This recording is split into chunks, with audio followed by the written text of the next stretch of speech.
you're going to be watching it. A massive thank you. I am absolutely starving. Thank you very much to Justy. We'll get on that later. Yeah, any for us or are you? I haven't bought you anything. Chelsea told me not to. Oh, is that how we're all doing it today, yeah? Every man for himself. I'll tell you what, we'll head over to Casey. She's with Levy Finn.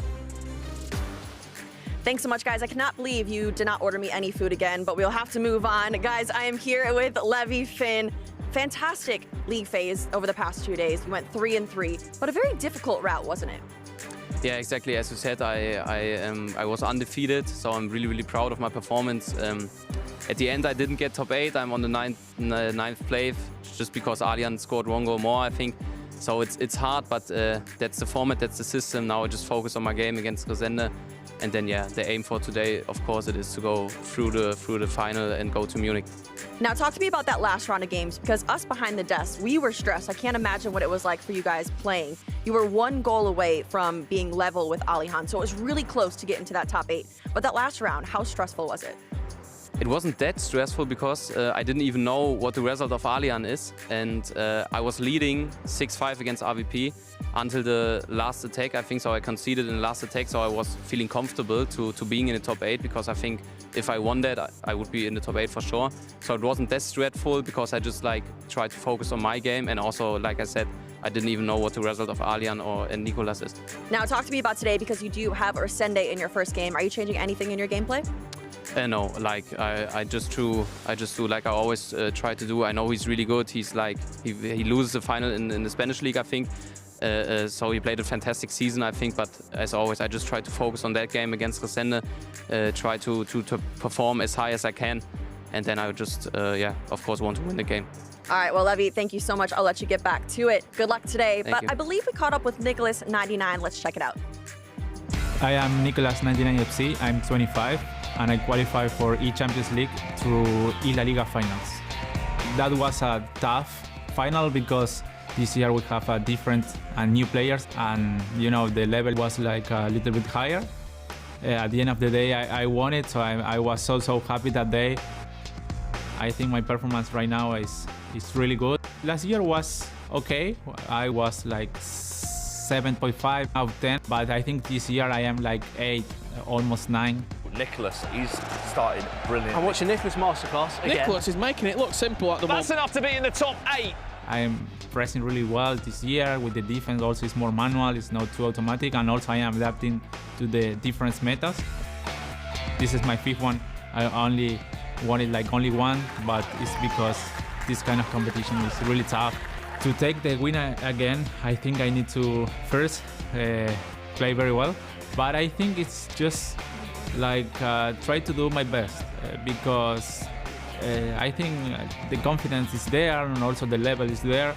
The feeling about winning is like I want even more. Hola, hola, hola, welcome everyone to the Knockout Sunday. The thing is, we're on the pre-show, the Just Eat, but I guess the guys have some Just Eat things, because it's always you, Charles. It's funny, FG didn't bring any food for everyone else, but he's complaining at me, but we'll talk about that later. I mean, we'll talk about that later for sure. First things first is Nicolas' draft, because the thing with Nicolas, he's always using some kind of different players. So, Charles, take me through it. Yeah, I mean, the thing with Nicolas, he's been one of the best FC players for ever since he's entered the scene, to be honest. And I'm looking at the 2 midfielders, Hullet and Vieira. A combination you don't really see in these latest days of FC, but man, they do the job. Defensively, I don't think you can get a better partnership rather than them two. But on the ball, they're not really the passers, but he's got Harry Kane and Janola and Beckham with all the passing play styles you need. Harry Kane, I think, is one of the deadly strikers with goal finesse and goal driven. But he's also got silver long ball and silver incisives, which is crazy. Another thing, of course, Gervinho is an interesting pick, but the thing is, I think in the 50-60 minutes, Rivaldo always comes in, right, Charles? Yeah, I think Gervinho is definitely, he's probably the ball carrier for Nicolas. I think he's very important to get up the pitch, get him into the right areas for his strikers like Harry Kane and David Beckham. I always say David Beckham. David Beckham with gold finesse. Let's see how Nico did, because he's playing now against Fuma. And the thing is, this is a rematch, because they played on Friday. It is a rematch. And on the first day of Fuma, I mean, he had the disappointing day. So he was looking to get revenge. But Nicolas, I mean, it's Fuma going on through with Kaka straight away 1-0. We're going to see that, I think. Fuma heated up yesterday, and I think he has to come with the same energy. And the thing is, Vieira, he's also a great defender, but in that instance, I mean, for had a great Nicholas, attack. Vieira scored a couple headers, so maybe that's the secret trait. Vieira being one of his main goal scorers, but not something we usually see often, but maybe that's the key for his success. Nicolas against Fuma. It's the La Liga FC Pro champion against the E-League 1 champion. Brandon, who's going to bring it home? I mean, that's the question, isn't it? And this is an unbelievable place to start our ECL knockout phase here in Manchester.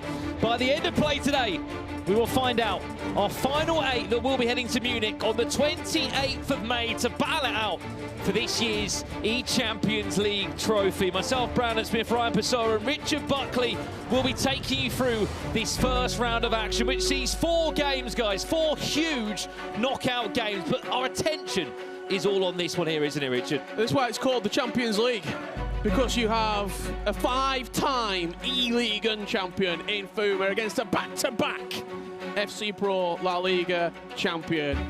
Something's got to give. One of them's got to go out. Fuma, 5-1 defeat on Friday to this very man.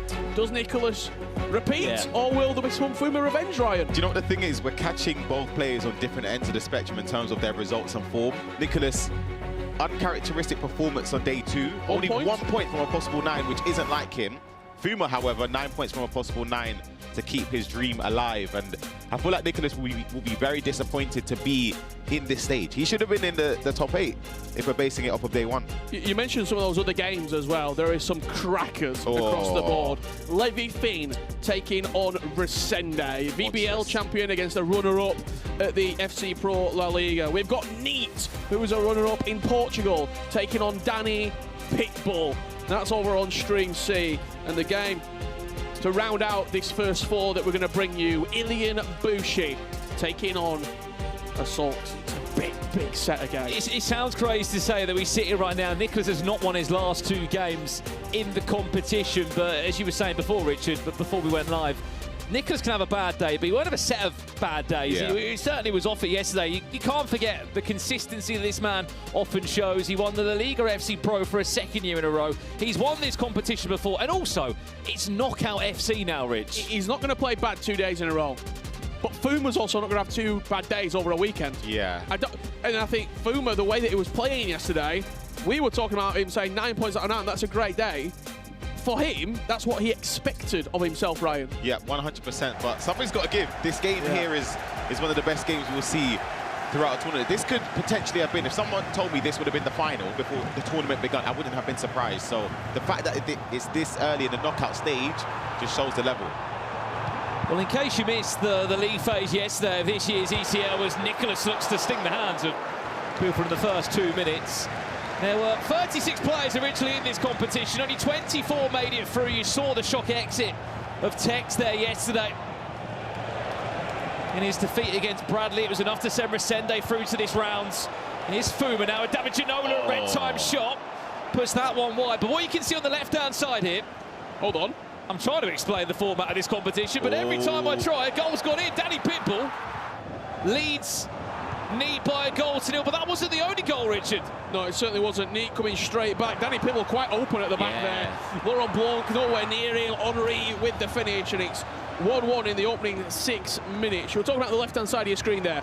Neat versus Danny Pitbull. The winner of that game, they play Emre Yilmaz, and that's going to continue throughout. Levi Finn and Resende. The winner of that, Alihan Lyon. You get the picture. That's nice. Oh, good save. Yeah, especially as well, a player like Jaden Groden. We'll speak more about him later, Ryan, but what a tournament he's had. I mean, the more of the story for Nicholas, day 1, won 3 out of 3, 9 points yesterday, 1 point from 9.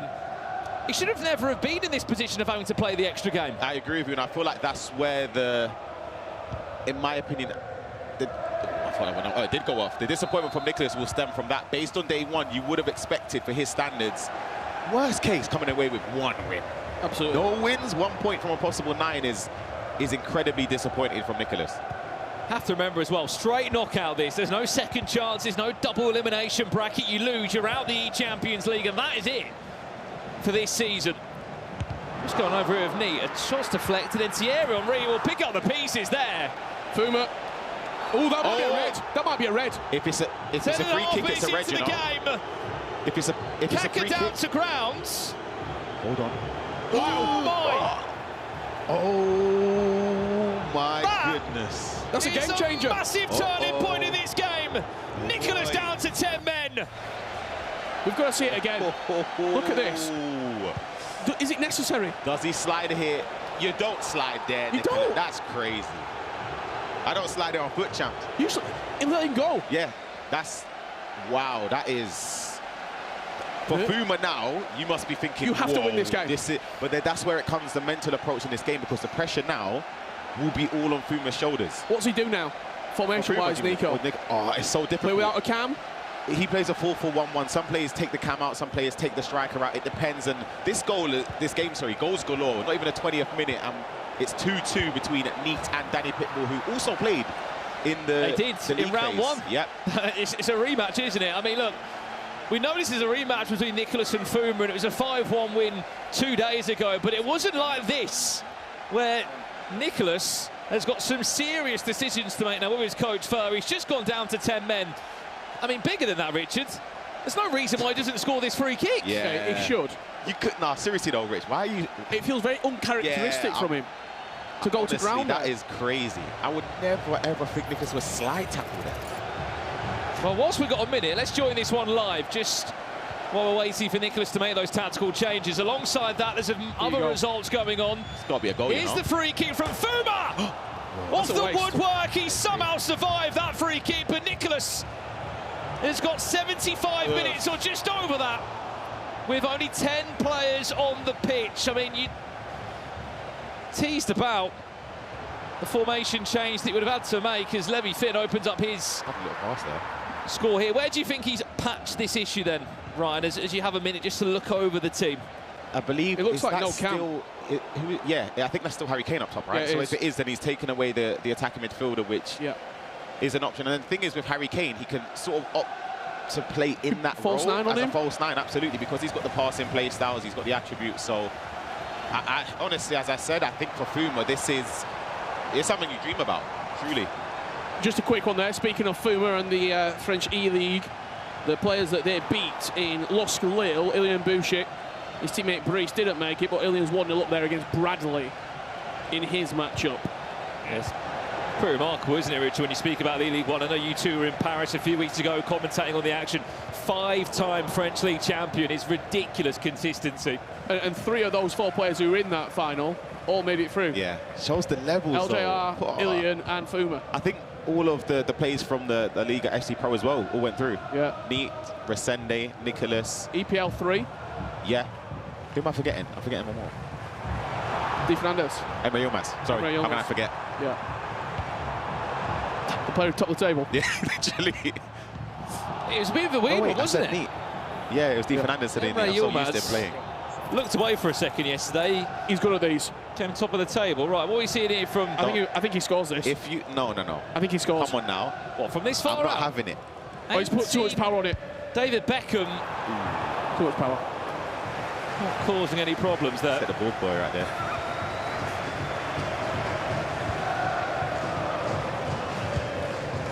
If you have just joined us, this is the knockout phase of the competition, day 3. 24 players left in the competition right now. In a few hours' time, there'll only be 8 that will be on the plane to Munich to bow out in the final stages. The one thing that just is fascinating now when you look at this game, Fuma needs to just not rush. Yes. The chances will come. You're playing against 10 men. You will get opportunities to take the ball here off Ginola or take the ball off Vieira or Hullet because he doesn't have that pass into the cam. As Resende with Lothar Matthäus levels up that tie versus Levy Finn. Could be a chance for Nico, bottom of the pitch, but good tackle from Fuma. The more that Fuma rushes and the longer this game's 0-0, works against him, but hold Nicholas is in a great position. Ooh, Virgil stepping across. It sounds crazy to say. Well, does it sound crazy? If there was one player that could win with 10 players on the pitch, it would be Nicholas, wouldn't it? Yeah, I just have to echo on what you said there, Richard. I feel like as the game ticks on, it benefits Nicholas as long as the scoreline remains the same. Yeah. Because in Fuma's position, naturally, you're just going to start panicking, even if it's a substitute. I've got to score. Yeah, absolutely. It makes a big difference. Ilian Boucher making it 2-0 against Bradley. Ball into the box there, gets it into the bottom corner. Ilian with a great start in this round. Yeah, as it stands there, that'll be Ilian Boucher against Jaden Croden and Brian of Albion in a match to qualify yourself for the top 8 of the Champions League. People asking for certain matchups as well following this round We will be seeing Anders Vergang take on Young, Leandro Peixoto, Mark Marley, Chris de Boer, Matias Bernardo, an RVP legend against Luco Negro. Remember, 2 wins for these players that are in this round will get you into the Champions League final. Here's a Barbo trying to find the ongoing runner of Ruud Gullit, but defended well there by Nicholas. Also, I was going to mention it when we were looking at his draft at the start of the day. Nicholas has Van Dijk on the bench. Yes. How fortunate that he's got a centre-back at the quality of Van Dijk that he can bring on. If that draft was worse, he could be in real bother here without a top-tier centre-half coming off the bench. 100%. Makes a big difference. And as you say, it's not really a downgrade having someone like Van Dijk that can step in when you need it. I just can't believe that tackle. To slide there, I think, is Feels so reckless. Crazy. Yeah. Because you're never getting the ball. That is, Does it get to the opposite side, though, Ryan, where if you're Fuma, you're in your mind of like, he's only got 10 players on the pitch. I've got to make the most of this. It's the thing is, it's more so... We'll hold that thought for a second. Ooh. Just about gets the ball back. It's more so because the person that is missing on the pitch is an attacking player, not a defense. So Nicholas's defensive structure will be fine in those areas where he has to defend. It's just that he won't be able to press as aggressively. For Nicholas, I think in this game he's going to be playing on set plays. Yeah. A free kick. We've seen him score so many free kicks over the last couple of months. That's why Beckham's on the pitch, mainly. You're looking... maybe a counter-attack. Yeah.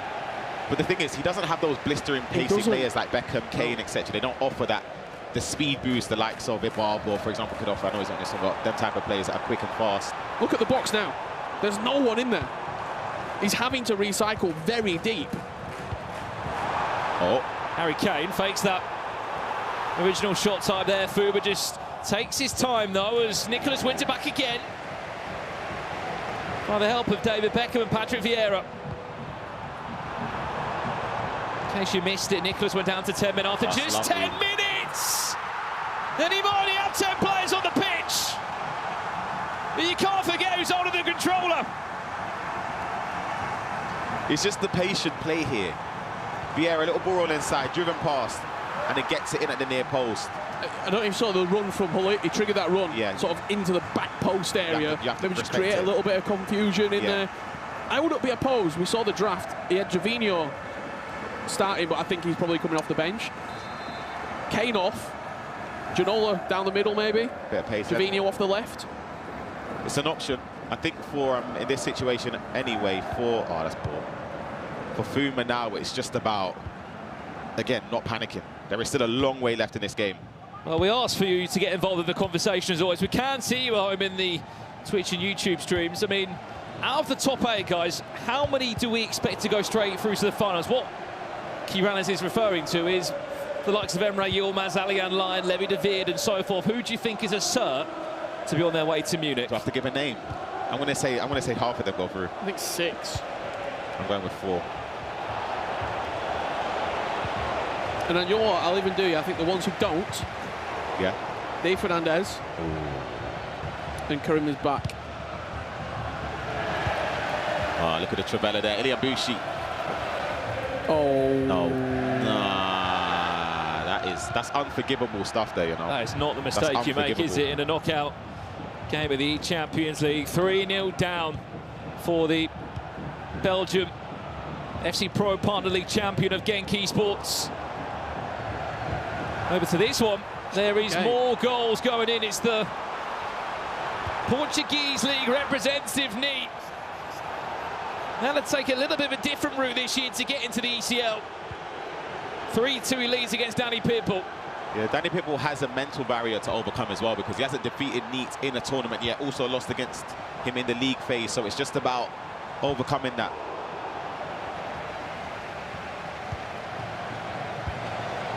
Nicholas, a minute and a half away from getting into half-time. Could be a chance. In somehow a really good scenario. You would not have thought this would have been the case after 10 minutes when Fuma should have made more of that free kick. Can he make more of this, though? Yapstam just about gets a toe in the way of that through ball that was heading towards Victor Ibarbo. Bradley has got a goal back here. 10 minutes into the second half. We know it was yesterday. It was his result that meant that Tex was eliminated from the eChampions League. They just gave the ball away for last attack, which is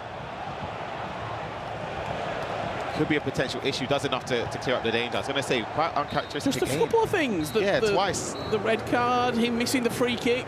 I harp on about the free kick because we've seen it so many times. Yeah. Him scoring from 30, 35 yards out as Neat looks to add a fourth. Danny Pitbull with a huge win yesterday. Last game of the day against Anders Vergang. I would have predicted, had we done predictions, Danny Pitbull win this game. Yeah, same.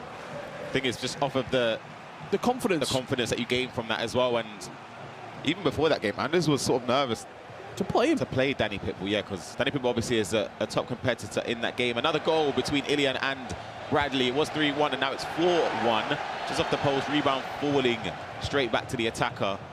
I mean, when it's falling your way, Ryan, you take it, don't you? Especially in the knockout stages. Danny Pitbull qualified for the World Championships this year after not the best of years last year with a huge outpour of emotion in Naples just a few weeks ago, where his performance in his domestic Serie A was good enough to get him back to this stage of the competition. He had a good run as well last year. I feel like every time I speak to Danny Pitbull, he's sort of alluding that he might be finished with competitive FC. You know, he's looking towards the future, and then he has a bad year, comes back the year after, eChampions League, top 24, and an FC Pro World Championships. Danny Pitbull, what a play! Oh, it's lovely. Ruud Gullit just had to complete what was a really nice piece of build-up.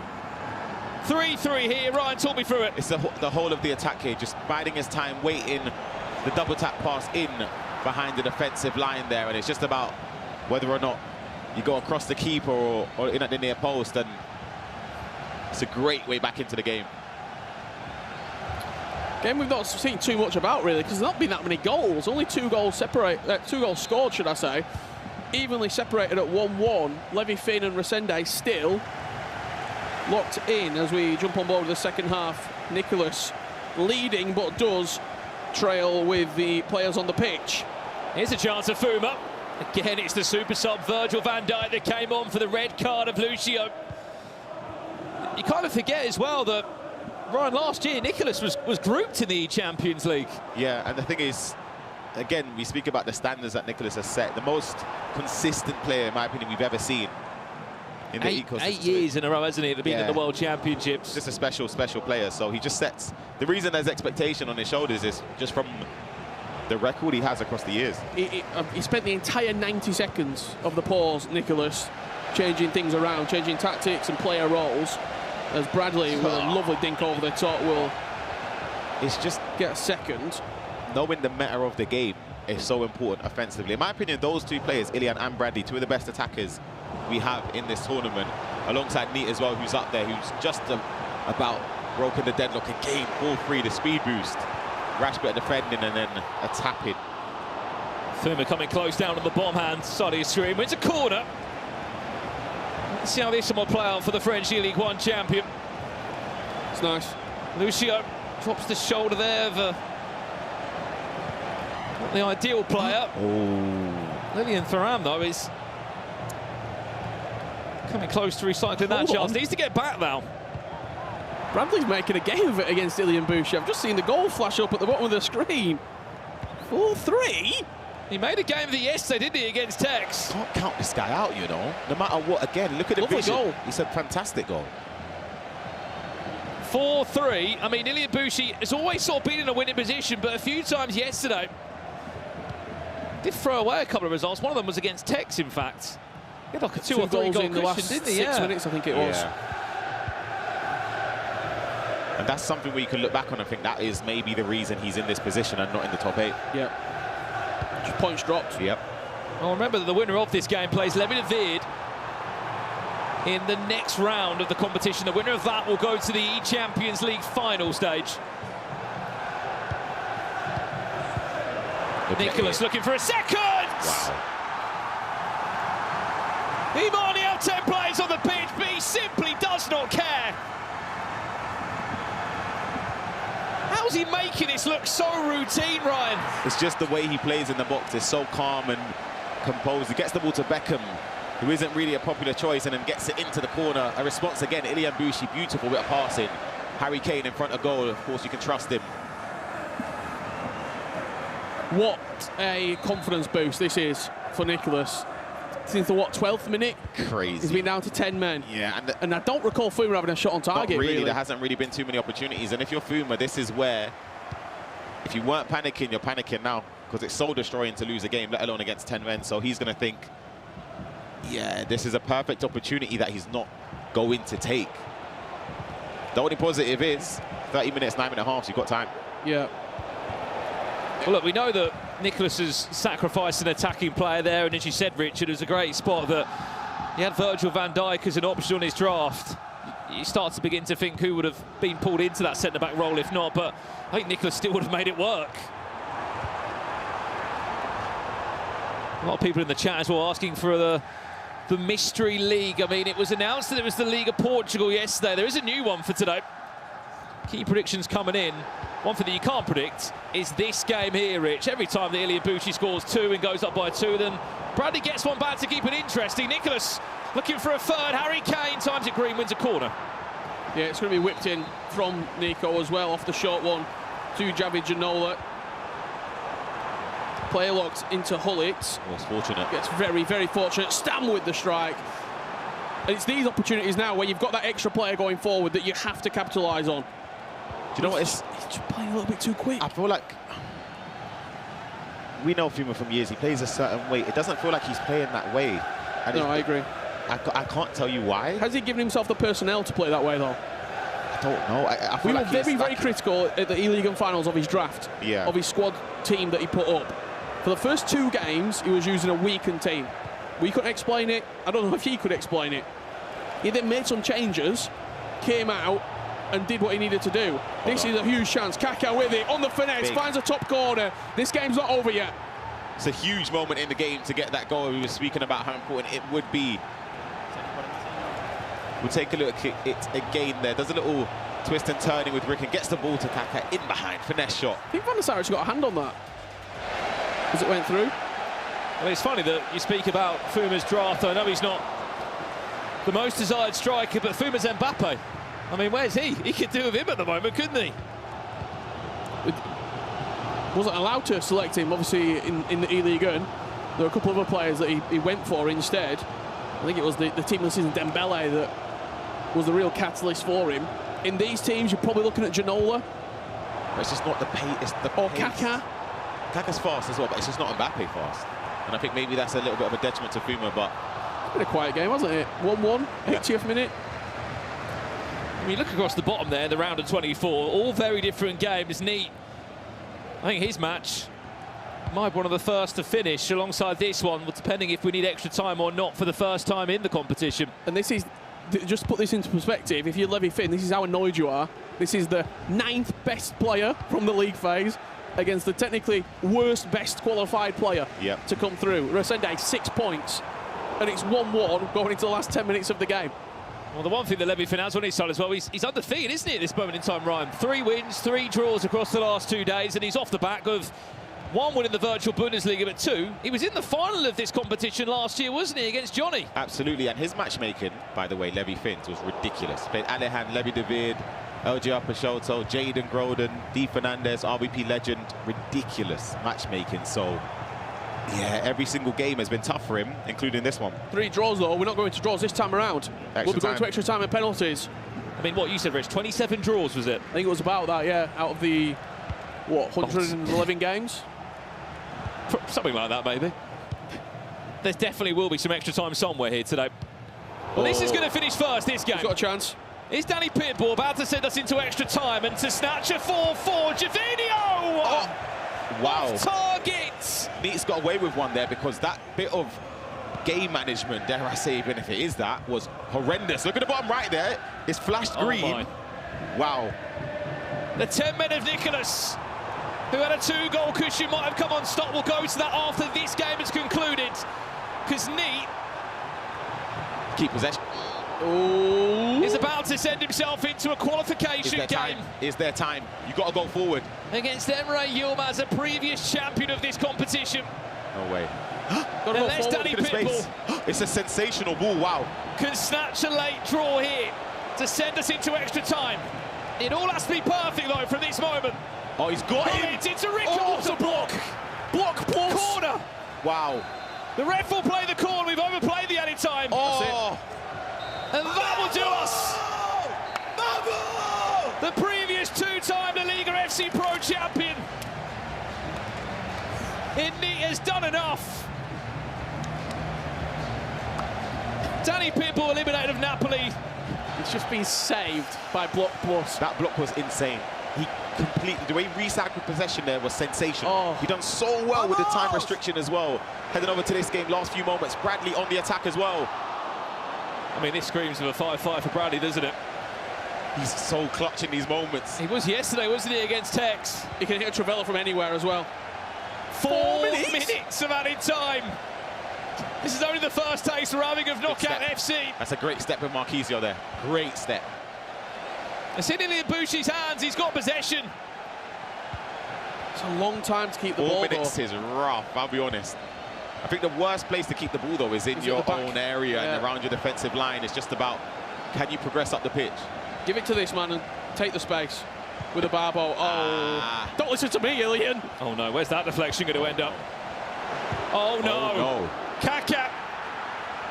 Can he find the cut back? Was that the right decision? It gives away a corner with a terrible touch defensively.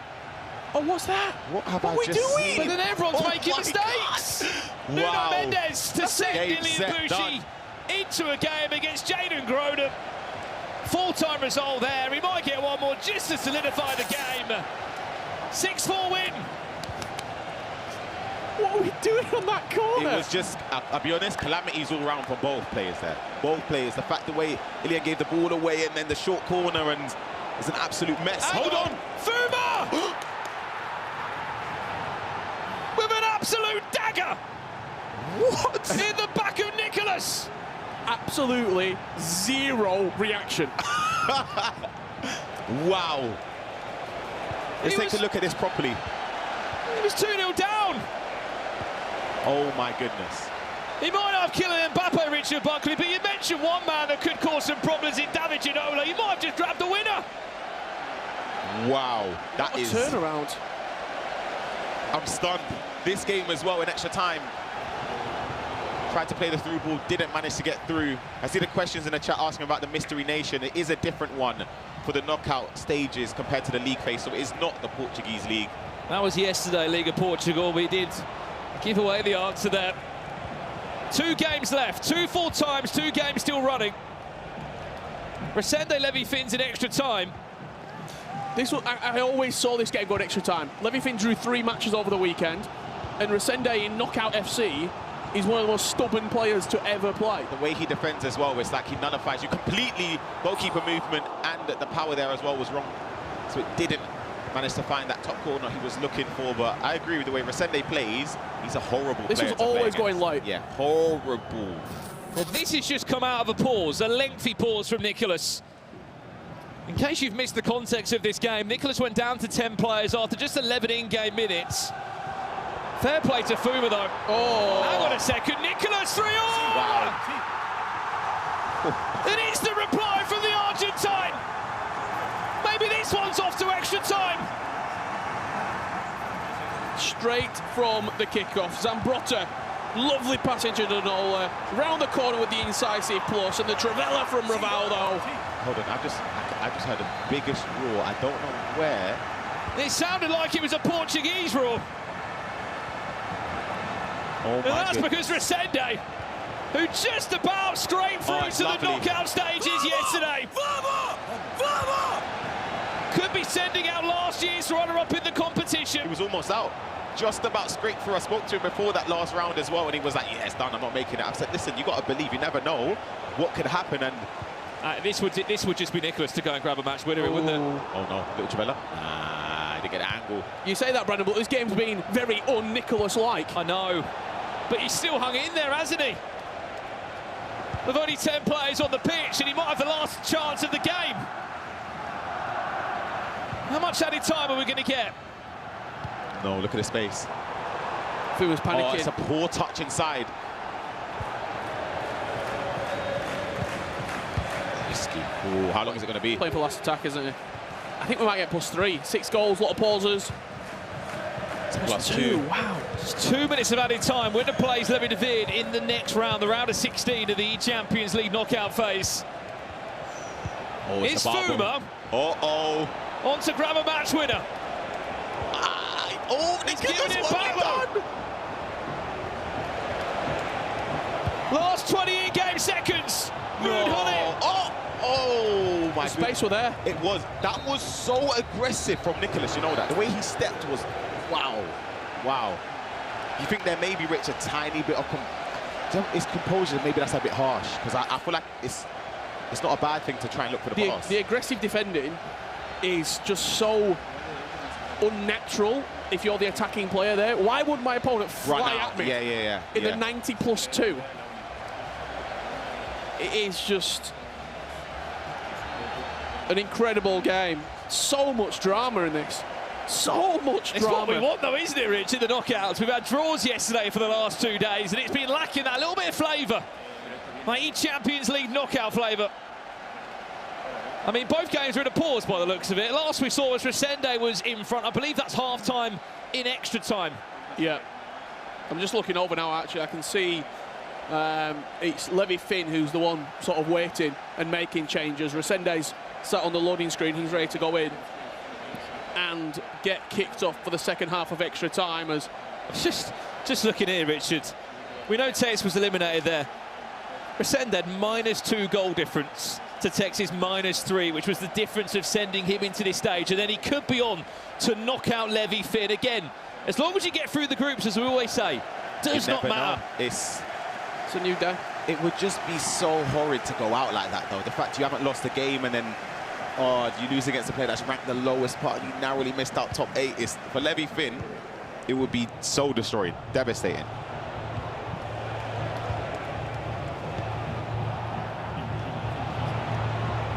I don't want to jinx it though, Rich, but we know Resende over the years in these positions, he's not the person you want to be chasing again. I don't do that, Resende. He absolutely put him in a blender. Look at this. See ya. Oh, Levy Finn, you're done. Resende got to score that, you know. Yapstam had no amount of vamos. Nah, honestly. Yapstam was lost. I feel like if there's any time you could have taken the jersey off and just spun it over your head if you scored that, it would have been then, you know. He might pay for it, though, down the other end instantly for Levy Finn. What a piece of trickery that was from Resende. What an opportunity that could have been to give himself a 2-goal cushion. Because Levy Finn is still very much into with his Ricardo Kaka. That finesse time green shot was blocked. It's such an interesting way in which he defends. And just have a peep at that bottom right corner. I told you, he scores free kicks. He can't. Rivaldo for Nicholas. Right, yeah, can you? He's back in front. That game's in extra time as well. That's something ticked off Richard's bingo card. Nicholas free kick, there we go, done. That's another one. What are we, 45 minutes in? Yeah. Well, this game will finish before the Nicholas Fuma game, so we'll follow this one first. Unless there's a lengthy pause or a moment to switch between the other active match. What I was just saying about Resende and how he defends as we go into this pause here, he doesn't sit deep, but he invites you to sort of say, take me on. Yeah. No, but he's happy to, the way he defends as well. As soon as he sees a Travella or a finesse, he's aggressive, he sprints. Fuma though.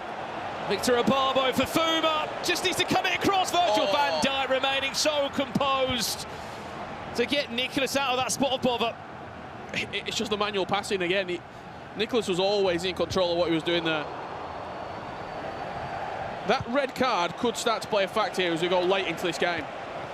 Look at the space. There we go.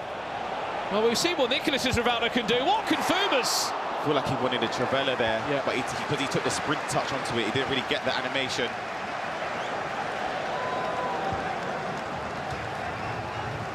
Well, let's jump back over to this one to conclude this match first. As it stands, Resende, the lowest ranked player from the 24 that made it into the knockouts, is 3 minutes away from a game against Alian Lyon, who was In all honesty, the player that stole Levy Finn's top 8 spot.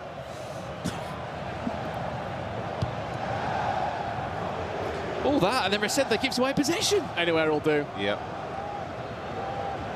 Scott got it straight back, or has he? What is going on here? It's like he's trying to make it difficult for himself in these last 2 minutes.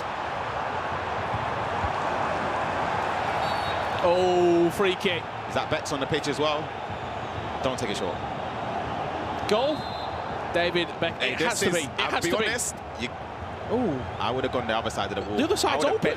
Yeah. What can Levy Finn do here with David Beckham from quite some distance? David Beckham! Stopped by Buffon. I feel like that's a key opportunity to score. And in time of just 1 minute, he was unbeaten until the knockout stages, Levy Finn. Is he about to go into extra time? Ruud Gullit taking all the time in the world. Buffon with another massive save. Oh, he's kicked out for a corner. And he's given Levy Finn one more chance to keep himself in this tournament. Yapstam, not the player you need there. Resende into the round of 16, and one step away from an eChampions League final. It's the ultimate. All you have to do is get through story. Yep. This is it. He went through on 6 points. 6 out of 18. A third of what he could have got available to him. He goes through against the 9th seeded player. The best player who didn't make it into the top 8. Yeah, I feel for Levy Finn. They're sickening because he was 1 goal away from being in that top 8, and we're starting to see some of the matches for the round of 16 set in stone. What a shot that is. Levy Finn can't really see what, like, can't believe what he's seeing. It's devastating. Honestly, I feel so bad for him. Well, you know what a season he's had, and what a last 12 months of a journey he's been. I think we're in a pause at the moment of a rubber game. Half-time, extra time. That last chance from the first corner, where Resende's moving, but also the keeper movement. Yeah. He's constantly just throwing things at Levy Finn and making him think. He had to move the keeper there one way to predict a shot, but then he also was in the way of the shot with his as defender. well, with his defender. So it was the free kick's a waste. He has to score that free kick. I'm gonna be real, Rich. I've seen you score those. I don't know. He moved the keeper a little bit. This is it, right? So you see this chance here. He passes it into Gullit. Look at the goalkeeper movement. He's constantly moving him. Yeah, and then look, and then he's blocking that side with Thuram with block plus. Yeah, keeper manages to get the save. It's a painful one. This is a mistake though, to get the ball out for another corner, but he wasn't punished for it. Well, that's the recent news. Another player eliminated from the eChampions League. 3 already gone.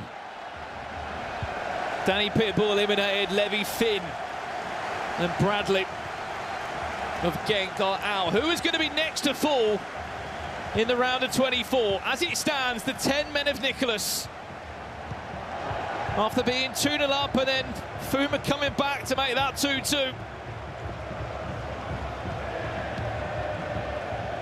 Oh my, no, Rivaldo might be on for a hat-trick. It's a good step, good tackle. A lot of space there for Rickon.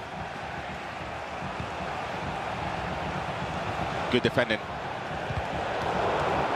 See how we switched over there to the right back just to follow the run. Oh my, what's the ball? Rivaldo, all the time in the world for Nicholas. Can he make the most of it though? No. I don't actually... What happened there? He just lost pace. I don't know.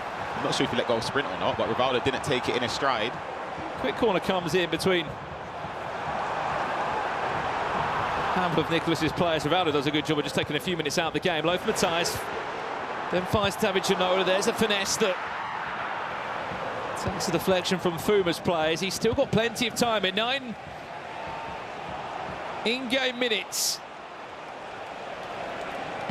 It's nice.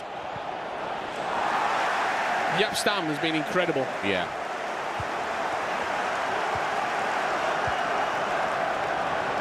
Although we had question marks over him, maybe missing a few important play style pluses. Here's Nicholas again. It's Lucio who's in the way of the player that was actually sent off for Nicholas in the first 11 minutes of this game. He's had to play over 100 minutes with just 10 players on the pitch. Great defending again. Stamp stepping across. The player switch was A very smart choice to try and put Salah under pressure. Last 5 or so minutes in game, Fuma cueing a pause. And will he get to see the pause is the question, right? If he does, don't know if he'll have enough time to really make an impact.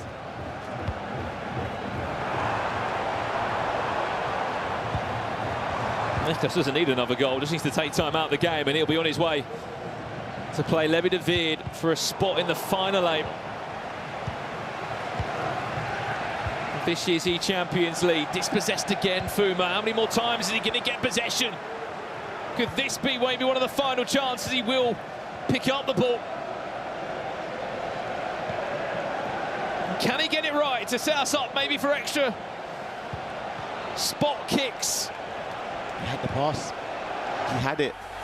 He's going to get the subs with an attack. He had that pass, Rich. I don't think he expected the space to open up a little bit. Driven pass into the box could have been an option.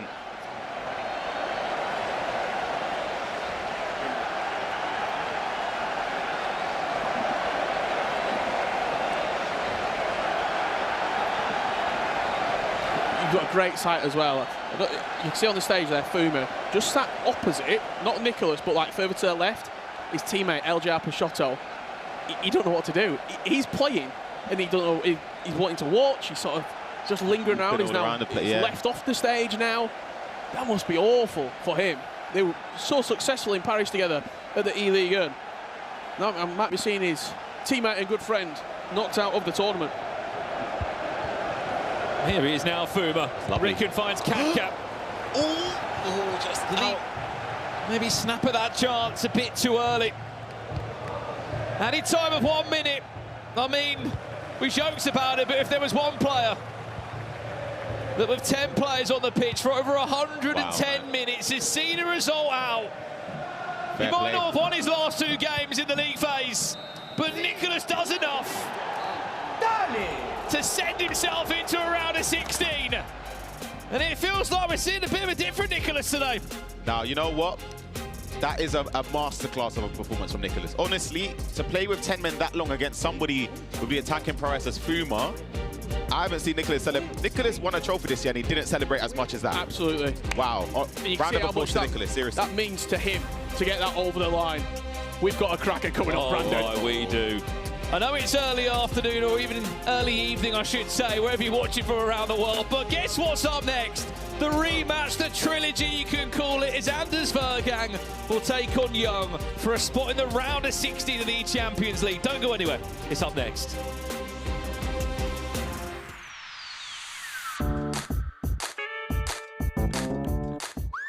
Fußball? Please? Football. Football? Football, football. Fußball. Fußball is football. München. Munich. Munich. München. Monaco. München. Munich. Munich. Difficult. Torhüter. I don't know. Goalkeeper. Torhüter. Tournament? First word that came to mind was tortilla. Torhüter. And it's goalkeeper.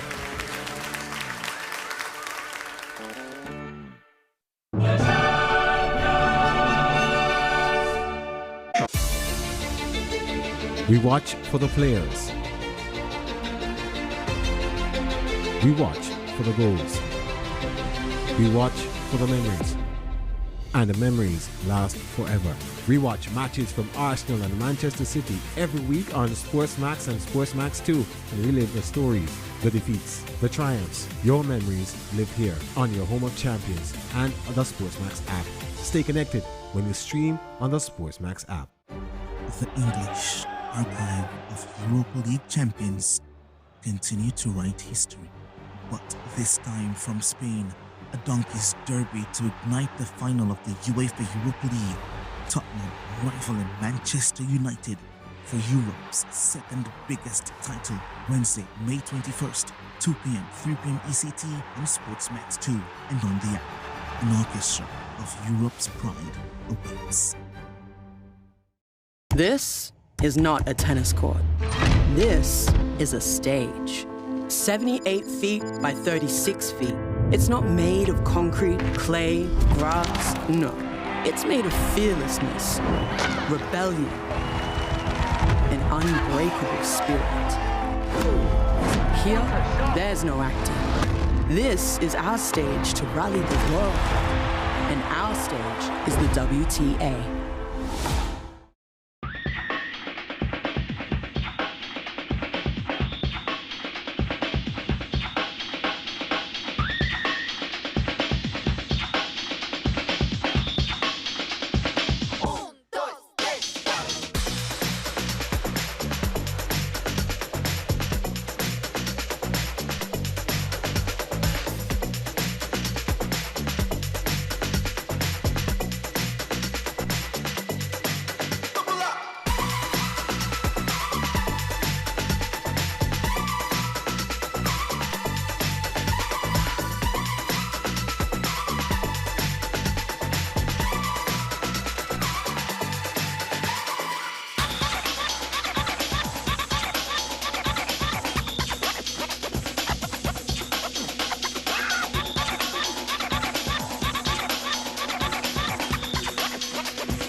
If you want more rewards, join in on the action on our EA Sports FC Twitch and YouTube channels to claim yours. By watching 15 minutes of the ECL knockout phase, you're eligible to receive a 10-match UCL Dream Chaser on loan. Watch an hour and you can claim an 86x2 pack. For more information, go to www.fcpro.com. Welcome back to the eChampions League knockouts, and that round was unbelievable. One of the best games we've seen in the tournament so far, and of course, Nicholas, you were a part of it. I've got so many questions. I'm going to start off with the red card. Talk to me, what was going through your mind then? I'm so stupid. That was the first thing At least on you my said mind. it. Yeah, that was a huge mistake. But yeah, at some point it was good because I don't know if when you face a really top player like Fuma, you know, you have to play your 100%, but after the red card, I say to myself, like, Nico, now you have to play 200%, and I did it. What was going through your mind when Fuma made it 2-2? Were you thinking the worst, or was it more, you have the ability, you've done it before, just keep on going?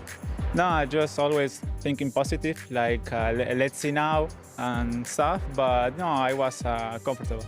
I'm going to ask you something. I think I know the answer already. What did you change in that after the red card? Did you change formation, anything, or was it just? I changed. No, I was playing even the same 4-4-1-1, but yeah, at the beginning was obviously I put another center back, Virgil. Yeah. But at the beginning I played with my striker like false 9. But then in the second half I changed for the cam. So first half was without cam, and then in the second half was without striker. So that was the key for me. Okay, very informative. Of course, you know your match now to qualify for the eChampions League over in Munich. It's up against Levi David, who's one of the best players in the world. You are as well. How are you going to prepare for that game and the moments you have now? Now, let's see. I mean, let's try to think a little bit, because the match before was really intense for me. But yeah, against Levi will be a rematch from the FC Pro Open. He beat me, so that's my rematch. Yeah, for the top 8. So let's see. Yeah, I wish you the best of luck. I'll let you head off and prepare for that game. Let's send it over to the host desk with FG. Thank you very much to Ryan, and a massive congratulations to Nicholas. I mean, he just said it himself, Casey. He made a huge mistake. I mean, what a way to rectify that mistake. I mean, the fact that he was able to win that game with a red card so early on is so impressive. The composure that you need, because the mentality of that, my mind is gone if that happens to me. He was able to stay in this game as we see some of the replays come in. But you see the red card, that could have been game over for a lot of other players. It would have been game over for me, absolutely. Santu, he's through on goal. He's made the tackle. It's a split-second judgment. And when he gets a red card, What are you thinking? You're thinking surely Fuma's going through. I mean, this is the difference between me and them. Of course, that's why I'm here. They are there. They are top level. You cannot, he said that you cannot be like, let yourself out. You have to keep on point and you have to win that because you know that you made a mistake and you have to keep going on that. Absolutely. Listen, let's take a look, shall we, at the bracket. This is how things stand. We've already lost some players, and a big shock here is Levi Finn eliminated by Resende. Now, if people have been tuning in all weekend, you'll remember Resende made it through to this stage when Tex conceded his goal in the last kick of the game, Casey. I mean, how's your look, Resende? What a performance as well. No, he is scraping his way through the entire competition, but it doesn't matter how you got here. He has made it into the round of 16. But crazy because Levi Finn went undefeated first 2 days, and he is now out of the competition. Now, ladies and gentlemen, we have got an all-timer on the way. We saw it in the first day. Rivalries reignited. Anders versus Young. Right, we've already seen it before. Santu. This is a huge rivalry. We have seen a lot of celebration for both of them. Maybe we will see something else, something more from Anders. We've seen two of the celebrations. I mean, I can remember you did one of those on the broadcast on the first day. How do you see this one going? Because two absolute heavyweights going against each other. I mean, I believe I was on a story earlier. I said that Anders is making it to the top 8, so I'm going to stick with that one as we see some replays from the last time that they met up this weekend. It was Anders who ended up on top, but he definitely didn't make it easy. Young's trying to stay in this one because it's not just a regular old match. This is a rivalry situation. Lots of celebrations have been seen, but Anders was the one. He knew he could win this one. We'll see if he could do it again. I mean, if you're wondering what the noise is in the background, that's Matti Bonanno, who's also in action, getting himself psyched up, getting himself ready. Look, I mean, I've said it about 100 times this weekend, and I'm not going to stop. UEFA, this new, sort of format is incredible. I love it. I really love it. I'm enjoying it. What a way to start this knockout phase. Listen, it's Anders versus Young. It's the trilogy, shall we call it, and it is coming up very soon. Anders Vergang's about to take on a man who is his arch nemesis. This means a lot to both players, Graham. This one is personal. Young breaks the deadlock. These two players, I'm going to go out and say, they don't really get on with each other. And this could be the fourth goal that Anders was waiting for towards Young. He's got no reaction. Young is giving him absolutely nothing. This is the moment we were waiting for. Vergang versus Young. Well, guess what? It's happening all again, but this time it's in the knockout stages of the eChampions League. It's not a group game, it's not a match where they played in the summer of last year. It is a trilogy, though. This is the third time they've played in competitive FC. I've got the pleasure of being joined by two of the three members of the Hashtag House. Tom Lees, sure will join us now. I mean, look, we're excited for this one, aren't we? We just saw a teaser of the knockout games. This one, though, is going to pack a punch, isn't it? Oh, it feels personal, doesn't it? I think this one in the groups, it doesn't matter too much. You can recover. Whoever loses now is out. And that's a statement to make. That is a huge statement. I'm just imagining the way that they're going to look at each other after the game, whoever comes out on top. Well, should we jump into it then? We will in a second. You can just see Anders Vergang going through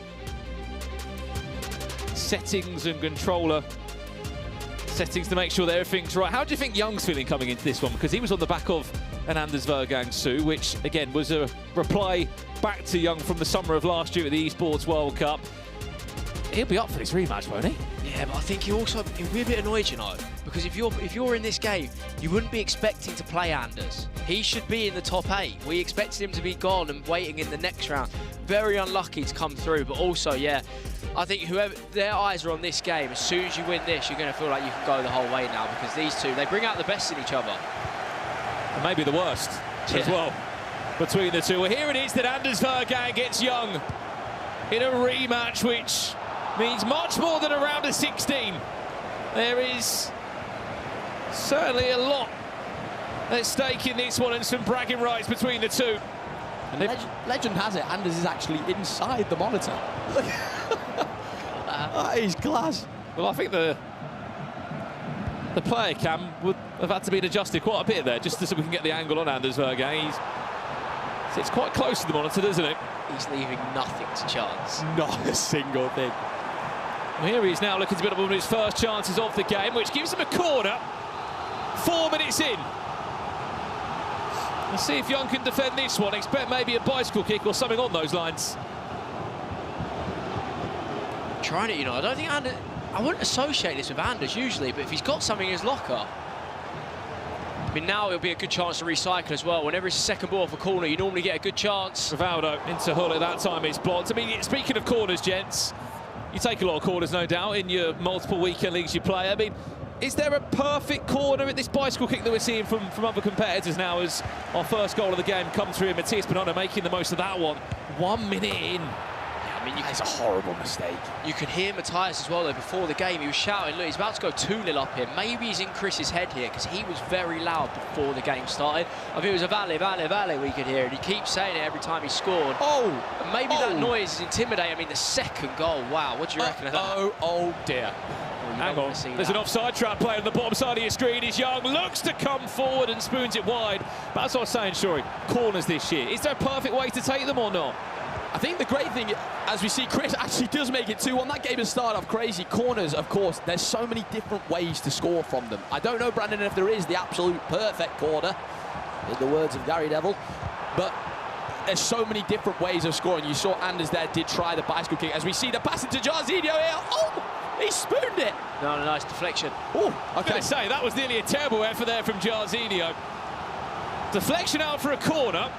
Well, we're speaking about corners. Let's see if Anders can make the most of this one. Goes all the way through. There's the bicycle kick. And I think he thought he scored for a second.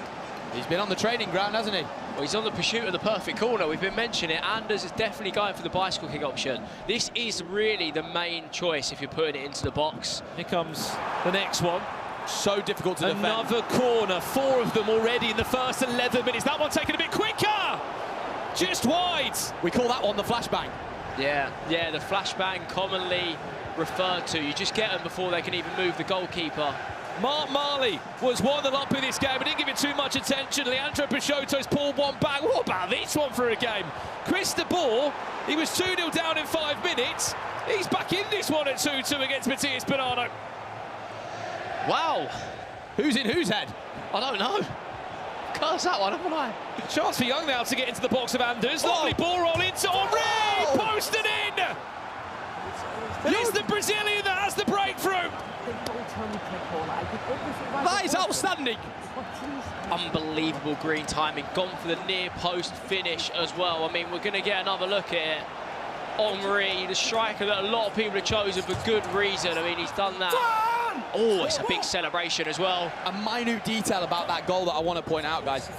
The ball roll from Young. Anders has committed to the outside. He thought he was going to keep sprinting. The ball roll, the precise skill move there is outstanding. A skill move you've got to add to your game. It's the most simple skill move in the game, Tom.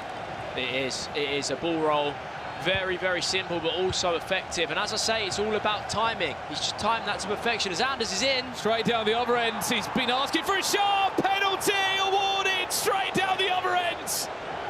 He's got the strongest Zico item on the planet. Are you seeing that? He's got to go bottom left. Well, he's got to. Zico for Anders. It's just bottom like right. that. We're back at a 1-1 scoreline. 16 minutes into this game. Young's got to be having a word with his centre-back there. Yeah, you can. That strength was terrible. Oh, it's the keeper that gives it away. It's the keeper. The centre-back, he should have already been long gone. Yeah, he should have.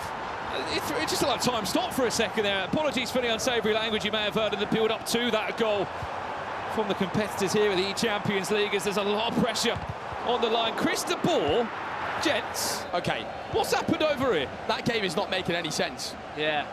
It's basketball. I think I said Matthias is in his head. I don't think he is anymore. Is that the commentator coming out by any chance? He was 2-0 up in 5 minutes. Now Chris de Boer's up by 3-2 over there. What on earth's going on in that game? Chris de Boer loves a goal over fest. Here. Mentally for Young, that's got to be such a blow. Like, you go 1-0 up against Anders, you're thinking, right, can I get in the driving seat? Absolutely not. You didn't even put your belt on. You're already kicking off again. Sorry. Well, we are following. This game is on main feature game as Young looks to go back in front. It's another Brazilian. Putting the Brazilian pro back into the driving seat. 2-1, he leads in this game. I like there's going to be goals. There's going to be goals. I mean, the near post is paying dividends. Look at that. It's a bit fortunate, but a nice low-driven near. Is he green that again? The timing is paying off for him. He's up for this as well, you know, I can hear him. He's got quite the coach in his corner as well, and Paulo Neto. He might not have been able to compete in the eChampions League just because of where he plays his FC, whether he's in the US for Atlanta United or in South America. A lot of chat about the Mystery League today, gents. Obviously, we announced it was League of Portugal yesterday. There's a new one today. Any idea what it is, or have you got any guesses? I don't know myself, Brandon. Is it the Championship, someone said? No, it's not. Okay, Grizzy. I mean, that was yesterday's Mystery League, the Portuguese League. That's correct. It's not today's. And it's not a Mystery Nation, it's a Mystery League. The Mystery Nations were a little while back on the FC Pro Open shows. This Anders, one of the few people to use Mbappe as he looks to ball roll his way through. A game that we haven't showed too much love to is that Luco Negua game against RVP legend. It's the Italian there that leads by a goal to 0. 1 meatball to 0 meatballs? Is that how we do it? I didn't know if we were carrying that on from yesterday, but... Well, I've just been on the beach room with Santu, and there was many a meatball on there. I'll tell you that for free. Meatball Mariano, was it? Oh, he's in again. He's loving that near post finish, isn't he? He's getting a lot of joy out of it, Tom. I wonder if it's something he's looked at. I wonder if he studies Anders' gameplay, realised that maybe that's an open shot. You know, Anders is very, very aggressive with the way he defends. It might be something that him and his coach have picked up on. You know, so the angle for the near post shot will open up. I've seen a lot of players backstage, Shory, watching gameplay from yesterday and your opponent's games. How important is that to look into it, or is it something you shouldn't overlook? I think you've hit the nail on the head there, Brandon. You don't want to overlook it, but you've got to see things your opponent's doing. If you know your opponent's whipping in corners to try and score bicycle kicks, for example, you have to prepare the best of that. As we see Anders, a nice bit of play. 2-2 he is. Rivaldo ties up the game at 2-2. This is already set up to be quite the match between these two. We're only 28 minutes into the game. We've seen 4 goals. We had a penalty amongst it too. Anders makes the game look so simple. So it doesn't make it look so simple, Chris de Boer, because he was 2-0 down and now he's cruising. Chris, take a bow, my friend. Well, a game we haven't spoke about is this one here. RVP legend was 1-0 down against Luco Negua. It's Ricken, the SBC. The meatball's 1-1. Making it 1-1 over there, and then... That's a live shot of the game now. I believe Mark Marley's also got an update as well. Mark Marley, by the way, I know we didn't give him too much praise yesterday, because at one point he was being eliminated in the last round of play yesterday. Did enough to get himself into the top 24. He is on his way, as it stands, to beat the French League champion who qualified for the World Championships right at the start of this year, guys. What scenario Mark Marley's in at the moment? Well, I mean, he scored a really late goal with a cricketer cancel around the keeper to make it 5-5 yesterday in order to get himself into this phase, and now he's 3-1 up. An unbelievable finish from Thierry Henry there. Using the controlled lengthy man himself. I mean, Marley, he's good. He's really, really good. I think he goes under the radar. He keeps himself to himself, fairly quiet. But when he gets quiet, you know what? He's very unlucky against Anders yesterday as well. He sneaked his way in. And that is a big statement to make if you go and beat LJR. Well, he made it difficult, didn't he, yesterday? Against Anders Verge, Mark Marley. Finished 22nd out of the 24 players. They only lost 3-2. We were touching on the B stream, of course, about players who, you know, finished high up. And then, of course, you know, Levy Finn finishes just outside of finishing in that top 8 in the league phase. And Resende, of course, comes out with the victory. Marley in a similar sort of position, right near the bottom. As we see Anders, he's just lethal. He's just a lethal man. Oh, hello. There he is. We'll have a look, Anders, won't we? Go on. He's back in front. Oh, he's giving us the eyebrows from here. 3-2 he leads. And I think he quite enjoyed that one. He's giving us the nod. Tom, talk to me about Anders' attacking, because as a pro, how does he do it so simple? It's just the master. It's just the master of timing. We always say it, you feel like you can tackle him, and I promise you, you can't. Every time you go to have a nibble, every time you go for a little bite, what does he do? He just pulls it away. He just pulls it away. He passes it perfectly, or it's a ball roll. It's all about how well he times his stuff. It's perfect every time. It's frustrating because when you can see to him, you think, how have I let that happen? It's so basic, but it's perfect. He's just a master of it. And then it happens like 10 times. I mean, that happened 8 times because Tom Lees beat him 8-1, didn't he, last year? Brandon, look. The way he's looking over here, he looks in the mood. I don't want to get him started on that. Let him take his anger out on Young. I'll take my result. Oh, Young gets away with that one. You just saw in the other game, by the way, Matthias Bonanno getting a goal back. 7 goals in that one now. Cristobal 4-3 up. That one's in half-time. Those players need a breather off the back of that. What a half.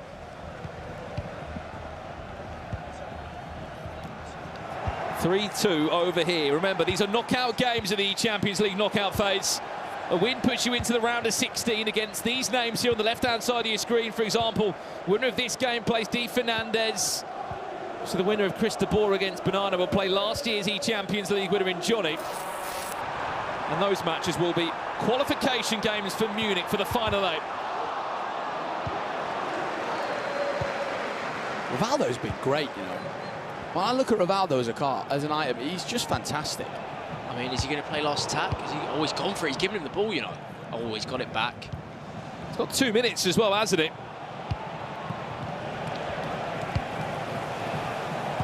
I'm sure he's hyping Rivaldo because he packed him.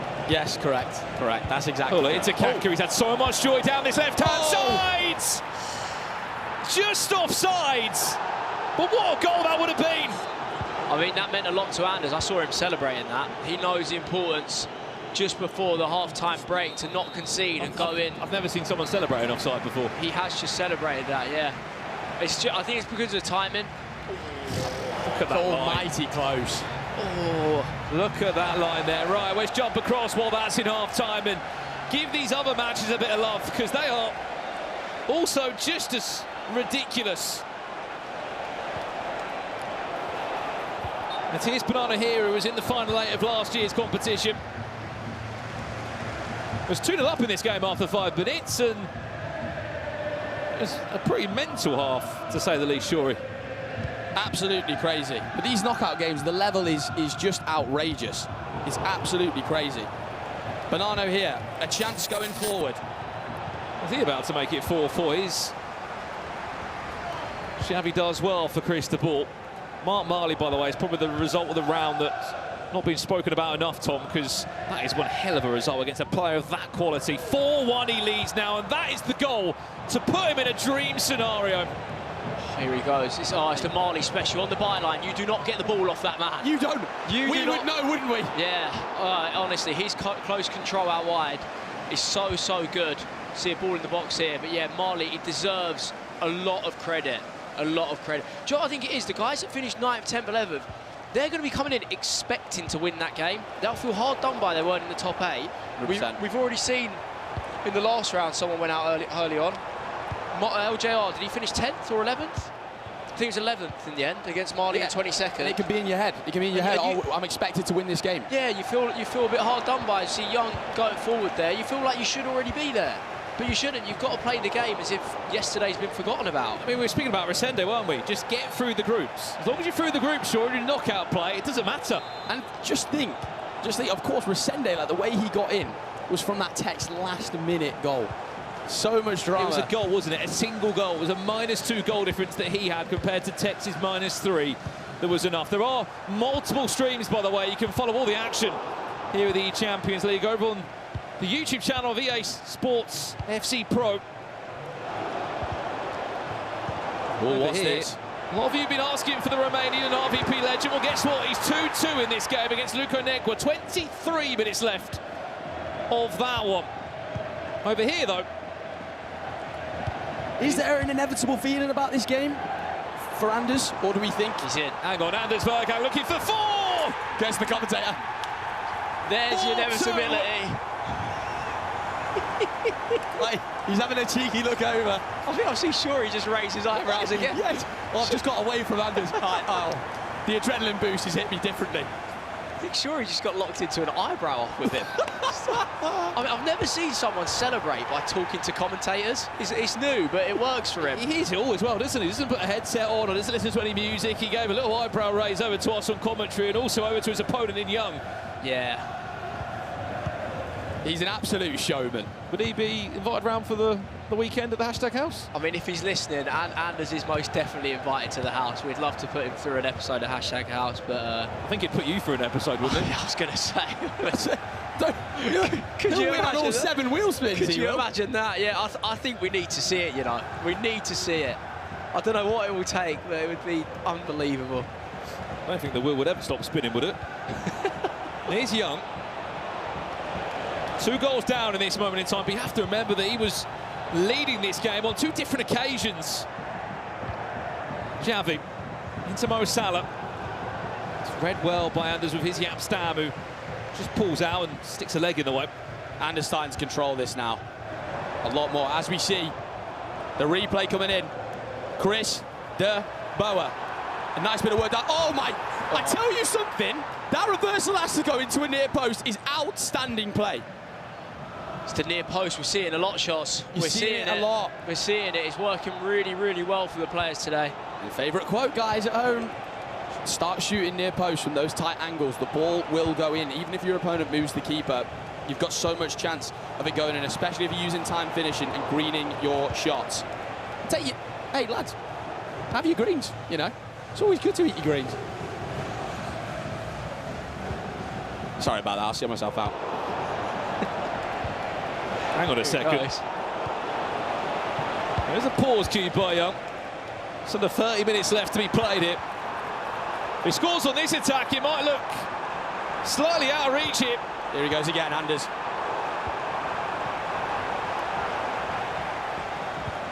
Here's Bernardo. 5-3 down in that game. Oh, I think he might have just scored, because I'm hearing him getting himself hyped up for it. Rivaldo around the corner.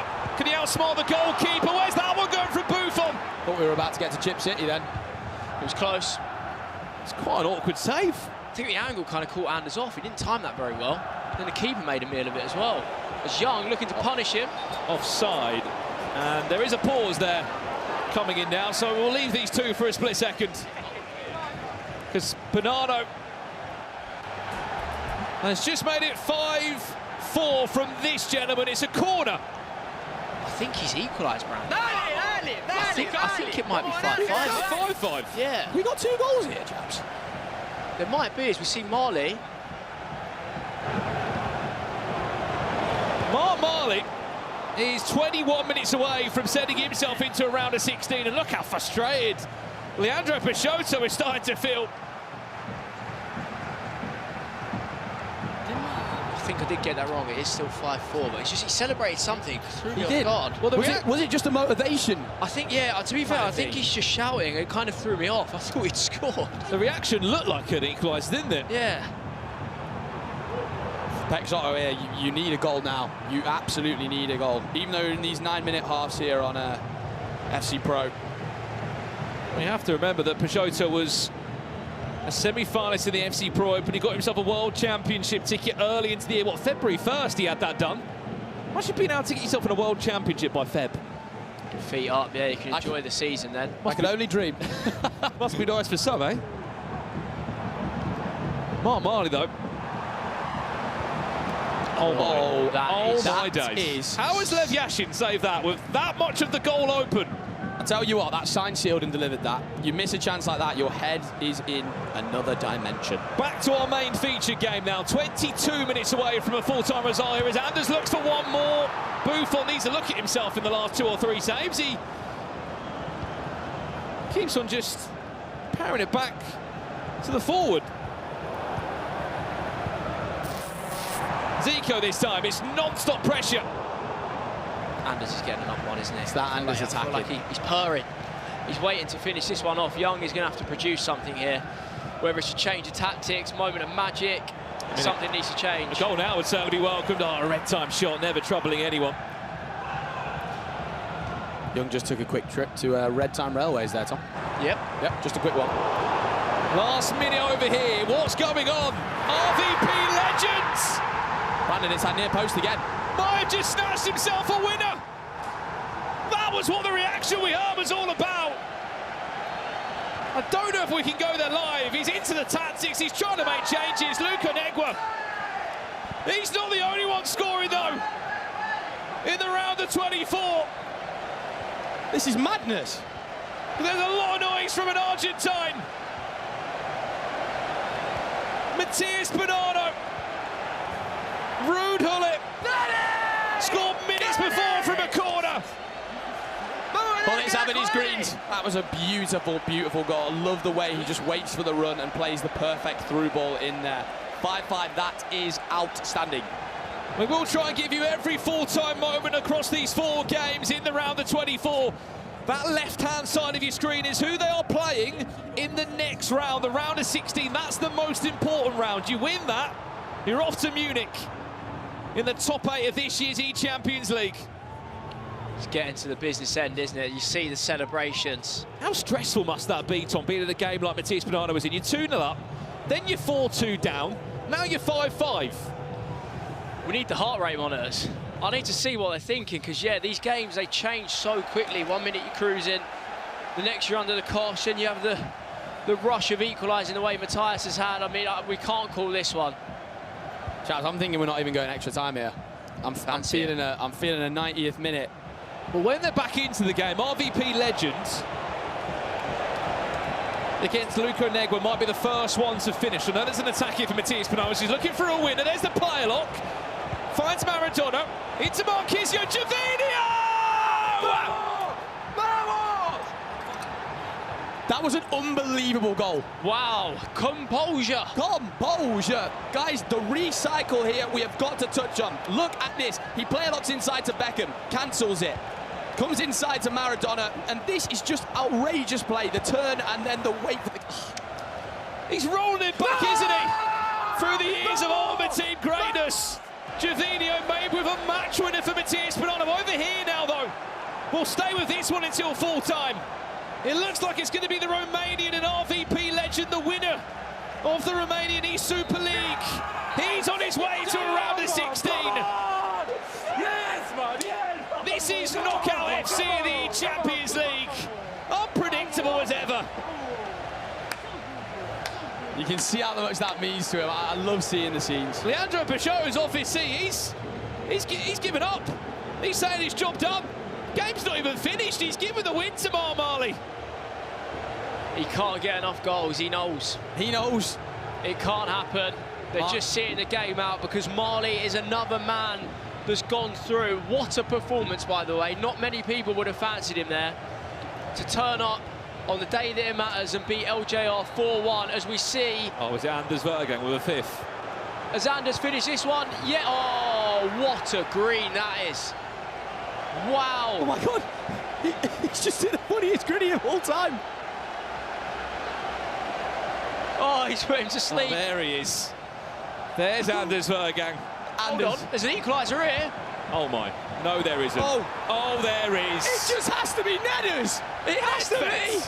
Nedved. Oh, it's Nedders of all people. I don't believe my from? eyes. My favourite player. I told you, it has to be him. Oh, wow, this one. I tell you what, I don't know what I was expecting, but this is going crazy. That celebration again of Anders Vergang, but I thought that was maybe a little bit of a dig at PA Jim when he pulled out the goggles on him.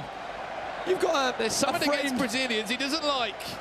You've got a framed Nedders item in the house, have you not? I have, yeah, that man means more. I mean, what do we even look? Then? It would be the 94, won't it? Yeah. The 94. I can't lie, every time he's popped up in a player pick, I've never been that happy about him, but yeah, Chris de Boer might be in love. Surely not many people are using Nedved. I haven't seen him this weekend. Well, we will do our best to conclude the ending. He's in again. It's Nedders again. Nedved stopped by Tim Howard, who's in goal of all goalkeepers for Matías Bernardo. 3.5 in-game minutes left to be played here. 12 goals between the two and still no way to separate them. Oh my God, a Bernardo winner here would be scenes. What do you do? Do you play for last attack? Do you just send it? It would raise the roof, wouldn't it, if Matías Bernardo was the snatch and match winner in the normal 90. Going for it, he's in. It's Thierry Henry round the defender. Looking for a speed boost. Chips it into the ball. What a goal! Ricardo Kaka. Composure on toast. Cristobal, what have you done? That is unbelievable. How's he got to the end of that? Henry just lofts it in the air and it's a battle. And who have we been talking about this weekend? Kaka. Kaka again and again and again. Done it again, that Kaka. Wow. What a turnaround. Last minute goals. Everywhere you look. Young gets one back there. Who is it? Kaka. 2 goals needed for him in the last 7 minutes here. Ricardo Kaka, what a goal that was, by the way. Just able to turn his man and time that short group. He is just the man, Kaka.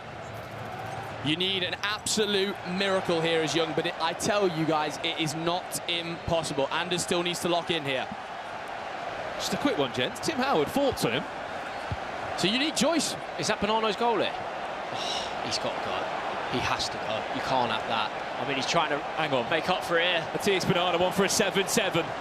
Wins a corner. 3 minutes of additional time. He has already scored from this kind of area. There's Hullitz! And there's another one! 7-0! Scenes on scenes on scenes. What is going on? Don't believe it, guys. Works his way down the line, getting the corner here, of course, faking the play along once again, and ultimately that's what has got him his goal. Has Bonanno got a keeper on the bench? Because if he's got an extra time, he's going to have to get rid of Howard. Do you see that mistake?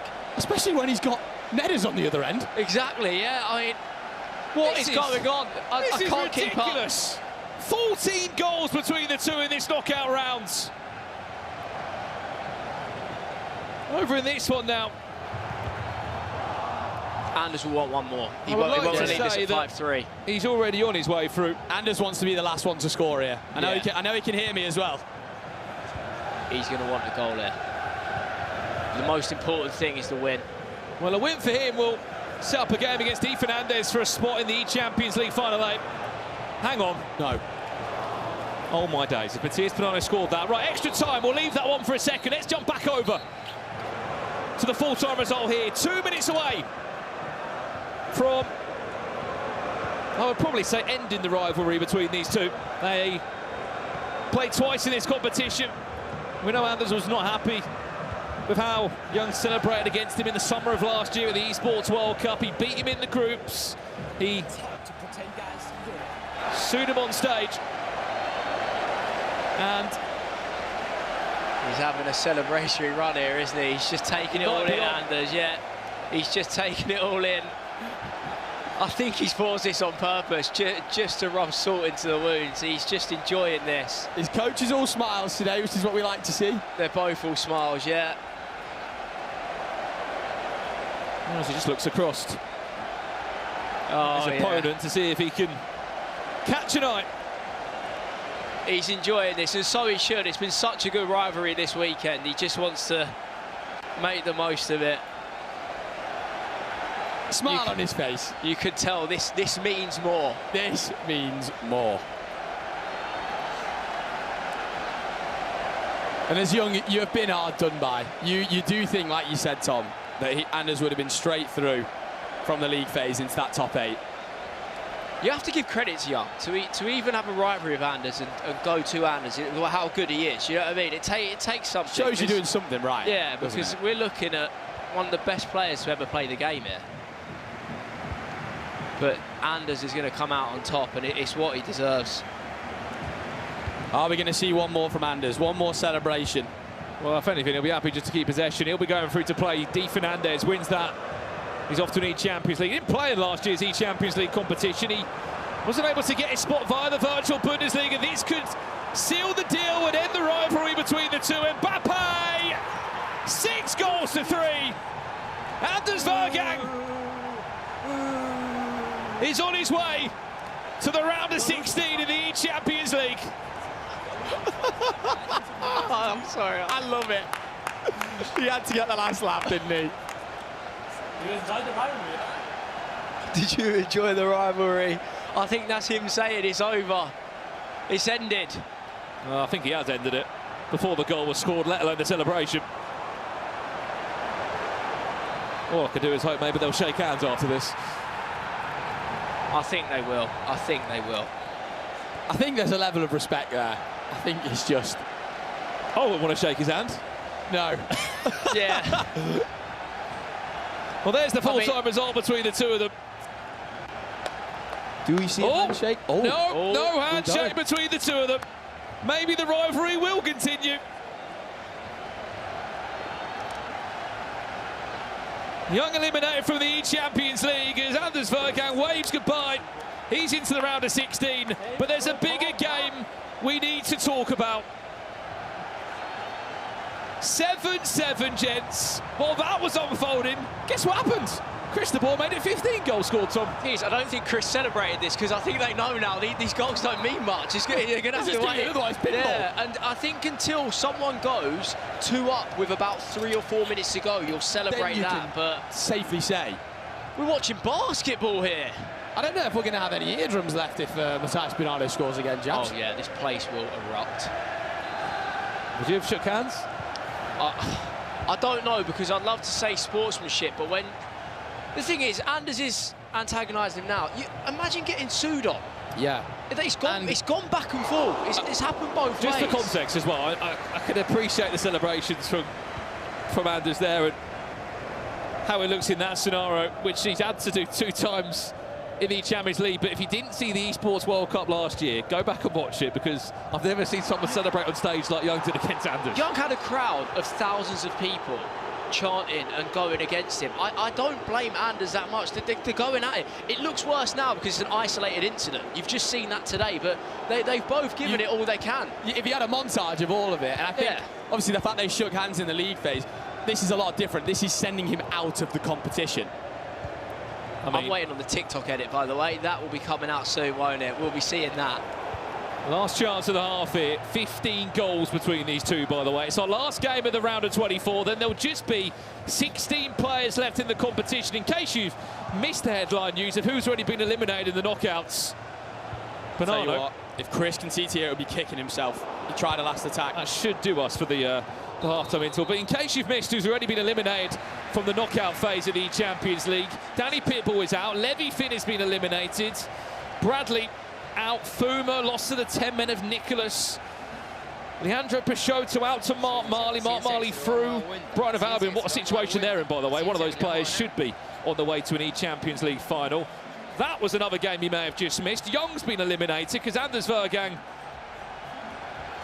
knocked him out just a few seconds ago, and RVP legend beat Luco Negua, sending the Italian of AS Roma out the tournament. This is the only game that's left from our first knockout round. I also feel a bit sorry for Young, because I think some of Anders' anger comes from his rivalry against PH Zin as well. Definitely. It feels like the whole Brazilian community are against anyone that's from Brazil is a reflection of PH Zin in his mind. I think that's what it is. Obviously, Young did start it with his celebrations last year, and I think Anders has kind of just balled it up into everyone now. And I think that's why it's so aggressive and why he's doing it the way he is. And as Anders, you probably feel like you've got to hit back, right? It's Anders. Like, he's not going to sit there and just take it and say, all right, mate, well played, is it? Yeah. Come on. Like, it's part of entertainment. It's part of entertainment. You want a rivalry, he's giving you one. I think he's entertaining us all here at the eChampions League. And guess what? He's still got one more game to play for a spot in the top 8. Something tells me that this one might have a few more goals in it. I think there's another twist and turn coming. I think there's penalties. I reckon Matthias Bernardo scores, and then we probably actually end up at 9-9, and then we go to penalties. Chris wins it high up here, though. The half-drag pass, Thierry Henry, what will he do? Oh, where's that ball going to bounce back to?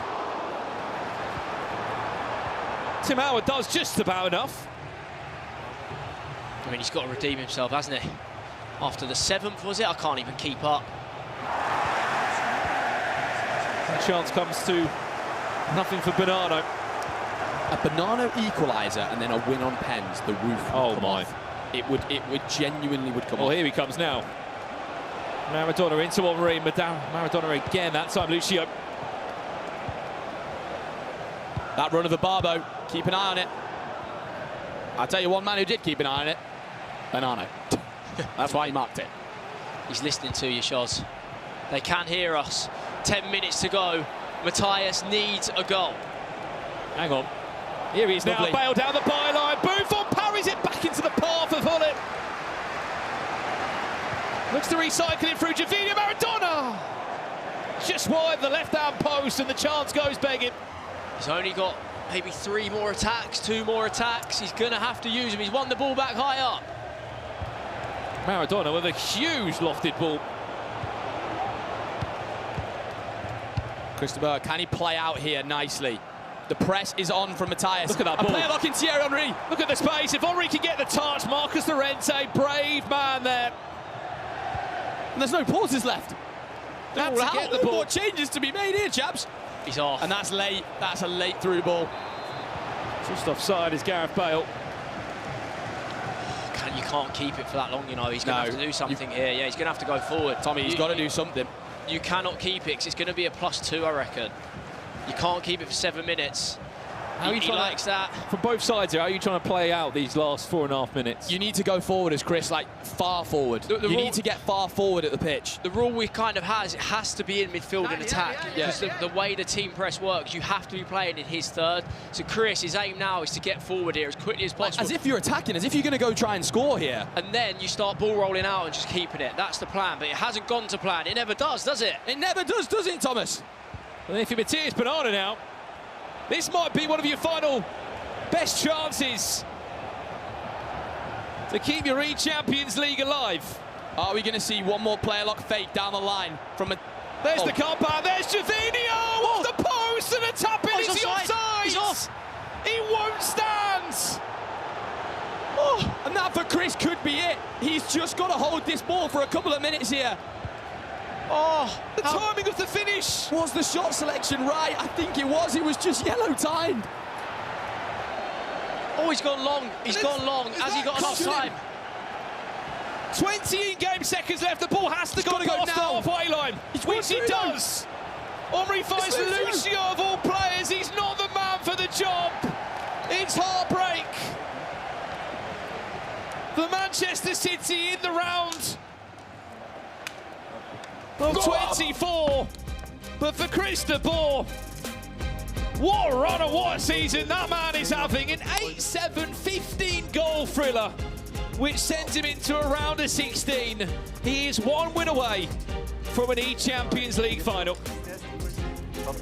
They're the games Chris thrives off. I'd love to know how many of them he's won, because I remember even in his online form when he won a Cash Cup, he was winning 9-8, 9-7. And when it goes like that, it just seems that he always finds the edge, and it's what he deserves. He's played really, really well there. Big ups to Chris, and what a great game. Well, there we have it. That is our round of 24 done. 8 more players eliminated from the eChampions League. When we're back, the qualification games kick off thick and fast as Emre Yilmaz takes on Neat for a spot in the final 8 in Munich. Dit zou makkelijk moeten zijn. There are 2 base hero items from this league in Ultimate Team. That's difficult. 10 Ultimate Team icons made their name in this league.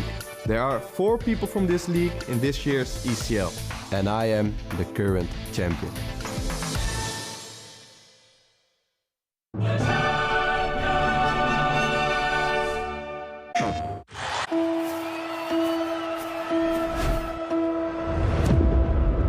Every moment leaves a mark. The time has come to continue making history.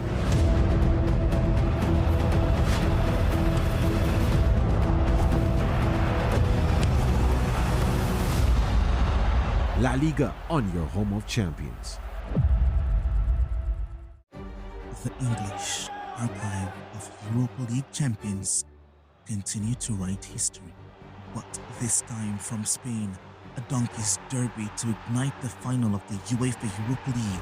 Tottenham rivaling Manchester United for Europe's second biggest title. Wednesday, May 21st, 2 p.m., 3 p.m. ECT on SportsMax 2 and on the app. An orchestra of Europe's pride awaits. We watch for the players. We watch for the goals. We watch for the memories. And the memories last forever. Rewatch matches from Arsenal and Manchester City every week on SportsMax and SportsMax 2 and relive the stories, the defeats, the triumphs. Your memories live here on your home of champions and on the SportsMax app. Stay connected when you stream on the SportsMax app.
Welcome back to the eChampions League. The round of 24 has been concluded and it was full of action. Goals, extra time, celebrations and the ending of a rivalry in the trilogy. It was that man, Anders Vergang, who came out on top and goes through to the round of 16. One more game for these players and they will book their flights to Munich for the eChampions League finals. There were celebrations, as you can see. The game meant so much to so many players. There was no handshake. There was a lot of goals, a lot of action, and the man who commentated over absolutely every moment, well, both of you did actually. We'll go to you first, Brandon. The ending of a rivalry now? I think it's got to be, hasn't it, that they played twice here, and as much as they didn't shake hands there, I can see from Young's side he wasn't happy with the multiple celebrations that were coming at him. You have to say rivalry done there. They played twice in the Champions League. He beat him both times. He is out, but the game that I think me and Shuri most definitely enjoyed a little bit more was that Matthias Banana-Cristobal game. I mean, 15 goals in it. When you're going back and forward in a game like that, you don't even celebrate the goals that much because you just think, well, there's going to be another. Chris is sure about that? Because Matthias Banana went a bit... Well, Matthias is correct, actually. Chris de Boer, on the other hand, he scores 87. He's just like, yeah, it's just another goal in the game. And it seemed like just another day in the office in the eChampions League for our commentators as we saw the results previously. And this is the round of 16. We have got our final 16 in the eChampions League. I mean, Mark Marley as well. He joins his Brighton and Hove Albion teammate Jayden in the round of 16. I mean, we've got some amazing highlights to show you guys, and we'll kick things off with this game. RVP legend made it through as well. He did, and look, I think it was a game that we didn't really get to catch much of, but we caught the ending to it. 3-2 in the 88th minute for RVP legend. Mark Marley, by the way, this was a bit of an odd game because we knew Mark Marley was playing incredibly well. I feel like for Mark, he's been 2 games away in 2 years now from being at a World Championship, and for him to have a good run here in an eChampions League and a top 8 kind of feels massively deserved, FG. Massively deserved indeed. I mean, speaking of massively deserved, we're looking at the man Resende, who's really, really close to us. I mean, this man made it in yesterday based on a goal Tex conceded in the last minute, and what a way to take his chance. it would be absolutely massive for him. And this is the great thing we've got here at the ECL. This format is fantastic and it's creating so many amazing moments for us. It'd be great to see him make it. I mean, this game, we're seeing the celebrations. He said he didn't celebrate. He didn't celebrate his actual winning goal in that game, Chris de Boer. 15 goals after extra time. Esports heritage. I mean, look, we want entertaining games, don't we, FG? That was like a proper set of tennis, that wasn't it? It went all the way between the two of them, and there was just some crazy, crazy moments in it. I'm surprised they both remained so composed in the end. Heartbreak for Matthias Banana, but for us as spectators, we want more of the same, please, in the next round. I mean, the beauty of the eChampions League, it just keeps delivering. I mean, Chris is with Casey. I wonder if he's got his breath back yet. Yes, I am here with Chris, and a very, very dramatic round of 24 for you. How are you feeling? Because that game, 15 goals, how insane is that? I feel mostly relieved. During the game, of course, it went both ways every time, and I was really nervous at the start. I made a big mistake, went 1-0 down. I was looking at my coach like, oh. And then I started getting into it, and then the goal fest started. And well, it was a roller coaster, and like, Matthias is a loud person, he's gonna scream. And my coach told me before it's gonna happen, don't be shocked by it. And he has experience, I maybe don't have that experience as of yet. Then I'm really happy to experience a game like this, and to be at the winning end is even better. Now, talk to me about that 90th minute, because you scored, he scored, and then obviously he had that celebration. I was in the other room. I thought that he was winning after that celebration, but he literally just tied it up. How did you feel? It couldn't have felt great. It kind of backfired because I scored and I thought like this is going to be the winning goal. And I kind of screamed like the first time in the game, really big. And then, yeah, I saw the corner, I was like, this is not going to happen to me. And then he scored. And then, of course, I could have expected it. But then in extra time, I scored and I was like, I'm not going to celebrate this time because it's not going to backfire, that it's going to backfire again. So I kept calm and won it. So pretty happy. Well, congratulations, you got the job done, and you will be going up against Johnny next, so I wish you the best of luck, reigning champion, but it'll be a fantastic matchup. But until then, I believe that Ryan and Shells are over at the analysis desk. Let's teach me some things, please. Perfect. Thank you, Casey. And you're right, I'm joined by my former teammate, Shells, here at the analysis desk. We're going to be going through something we saw in our first set of games, and that was Resende.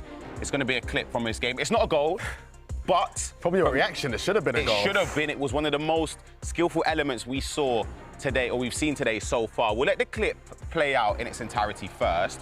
You'll see here, 107th minute. This is the key. It's an extra time. Look at the skill.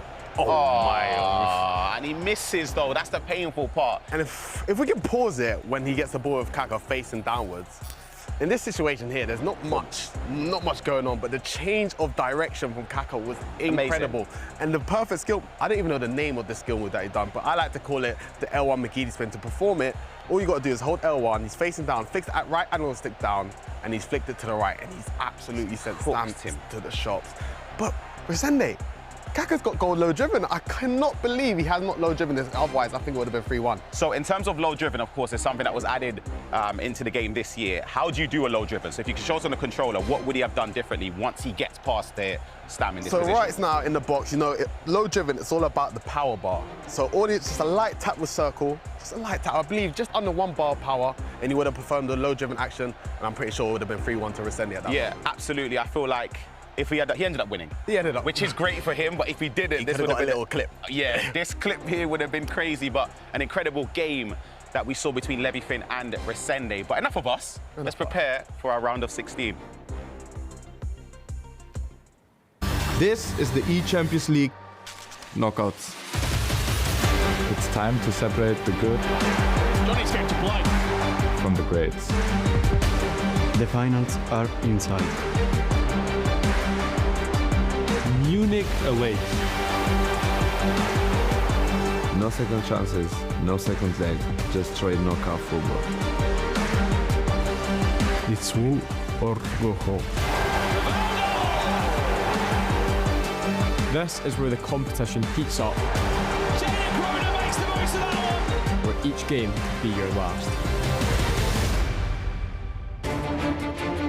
It's time to find out who will be away the first couple of seats on the plane to Munich for the eChampions League finals. The top seed from the league phase, Emre Yilmaz, will take his seat on the stage against a true magician on the sticks in Neat, but he's never quite had that crowning moment in a global FC tournament. Emre Yilmaz, 2023 eChampions League victor. And believe it or not, these two matched in Istanbul in the top 8. It was Emre Yilmaz who picked up the victory, 4-3. The other match that we have to keep our eye on.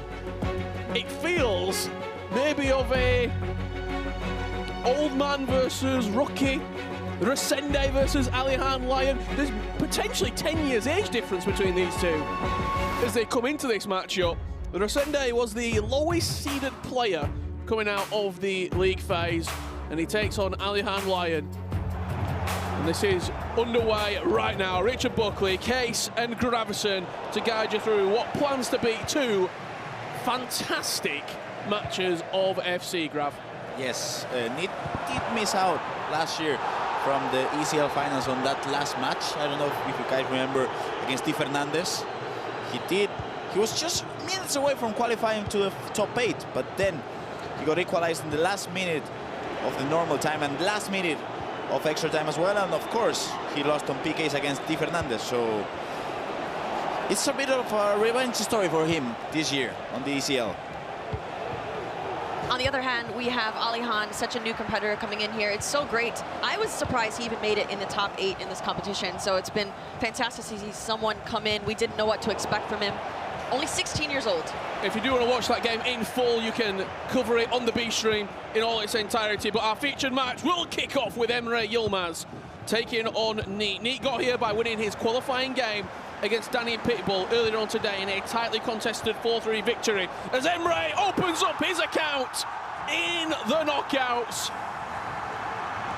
He is inevitable, Graviton. As Thanos, right?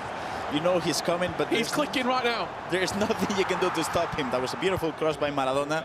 And again, Thierry Henry with a green time shot to make it 1-0. I think one thing that we're expecting, Casey, is goals. Yes, goals galore. I think both competitors, such great attackers in this competition, especially Neat. I'm excited to see a bit of that magic that we saw from him in previous years, because at one point in time, many people have said that he is one of the best attackers in the world. We'll see if we see any of that here in this round of 16. Predictions? I'm gonna go with mine. I think Neat really struggles against Emre because of the way he plays. I do think Emre is gonna win, and I think he's gonna win on a big result. Comfortably? Yeah. He's going forward again here, Emre Yilmaz. And a second goal would kill any sort of momentum that Neat had. He's had 5 minutes, he's already scored a goal and created 2 other chances. His attacking efficiency, I think the perfect way to describe it, Emre Yilmaz. The amount of times he enters the final third is truly outstanding. It has to be, what, 20, 25? The amount of times he enters on that last third inside to the box. Here is Neat with Maradona. Nice ball down the left-hand side. Cuts it back for Henry. Extra pass to Ruud Gullit, but Jaap Stam. And Emre Yilmaz will walk away with possession. He's had a little bit of time to think about this game. Emre Yilmaz, obviously he knew that he would have to play either Neat or Danny Pitbull. I was next to him yesterday when the final group games were sort of taking place in the league phase, and he was working out who he's going to play. And he seemed somewhat content that it was going to be Neat or Danny Pitbull. There wasn't much sort of fear around either of those two players. He just takes it all in his stride. I can't imagine there's too many players that actually scare Emre Yilmaz. I think that he has that quiet confidence within himself, that he knows that he can pretty much take on any competitor. So that really doesn't surprise me. And honestly, the way that this game is going, the trajectory doesn't surprise me either. There's a reason why he was top of the league phase these last 2 days. He's just been such a stellar competitor. That player lock into Thierry Henry. He's just going to burst away. Goes so low driven, gets the rebound off the goalkeeper. Part of me thinks he meant that, Grav. No, do you think so? I don't know. Oh, if he meant that, he's a magician. But the thing is, that player, like as you mentioned, was beautiful to make it into the space. Neat second man himself. And yeah, just a lucky rebound by the best striker in the game, Thierry Henry. Maybe I'm giving too much credit. You did. Neat and Santa Clara find themselves 2-0 down here to the hands of Emre Yilmaz Real Sociedad. He won the FC Pro La Liga Cup earlier on this year before a top 4 finish, losing to the hands of Nicholas. One thing that I can tell you, of course, as I know Neat for a long time now, and I was with him on a daily basis 3 years, he did always struggle against Emre. He didn't, you know, sometimes how players don't like to play against certain players. I would say for Neat, Emre was one of those big dogs that he never liked to play against. It's his kryptonite. Yes. Which makes sense, because Neat is kind of a free-flowing guy in the way he plays. And you know, when you're playing against Emre, he's going to do the same for 90 minutes. And if you're not 100%, you won't be able to defend him. Well, let's have a look at Alihan and Resende. They kicked off slightly earlier, 28 minutes on the clock, and it's Alihan Lyon going 1-0 up. A round of applause from Coach Nightwatch behind him as Neat finds the back of the net. We officially got a game on our hands. Neat is officially back in as we see the goal roll in here. Neat on the ball with Thierry Henry, one of the best competitors we've seen here in this competition. Great finish. Emre, not too happy with that one, but still in the lead. I'm just watching the Twitch chat now. I am royalty, it says low-driven supremacy. I would say finesse supremacy. We've seen 3 finesses now in just under 5 minutes. Well, let us know at home, what for you is the best way of scoring this year? It used to be power shots, now you're seeing low drivens and you're seeing finesse shots as Thierry Henry finds the back of the net, 2-2. All it took was one, and a second goal quickly follows, Case. And just like that, momentum is in favor of Neat. As we see the goal here, quick pass in, I mean, that is just such an easy opportunity, such a quick pass, quick thinking as well. I don't know if we can rewind that back all the way to the moment he kicked off, because the fact that he kicked off and instantly lost the ball and conceded, that will not only annoy Emre Yilmaz, but let's have a look at it. I want to count it. 1, 2, 3, 4, 5, 6. Maybe it was longer than I thought. No, he's going to lose it now. There. It was one pass. Now, about 15 seconds from the point he kicked off to now he's 2-2 down. It was a big mistake. You can't do that. No, you can't do that. Especially now at this stage of the competition. Of course, if you do that on the group phase, you just look at your coach and he'll tell you, come on, you cannot afford those mistakes. But in the top 16 now, it's just, you cannot do that. It's not acceptable. There's also one in the chat talking about someone having a Scouse accent. I hope that's not... I'm not sure where that's coming from. That has to be me, I guess, right? It must be you, Graf. It must be me. Emre Yilmaz. I do like Edinburgh as a city. It's nice to live there. Unreal finesse. I think you got a bit confused there. That is the wrong city.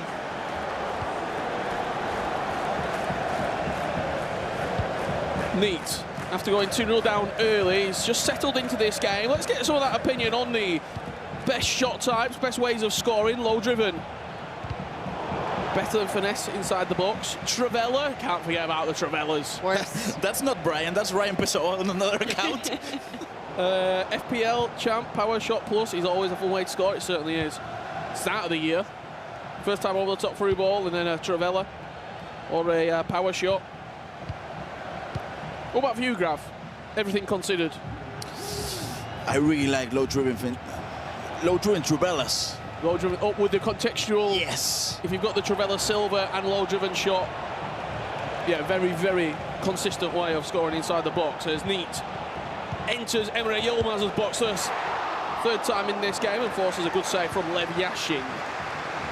Lots of missed opportunities on both sides here. This game could easily have 2 or 3 more goals. But it seems like Neat has turned it on here in this last 20 or so in-game minutes. We'll see if he's able to keep up with the momentum, because he's looking really great. Emre Yilmaz coming forward. Cafu with the chip. No one talks about the chips. You can never forget about the chips. as Emre goes back in front. Just a beautiful, beautiful, beautiful build-up. To be honest, that could have been a trivela as well. Maybe, I don't know, a low two-inch shot. I didn't see the cheeky chip. No. But of course, that's a goal, so he did the right thing. Saw a question in the chat. Does the woman play FC? I do indeed play FC. I can answer that question. Not only that, you're going to play against him, and you'll beat him. Yeah, I challenge you. I challenge you to a game of FC 25. Emre Yilmaz, 3-2 up. The other match that's taking place right now, Alihan Lyon and Resende with a spot at the eChampions League finals on the line. Alihan leading by 1-0 the last time we saw it, and that scoreline still with the youngster in front. Meets trying to edge his way back into this tie. 35 minutes on the clock. Maybe not the way that you expected this game to be, Grav, when Emre goes 2-0 up early. No, not really. And Royalty, the Twitch chat person, just told me that, of course, my prediction was wrong. So I guess they always are wrong. So look at this. Resende on the finesse, right on the stroke of half-time. 1-1. Oh, Maradona. As Maradona turns on the Jets, cuts it back to Henry. Nice roulette from Neat. That's a fantastic goal. Come on, take a bow. Absolutely beautiful. That's exactly what we expect from a player like Neat. Starts off with Maradona, quickly moves in. It's the roulette, though. That is my favorite part. Watch this. Henry roulette across the goal. I mean, perfection from Neat here. Just perfect. Just perfect. And that's 3-3, and there seems to be a way to attack against Emre. Just building up on the wing. That Maradona item was just so fast. Yeah, it really was. We saw Maradona use a fair amount during the FC Pro La Liga. Yes. But didn't look that fast. It wasn't that good in La Liga. No, it wasn't. And the reason I say that, both players here using Maradona. Obviously, Emre would have had a good amount of time with him. Yes. During the 2 league phases, the Cup and then the finals that he participated in this season. Neat applied his trade over in Portugal before he lost in the final to Young, who we just actually saw eliminated from the tournament. Oh, he was unlucky with that player lock. I mean, it seems like Neat has really found a way to attack with the 4-4-1. But that's nice. Maradona linking up with Henry, cuts it across the back post. Emre Yilmaz started the game going 1-0 up inside the first 4 minutes, and just before half-time, he's looking to be at another ECL finals. And again, it all started in the wing. Maradona with a double tap cross for the people just watching us at home. That's a really easy way to cross. You're just double tap your cross button, and it will be the best way to go for those crosses on those situations. It was a driven one to make it 4-3. 4-3, Emre Yilmaz going into halftime here. Both games very, very close. Honestly, I would have anticipated that with such high stakes here in the round of 16. You win this, you are booking your ticket to Munich to potentially raise that trophy at the end of the competition. And so it's going to be close either way. Yeah, it's so interesting because I think with this particular matchup, I thought Emre Yilmaz might have edged in front and then extended a lead to maybe 4 or 5 goals by the end of it, which it could still happen. The other match that's taking place between Alihan Lyon and Resende, that was always going to be a tight affair for me. That was always going to be a 1-goal differential. Resende in knockout games isn't going to lose heavily. And Alihan Lyon, he is still an unknown project. We don't know where his ceiling is. We don't know how far he could go. I have a good question in the chat. Has anyone ever won the ECL twice? And the answer is no, but there is potential for a few players to win it. Yeah, we've still got Emre Yilmaz in the tournament. We've got Nicholas from 2022. Johnny from last year as well. Johnny from last year as well.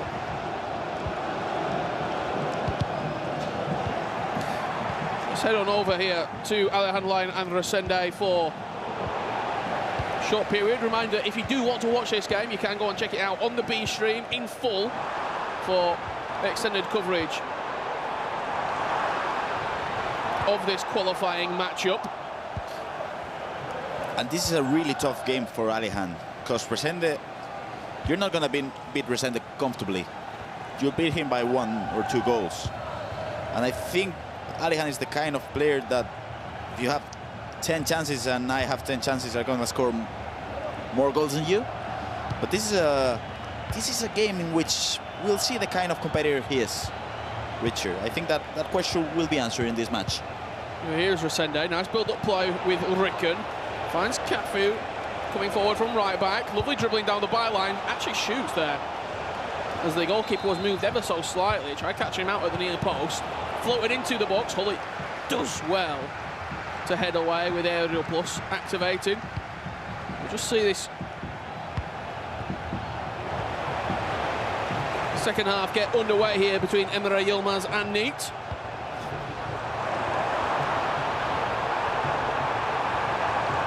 It's Emre once again ended the first half on top. Will he start the second half with a goal? Another question in the chat, 1 match elimination, and yes, if you do lose at this stage of the competition, round of 16, you will be going home. We've had so many amazing games up until this day, but yes, you only have a few opportunities today. For those starting in the beginning, they need 2 games to make it to Munich. For those top 8, they only need 1. Yeah, from this point on, they come across a bit Scottish then, Grav. From this point on... The Scottish or Scouse? Don't get me started. Win and go through, lose and go home.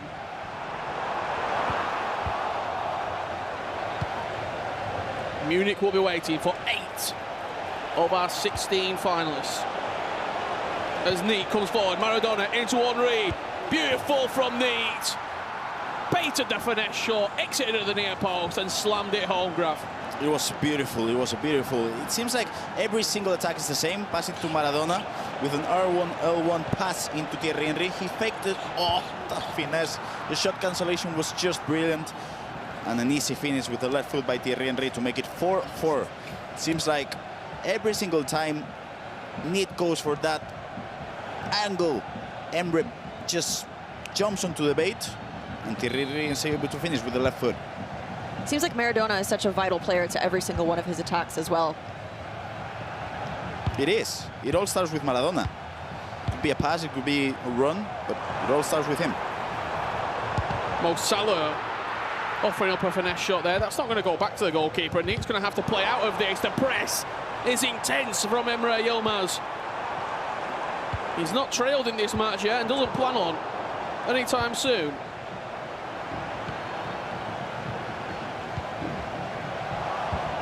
But with Neat defending well here, and with players up the pitch, there could be an opportunity to hit a quick counter-attack. Emre is so fast at closing down. Mo Salah, Rapid Plus activated. This game teetering at the moment, Grav. Yes, you're both losing possession, but I think Emre is just better at this kind of game. Of course, it's a 4-4-1 against 4-4-1, but it seems like the way he's pressing with the midfielders is just too strong at the moment. That's a deep finesse shot from Emre Yilmaz.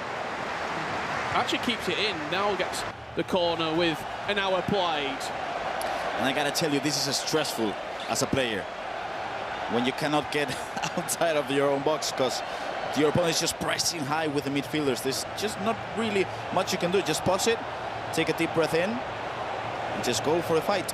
Every single time we've come onto this game, it feels like, especially in the second half, it's been Resende keeping possession in this sort of area of the pitch, Case. Yeah, we haven't seen Alejandro do too much in this. Obviously, we're only tuning in for small tidbits of the game. But yeah, it does seem like he has been dominated. But you mentioned it before, Grav, that that's the type of game that we're going to have. And that's why I feel like mentality is going to be so important going into this one, because every single fine detail is going to matter. Like I said at the start, it's almost the rookie against the master here The oldest competitor in the competition still here against the youngest, as Nightwatch, who's been with Alihan every step of the way in his career so far, jumps in for some tactical guidance. And I'm sure Nightwatch will really like this match as well, to see how Alihan is able to perform in those matches in which he's not comfortable, but you gotta put it through. Because, for example, we know Anders is able to adapt to every single match, and when he's uncomfortable, it really seems like Anders plays even better. Will Alihan be able to do the same? I guess we'll see. Neat. Good opportunity here, just slowing it all the way down. He will get the free kick. It's a really, really nice bit of attacking play. Put a player on the line here with a little bit of goalkeeper movement. He's moved quite over to the left-hand side here, and he's hoping that Hullit can defend it for him. It's up, it's over the wall, and Hullit does exactly what he was put there to do. Maybe just not quite enough power on the free kick. Maybe. I think he was just too far.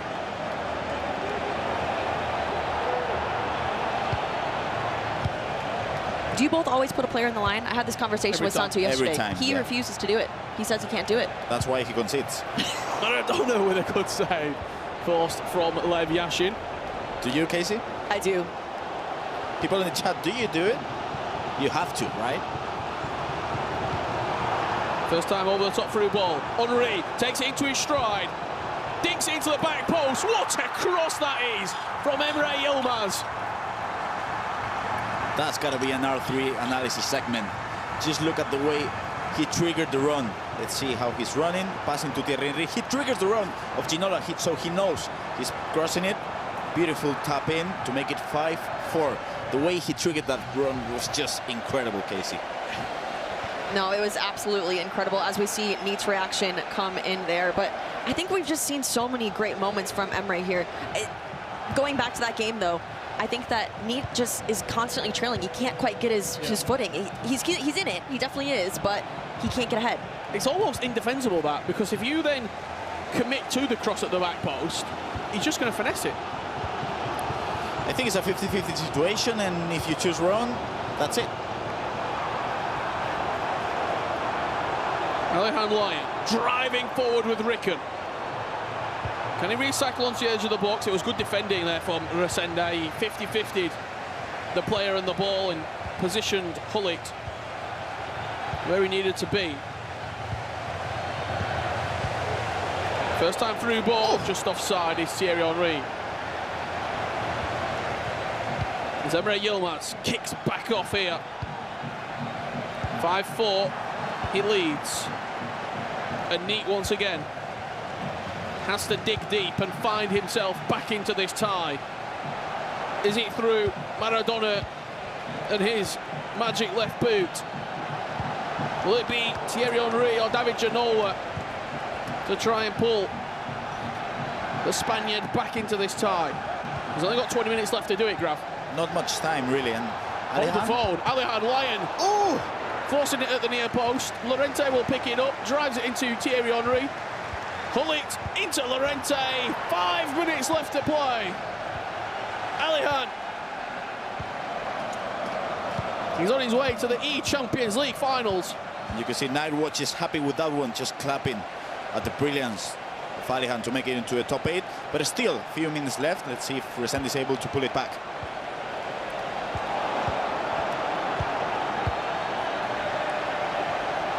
.17 on the clock.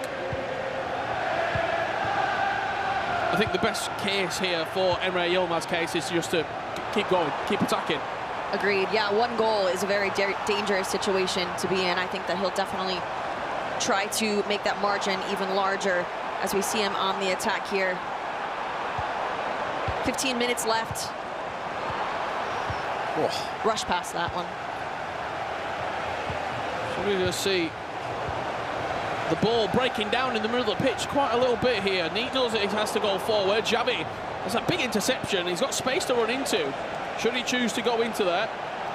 Emre's pulled Lucio way out from the centre of the pitch. Again, Xavi on both players' perspective. Just in the right place at the right time as Hullet hoists one forward for Mo Salah to chase, but it's always going to be Thuram's. Oh, it seems like it could go either way, really. And it's a beautiful player lock. Richard, this could be it. This could be it. David Ginola inside the box. Emre so aggressive at charging down.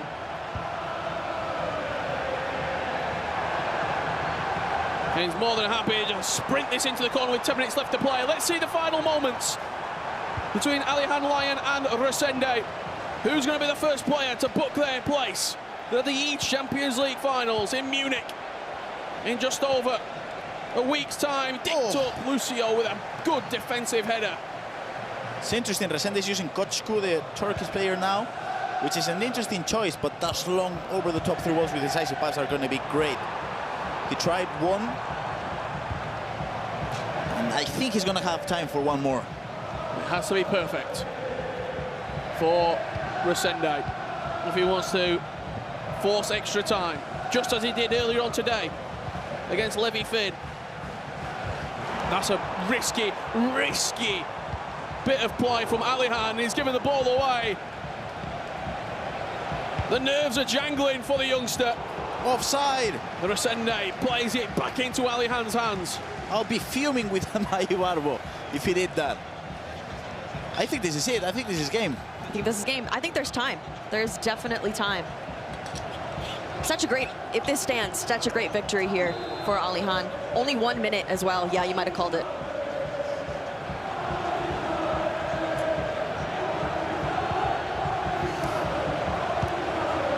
Ludo Goretz. Alihan Lyon will be there. There's a big question mark over this youngster. Does he have what it takes to compete at the global level? And that question is about to be answered. Your first finalist at the eChampions League 2025, Alihan Lyon. Top work, incredible work. I feel like this is the start of something strong and beautiful here in the FCSC case. I feel like Alihan could be the making of a world champion. Absolutely. We will have to see as the competition goes on. But to come into this one, absolutely fearless, going up against some of the best competitors in the entire world. Nightwatch very happy with his competitor there, but no, what a fantastic weekend he's had. I don't quite think he understands the gravitas of what he's just achieved. From playing online, from coming through, he's beat a veteran of the scene in Resende, a true pro. Alihan Lyon will be there in Munich. His coach Nightwatch in the first ever eChampions League was the runner-up in 2019. That must feel nice. Nightwatch, once player, now coach, he's back at the big table. This could be it. Emre Yilmaz to kill the game. Ginola one-on-one with the goalkeeper. He's gone for a technical dribble, and he's allowed Neat a chance. And Waneri now with the ball. Blatant foul. I really think Emre was trying to go for the cross, but the run was not good enough, so he just didn't know what to do with the ball with Ginola.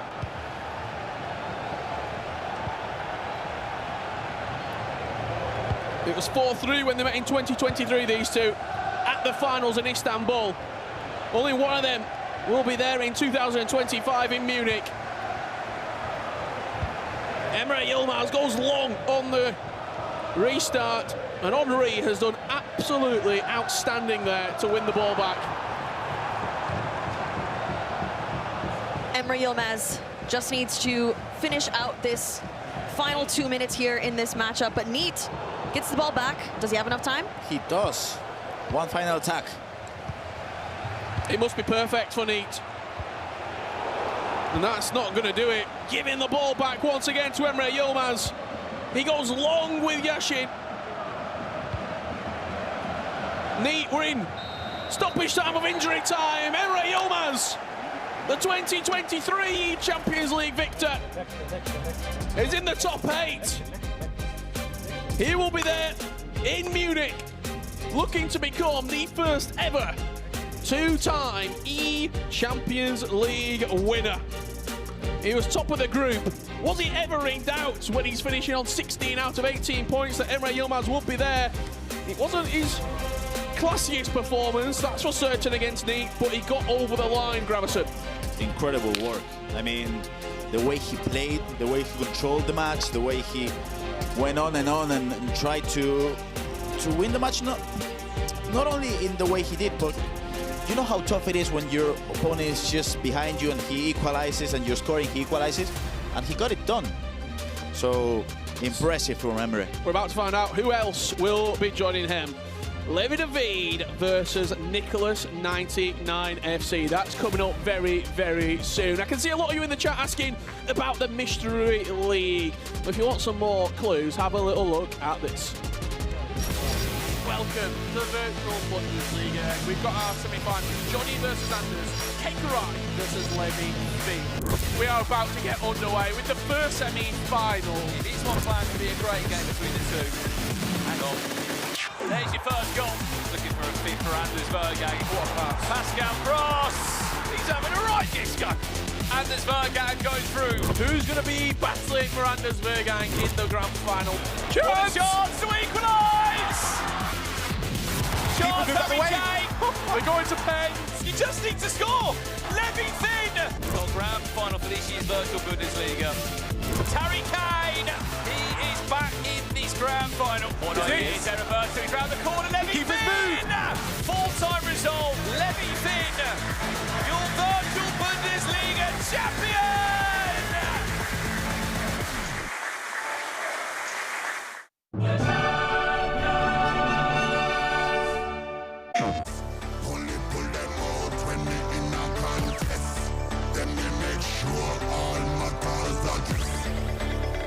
Winner takes all in the second leg of the Jamaica Premier League semi-finals. The Battle of the West and East. Montego Bay United takes on Mount Pleasant, and defending champions Cavalier and Arnick Gardens square off for a spot in the Super Finals. Sunday, May 18 on SportsMax, SportsMax Plus, and on the app. We watch for the players. We watch for the goals. We watch for the memories. And the memories last forever. We watch matches from Arsenal and Manchester City every week on SportsMax and SportsMax 2 and relive the stories, the defeats, the triumphs. Your memories live here on your home of champions and on the SportsMax app. Stay connected when you stream on the SportsMax app. This is not a tennis court. This is a stage. 78 feet by 36 feet. It's not made of concrete, clay, grass, no. It's made of fearlessness, rebellion, an unbreakable spirit. Here, there's no acting. This is our stage to rally the world, and our stage is the WTA.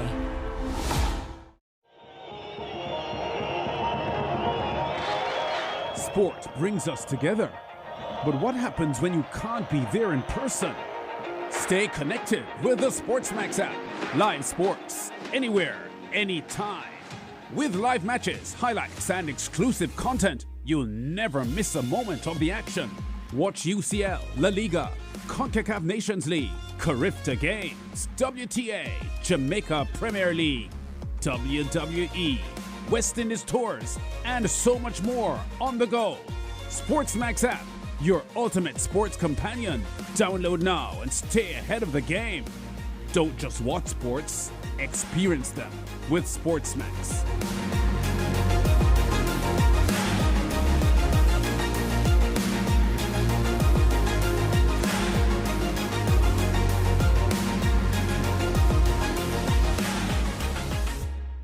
Top-level netball continues on Monday as Avis Magic meets Southern Steel in the ANZ Premiership. It's live at 2:30 a.m., 3:30 Eastern Caribbean Time.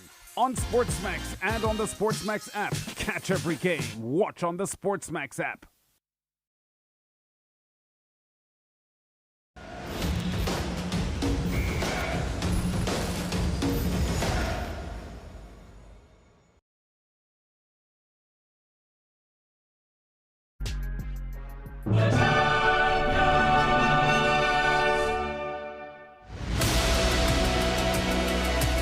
The best 32 players in the world. Fighting for the right to sit on the throne at top of FC. This means so much more than you think. I cannot believe what I have just seen. We could be watching something special here. Your FC Pro World Champion. Well, welcome back to the Champions League knockout phase here in Manchester. We are joined by one of the newest players, one into the competition, but two into the eChampions League finals in just a few weeks' time. Alian Lyon, congratulations, joined by his coach and translator for today, Dr. Nightwatch. You may remember him back in 2019 in the Champions League. First and foremost, Alian, you're 16 years of age. You're in the final 8 in Europe. You're amongst the best players in the world. How do you feel? На 16 години си, стигна най-добрите 8. Как се чувстваш? Страхотно. Това беше моята цел и знаех, че ще го постигна, ако играя добре. I feel great. That was my goal. I knew I was gonna achieve it if I play well, and I did, and I reached my goal. Some people might not know there's a story that is between these two players. It was Dr. Nightwatch, who was the first ever Bulgarian to play in the Champions League final in Madrid in 2019. You made it to the final. How does he feel now, being the youngest ever Bulgarian and the second to maybe go one step further and win the Champions League in Munich? Треньорът ти преди 6 години стигна финал на Шампионска лига. Как чувстваш да си втория българин и на 16 години да класиран за топ 8? Ми страхотно. Цели? Целта ме да спечеля трофея. It's an amazing feeling. At the end of the day, my goal is to win the tournament, and I want to surpass his achievement. If he wins the Champions League, will you give us a few more words? Ако спечелиш Шампионска лига, ще кажеш ли някоя друга дума? Повече? Yeah? No. No. He won't. Okay, brilliant. Well, that might be the last we've heard of Alian, unless he goes and wins the Champions League. Congratulations to him. He goes through to the final 8. He'll play Emre Yilmaz on the 28th of May. But for FG, it's back to you. We've got more knockout games on the way. Thank you very much to Brandon. Congratulations, Alian. Cool and composed. He's done his job. He doesn't need to do the interview as much as this. We've seen two players are now on the way to Munich. Emre Yilmaz and Alian Lyon, the man that Brandon just interviewed right there. What did you make of that one then, Shuri? He's just a man who just gets it done. He's just done absolutely fantastic this tournament, and at 16 years old to go and do that. I mean, he didn't have many words for us, of course, but that's the cool, calm, composed thing that we like to see. He does his talking on the virtual pitch. He knocks out Resende, who had a brilliant tournament. I mean, to get to this stage, Casey, so close to making it all the way to Munich. Yeah, it's a tough one, especially going through a grueling last 2 days of league phase. I mean, we were stressed watching it these last 2 days. I can't imagine having to go through all of that just to get knocked out one game before you can qualify for Munich. But still, fantastic effort, and he should be very proud of himself. And Emre Yilmaz, of course, beating I mean, we said yesterday, you remember he was yesterday's PlayStation Player of the Day. We said yesterday maybe we don't give him enough credit. I think we need to start doing so because he is on the flight. Can he go all the way, Case? Potentially. I did not predict him to do that, but no, I've been very impressed. There's a reason why he was top of the league phase. He's still undefeated in the competition. He hasn't lost a game yet, so I'd love to see him keep rolling through. He is absolutely on fire, and I tell you what, he's actually had the MasterCard moment of the match. It was his winning goal, Shuri. Talk us through this one. This is an unbelievable piece of play. This is so difficult. The timing of this to the back post, that cross, you can't teach that. You can't teach that. Only Emre Yilmaz has got that in the locker, and it's great to see the smile coming out. But obviously, we had a laugh with him on the interview yesterday. I love to see his smile. That piece of play, the first time through ball, then the cross back stick, is just beautiful. It's what, sorry? Beautiful. I just wanted to see if he could do it again, and he nailed it. Absolutely love it. Right, listen, Levy David versus Nicholas up next. That's our featured match, but we can't leave out Jaden. Brighton and Hove Albion's Jayden, who's, of course, coached by Zach Moore. And we caught up with him. Here's a little bit more about Jayden.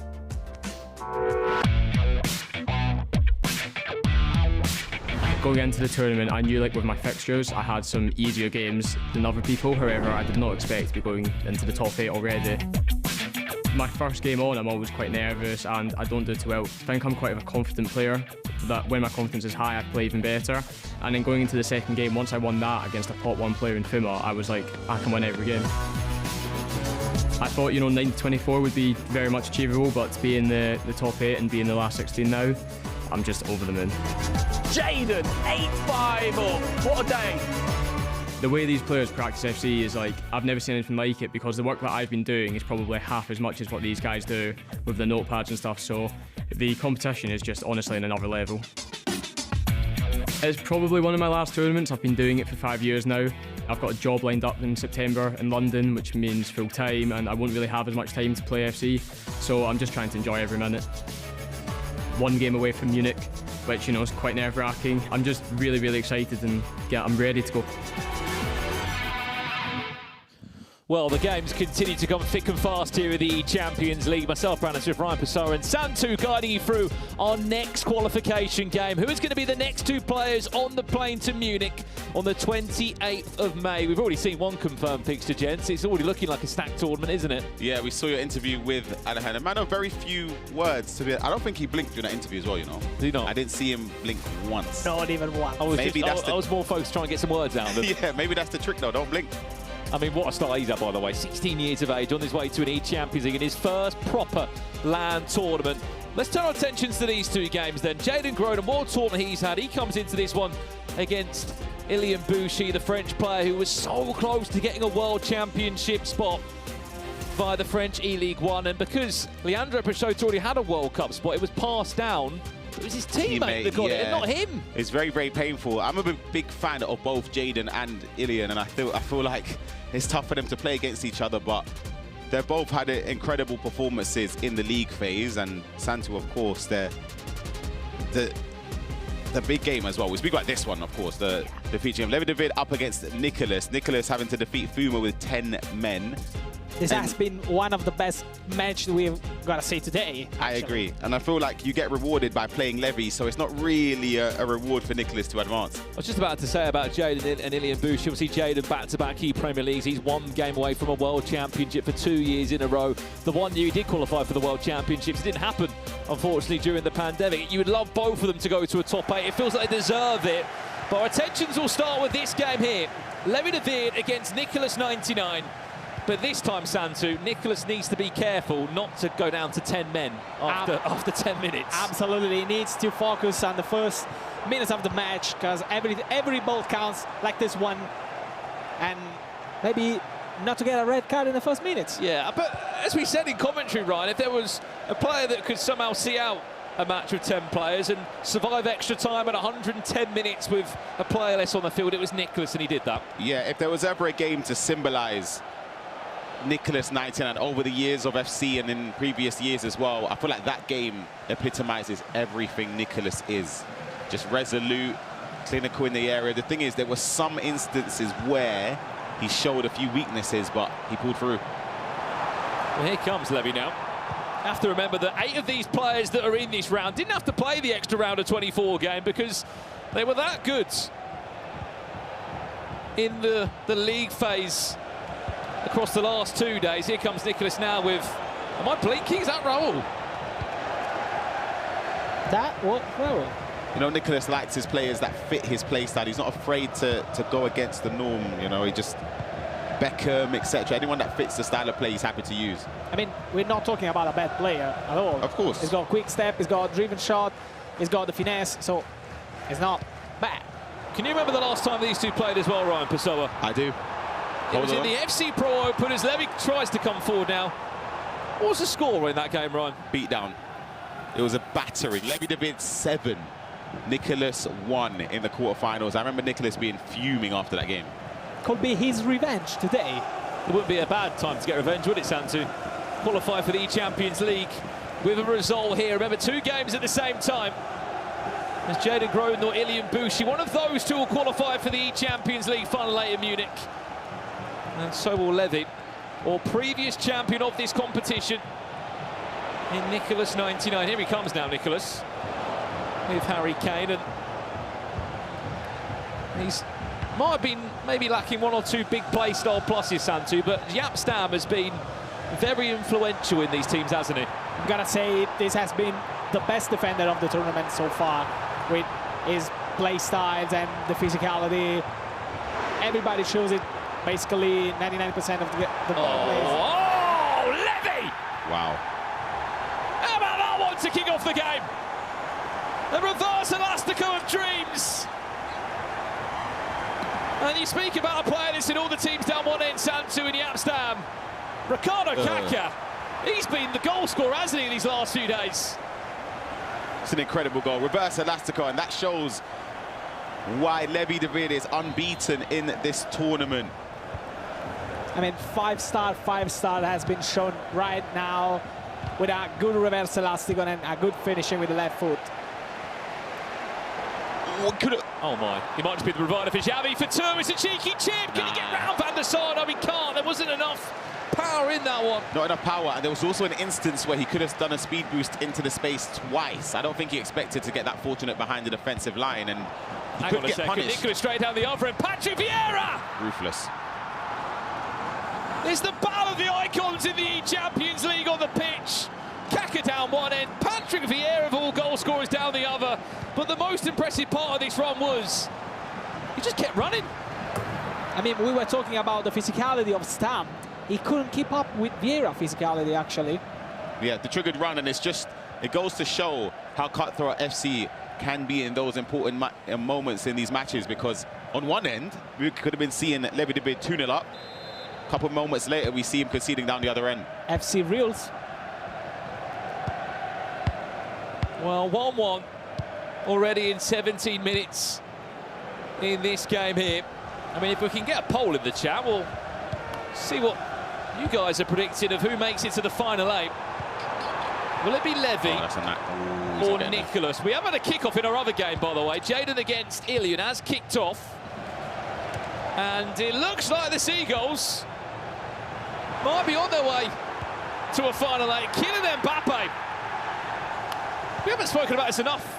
On top of that, the squad selection of Jaden, he's the only player still that hasn't backed Ruud Gullit, and it hasn't fazed him. Yeah, I had a conversation with him earlier. I was quite critical on him not choosing Ruud Gullit in his squad, and he told me I need to apologise to him for that, because it's been working for him. And of course, here's the poll. Who do you think will make it into the final 8? Levy David or Nicholas? Speaking of Gullit now. Levy back in front, 2-1. That might swing the poll. You can have your say at home. How good that goal hits, as finishing as well. Just for people at home as well, Santu, that might not know the importance of just triggering that run of a centre midfielder. We've seen it from Vieira down one end, Gullit down the other. How easy is it to do, and you've seen how effective it is. I mean, you just don't need to do the play a lot. You just press L1 and the centre midfielder will run just through the defense. So people at home, just having a try about that, because it gives you more people and more unpredictability to your offensive play. And it also forces the opponent to respect the run. Hold on a second. Corner whipped in. Jaden has fallen, fortunately. And he puts the finish into the bottom corner. Jaden starting off as he left yesterday. 2-0 lead. Had an incredible week as well. Finishing his final university exams, winning a football tournament as well. And now he's looking likely that he could find himself in the final 8 in Munich. He told me the words as well, that he's just finished university, to your point, Ryan, and unsure of what the future looks like for him in terms of being a pro player. If he goes far in this eChampions League, his decision might slightly be affected. Certainly would be if he was on the plane to Munich in a few weeks' time. What a start he's at, by the way. 2-0 he leads against Ilian, but one thing we know about Ilian Bushi, he will come back, he will score goals. Look across all the group games he's had. 5-6 in every game. Is it 3-1 here for Levy? Gotta be. What a block that is from Stam. I know when he cuts inside, there's one ambition. Hold on a second. Corner whipped in. Too much power, goes out for a goal kick. But when Salah's in that area, Santu, of course, to try and cut inside and look for the finesse shot. can we say that there was a missed opportunity? 100%. How are you timing that green, Ryan, and it's not being on target? Just the power. I think that's the sticking point there. That's the difference. Kane, Raul, Nicholas! 2-2, Raw square. Santu and I, we just looked at each other. We were both thinking the same thing as the first goal. Missed a key opportunity, straight down the air and got punished. Exact same thing has happened here, carbon copy. But this time it's Harry Kane, left foot, low driven, and it's a deadly finish into the corner. You have to capitalize every single chance you get at this top level. Yep. You cannot miss, I don't want to say an open goal because it wasn't, but almost. You have to capitalize it. You will regret at the end of the day, at the end of the match. Absolutely. It's a key opportunity that was missed, but Nicholas is just, he's ruthless, you know. It's special, special player. He won in 10 men down. Hold on. No way. My. What a start he's having. Wow. And as a Brighton fan, I have to say I'm thoroughly enjoying this. 3-0 lead for Jadon. That is unbelievable. If you remember Ilian's last game yesterday as well, it was a poor performance out there. He lost 9-1. There's a world, Ryan Pessoa. The Brighton of Albion could have 2 players in the eChampions League final. I'm here for it. I'm here for it. I'm absolutely here for it. Big fans of both Jadon and Marley. Goes for goal there, Nicholas. Doesn't get fruitful that time. It kind of feels a little bit deserved in some ways for those 2 lads. They were in the Premier League final 2 years in a row. And yes, they've had eChampions League FC from that, but they haven't had World Championship tickets, have they? And to get that far in the Premier League 2 years and not really times, be rewarded. Honestly, it breaks my heart. They're good people. They deserve to have the success. They have the ability as well. So it's great to see both of them doing well in the eChampions League. Santu, Mystery League. A lot of people asking about it. Have you heard any guesses? I mean, we're looking at one of the players that is playing that league, so... Oh, is that a little bit of a hint, is it? One of these players... They got 50% chance to get it right. Represents the league. Here's Mohamed Salah in for 3-2. I mean, it was a fortunate bounce back, but it was all about the timing of that Trivela. Timed it green. Levy back in front for a 3rd time in this game. Yeah, clinical finish, as you said, with Mo Salah in the area there. Takes the turn, goes over onto the left foot for that Trivela. And there's a goal back in the game between Jadon and Ilian Vushi. Plays it towards the byline with Kaka, driven past. It's a mishap, it's awful. Ooh. It's awful, Santu. You can't afford to make mistakes like that. We were just talking about missed chance, so at the same time, you cannot do this kind of mistakes at this top, very top level. Well, it wouldn't surprise if Nicholas just goes down the other end. That makes it 3-3 before half-time. In case you missed the first round of the knockouts in the round of 16, Emre Yilmaz booked his spot in the final 8 in Munich, beating Neat 5-4, and it was the 16-year-old of Bulgaria, Alian Lyon, taking down Resende 2-1.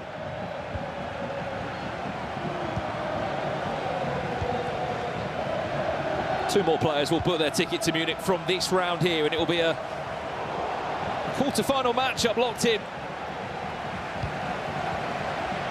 If the scores were to stay like this, I highly doubt they will, would be Levy against Jadon. There's a Trivela, which has taken a little deflection on the way through.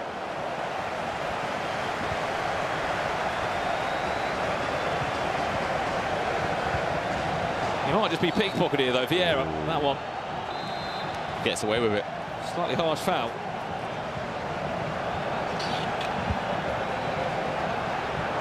Well, update over here. Best way you can reply. This is such a high line, Santu, we're seeing from Ilian Vushi. 4-1 down.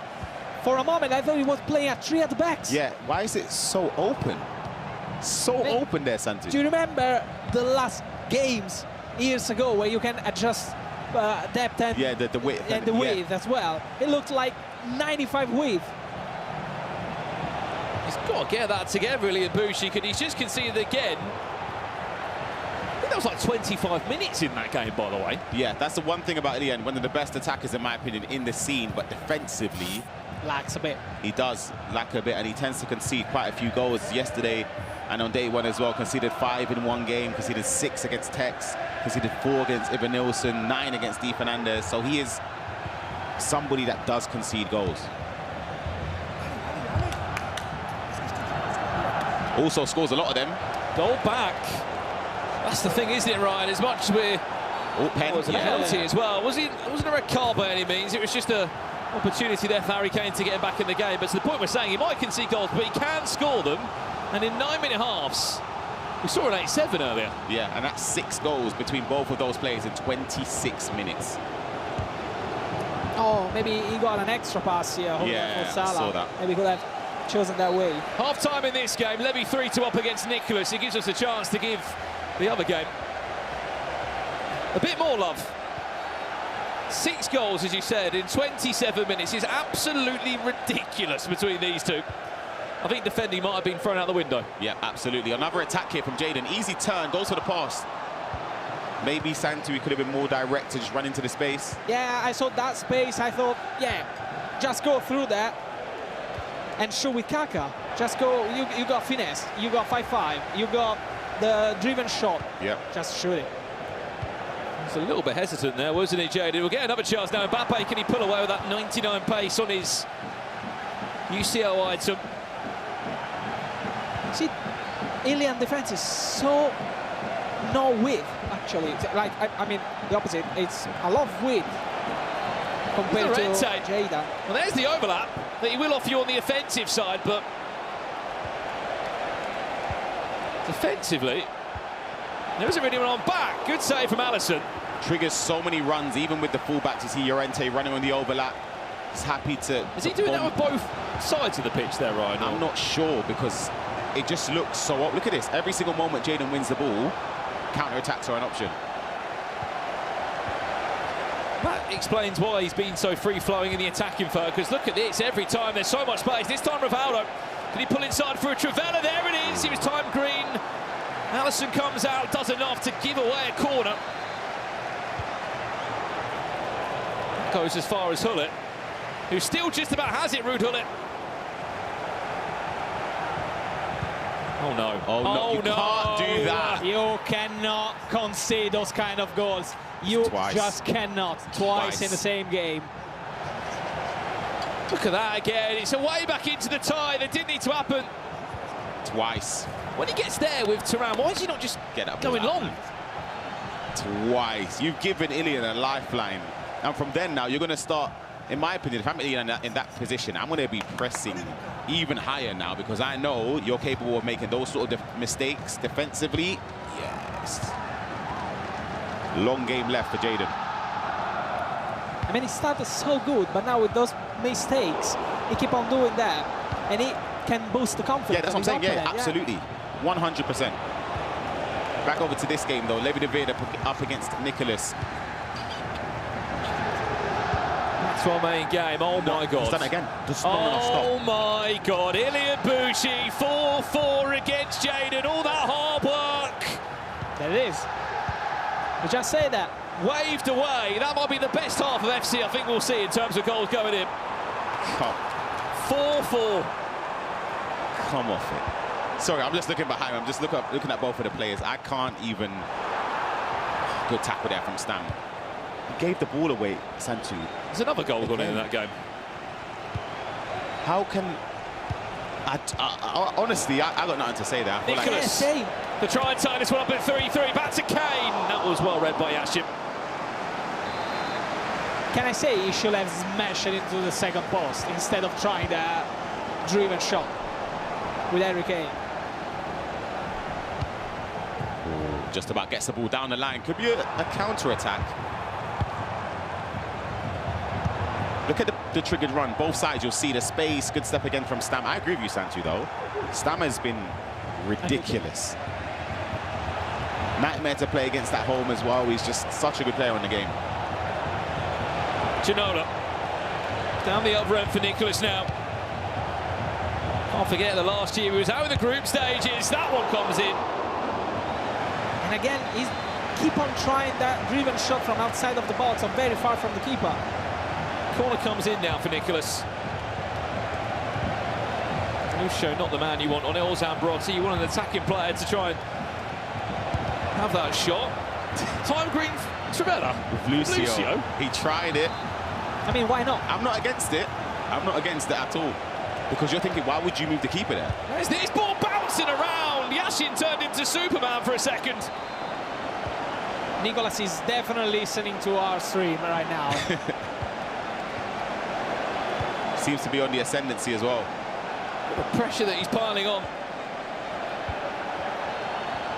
Former Champions League winner. And a moment in play for Levy. Just to have a breather and to try and regain some composure or at least possession for a minute or two. Well, that's in a pause. Let's jump back over if we can, because are we in half-time? We're not even at half-time yet. 4-4. Feels like a 90-minute match we played here, Ryan. We could even see another goal. Ilian on the attack. He's got time to see if he can take the lead. Added time of 3 minutes for a first half. I think that just shows how much has happened. Half-time there.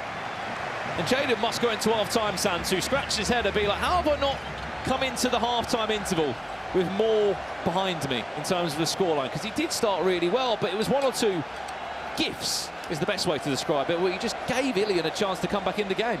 I mean, maybe he just went overconfident by himself in the very start of the game, so he maybe just relaxed a bit, and now he's trying to build up again the confidence for the second half. Is there an element as well, Ryan, that in his mind he's like, this is a qualification game, I can't bottle it? You know, there's a...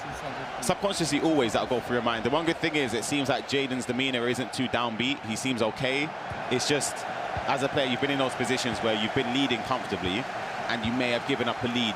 And I always say the one saving grace is that there is still time left in this game. The only issue is it could go against you as well, so it's a difficult one. Straight down to this one now in the second half. I mean, look, just looking at Jayden's record in the group stage, it wasn't really much of a warning that he does concede a lot of goals. Although he was in the top 8, he scored 29 and conceded 26. He does ship a lot of goals. Can Nicholas get around Yashin there with Kane? No, he can't.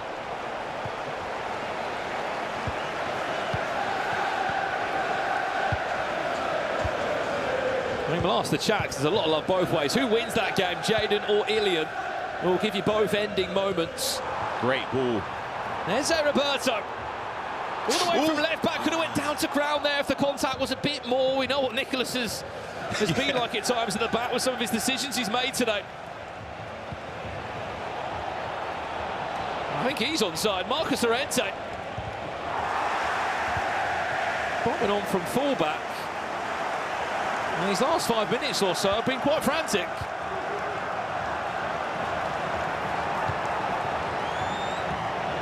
Pullet finds Rivaldo for Nicholas.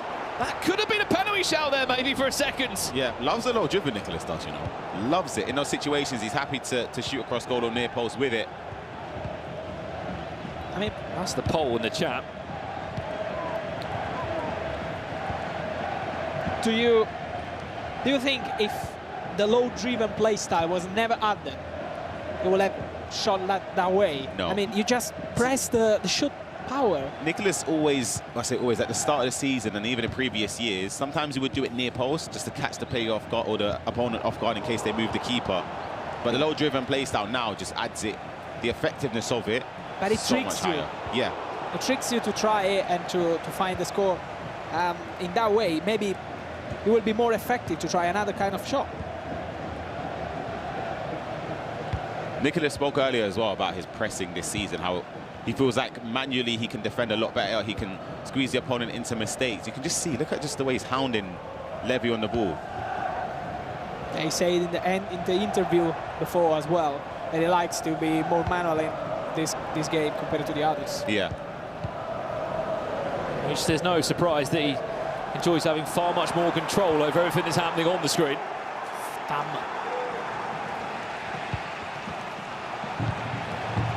It really is a battle between two players that are already in the World Championships, two of the best, not just in Europe but in the world. It's always going to be a tight game. And it's certainly not been as frantic as Jayden against Ilian. Both those two players battling out for their first ever eChampions League final eight.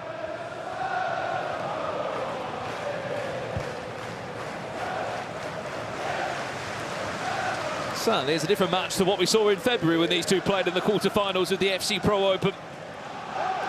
In case you missed it, Levy beat Nicholas 7-1. You just know this one-goal lead isn't safe. No, absolutely. You know it's not safe. Look at the triggered runs, beautiful. Zé Roberto. Keep an eye on Kaka's run there. Just face a player look into him, gets Nicholas thinking about a potential dangerous situation. Do you know what? Tempo. Nicholas defended that so well, though. Like, he didn't dive in, and when he did, he stepped across very, very well and timed to perfection, and it just stopped Levy's attack. It didn't commit just to one Yeah, side. it's so good. Oh, it's beautiful. Hang on, Nicholas Vieira again. He might not be the everyday goal scorer, but in the eChampions League, he's clutched up not once but twice for the Iceman. I mean, I don't think you bring Vieira to expect to score 2 goals. Literally. Yeah, but it pays off. Absolutely, sigh of relief there, a little spot to the coach, but Vieira's pulled up clutch in this game to bring him back into it. It's just a quick little layoff, the snappy pass there to get the space and trigger the run in behind, and the composure to finish it as well. Yeah, you said 1 goal wouldn't be enough, Ryan. You're absolutely right on that. Sort of a game that feels like it needs extra time. This one, though, believe it or not, there's not been any goals in over 20 minutes. It doesn't sort of feel right. It feels like another match right now. Yeah, it does. Maybe they've tried to tighten things up ever so slightly. Followed the run there well initially, but then moved across. This could favour Jaden for a little cross to the back post, blocked. Do you think there was a change maybe in tactics at half-time between these two? Yeah, why the game is so different now? Potentially, I think it could be a psychological thing as well, in terms of not wanting to take as many risks as the clock ticks on, because you don't want to make another mistake if you're Jaden or Ilian. I saw a brief look at the stats there. 17 shots for I was Ilian. about to say that. Boy, 17. What's the XG looking like? Must be high. Are we on for a match winner here? It will guarantee yourself $10,000 before a ball's even been kicked in Munich.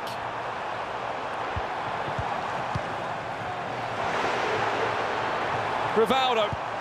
Trivella! Green as always from Levy Devine.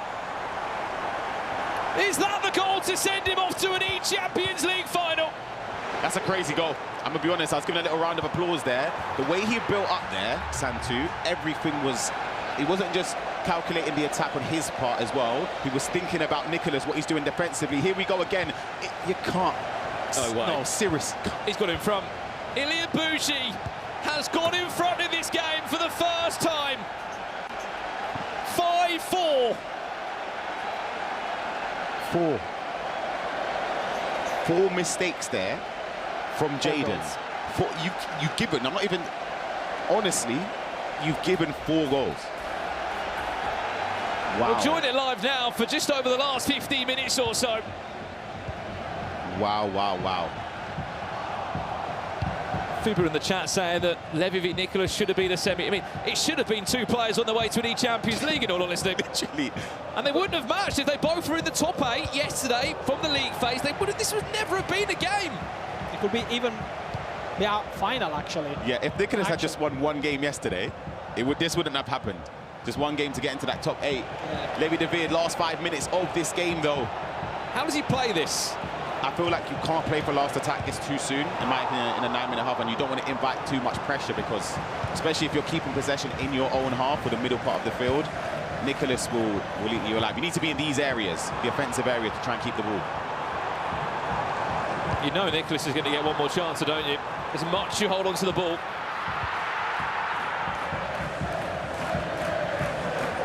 I can try to spot some emotion in those 2 faces, but they are literally just too focused on the game. Levy will let out the biggest roar once he wins this game, if he wins this game, I should say.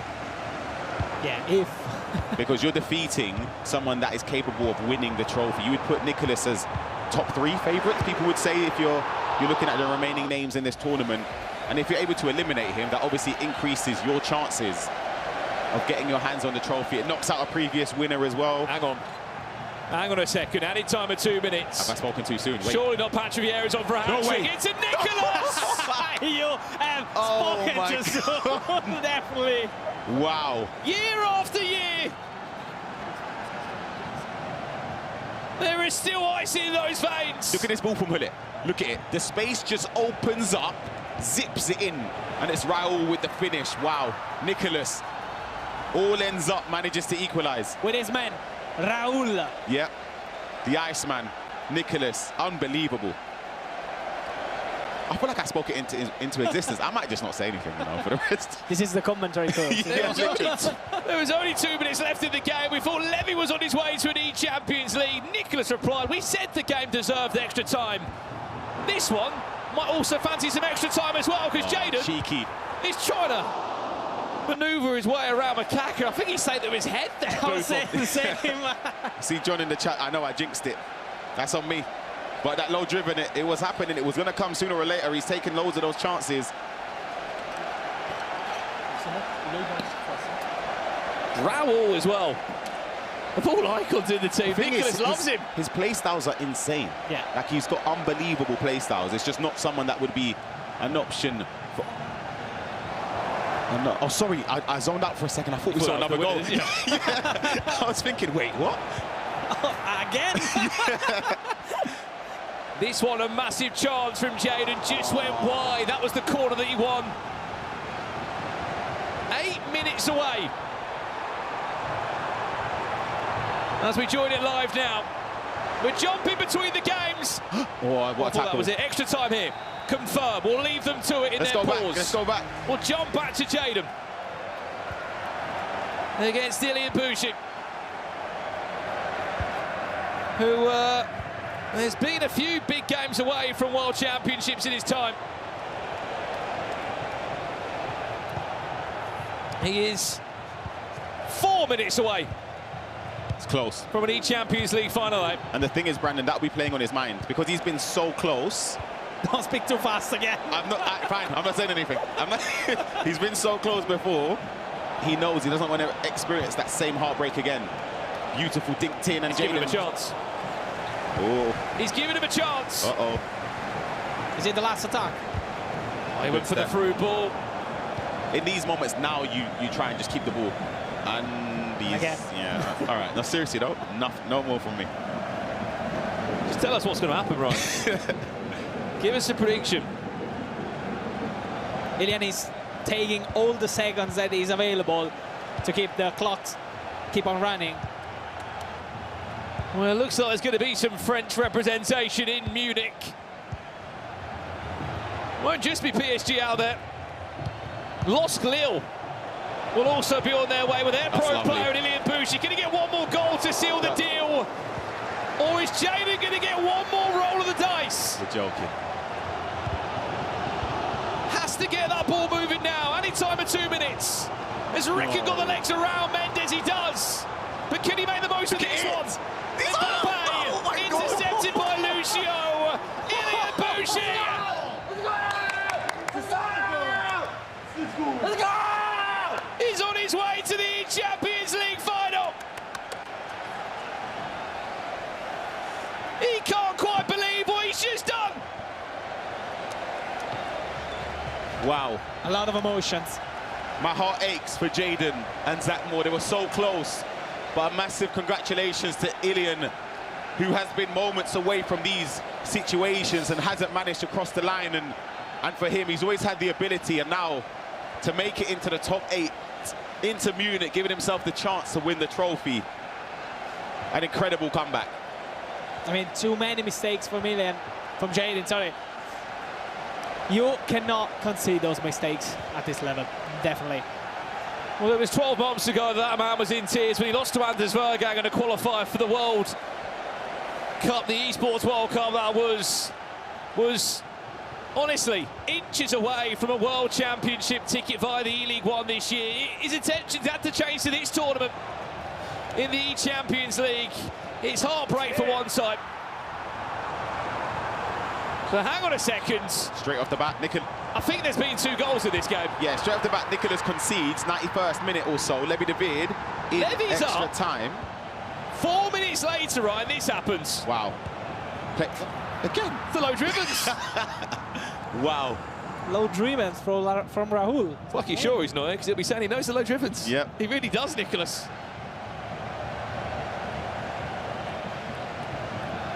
Jaden, word on him quickly. He should be proud, but I'm proud of his performances, but you can't... There's nothing you can say when you lose a game that close and so close to a golden ticket to the grand finals in Munich. It's obviously painful, but honestly, he should be proud. But it's just such a difficult one, Santi. It's so hard to get good words, and it's just a difficult moment. I mean, you started so good that match. Hang on, Levy, Marquisio, massive save from the start. No, I'm honest, I'm heartbroken for him. I'm a big fan of both Jaden and Ilian. I know he's only around the corner from us, but it's those mistakes. Yeah. What start to the game he had in that, Santu? He was winning 4-1. Am I right? He had a 3-goal cushion. Nicholas now. Ricken bonded off the ball. Harry Kane was looking just to put into a path of Raul. The thing is, sometimes we always say as well, even with Shells and Gravison and Tommy speak before in previous years, sometimes you take the lead too early by that margin. Sometimes it's like, ooh, obviously you would have loved it to take it like 80th minute, but being 4-1 up in what, 20 minutes? God, there's still a long way to go. 2 minutes away from half-time and extra time. Nicholas looking to go into the break with a slight advantage. Raul recycles it. That's icy. One word: composure. Yeah, that's 99% of the word would have shoot from there, from that angle, but he did pass. I promise you, look at this here. I'm shooting right here. Yeah. I'm shooting here again. Keep it, like, honestly. That's why we're here. That's why we're here, literally. Nicholas is different. He's different. Cool, calm and composed as always, that man. First time he's really been able to be in a leading position against Levy.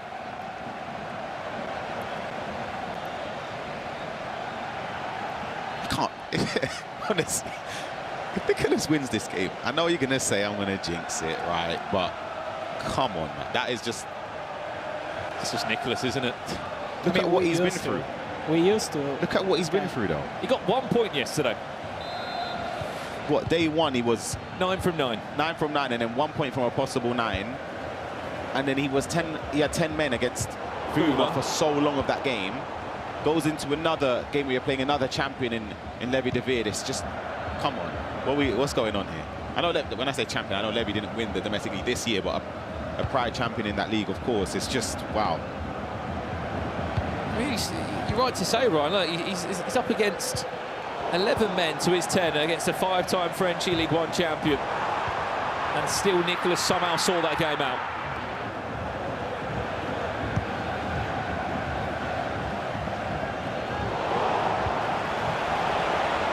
There is still 15 minutes to go, though, after this half-time interval. Levy will get chances. He has also dominated periods of this game. Let's go! That was the reaction of Ilian Bushi. And exactly what it meant to him. Top 8 confirmed. Tears in his eyes. It meant the world for him. Yeah. Because you know how important it is what he achieved just right now. Yeah, I was there a few weeks ago in Paris where he lost that final. And it was, honestly, I felt so bad for him. Like, my heart ached for him because he was so close. He performed so well throughout the day, throughout the season. And in those moments, even though you qualify for the eChampions League, you kind of feel like, not a failure, I think that's a bit of a stretch, but you feel like it was for nothing. I mean, you know what I mean? It's so hard to explain it. But I've been there, I get it. But to show the strength as well, to bounce back a few weeks later and perform this well and qualify for the finals in Munich. Maybe during the match, he thought about that. Yeah. Maybe he thought, yeah, I still lost the final. Yeah. I need to go through that. Well, the truth is, the matter, Ryan, is that no one cares about how good your league period was. Are you at the eChampions League? Are you at the World Championships, isn't it? And it's as harsh as it sounds, but only the pros could experience that journey. For me, he's at one, and honestly, deservedly so this season. He's been unbelievable. One of the best players, not just in France, not just in Europe, but in the world. So it's good to see him get his deserved success. Well, he's there at Munich. That's 3 names confirmed on the plane. It's the winner of this game that will play him in a quarter-final on the 28th of May, when the ECL finals will conclude in Munich. Just a few days before the actual Champions League final. Nicholas can wrap it up now. Rivaldo! Is that the goal to send him into the final 8? Honestly, I'm going to request an analysis segment. Take a look at this here. Look at the triggered run he's done. You have to follow it, but then he's triggered the Rivaldo down the middle there. Nah, you know what, Nicholas? This is... I don't have words. I don't have words to describe it. He's crazy. Just amazing. He's crazy. He sees things that don't exist for other people. Yeah, he manipulated the space with the triggered runs, and for Levy, he didn't really do anything wrong. You have to follow that run. I think it was Llorente, I believe, in right back, making that darting run down the line. But then he's not only done that, whilst he's triggered him, he's also tapped L1, pointed the left stick towards Rivaldo, whilst also being player locking. And come on. Basically, I know Gravison will agree with me, that's special. It's basically impossible what he's done. Yeah, no, but the thing is, it's impossible to defend it. I'm trying to think, if you're Levy in that position, what do you do? Yeah, how do you defend that? Because I don't think Levy's done anything wrong there. You have to commit to one player. Yeah. And every choice you make, you will make a mistake exactly, on the other side. That's what I'm saying. It's like chess. And he's a master at it. Nicholas, unbelievable. To turn this game on its head as well, I thought Levy was... Honestly, I thought he'd win the game. Levy. Oh, you got the extra pass to Barber. Offside, possession changes hands, 7 minutes away. And up to this point, unbeaten was Levy de Veer after a incredible Champions League phase in the first 2 days of the competition. Hold on. There's one back, surely, Rivaldo! Oh, hey, game on. Hold on. He's not out of this yet! It's never over with those guys. Just a speed boost here. Gets the ball with Xavi into Rivaldo. The space seemed to open up. He was very, very committed there with Van Dijk to try and It's get too there. easy. Yeah, it looked easy. I think when he switched over to Van Dijk, maybe he didn't anticipate that touch. I reckon this is going to go penalties. Is that the Brandon Smith jinx? Giving it to you now. You say that it's going to penalties? Yeah. Let's see what happens. They're calling me the jinx in the chat. No, but it's true though. I said earlier, Levy Finn, I never really say that he's someone that I think would like win the tournament, but he's so good. And today they asked me, who do I think is going to get in the top 8? Levy Finn. Boom, out. I'm the Grim Reaper. So, I feel like I'm just... You don't want me backing you because you might be out.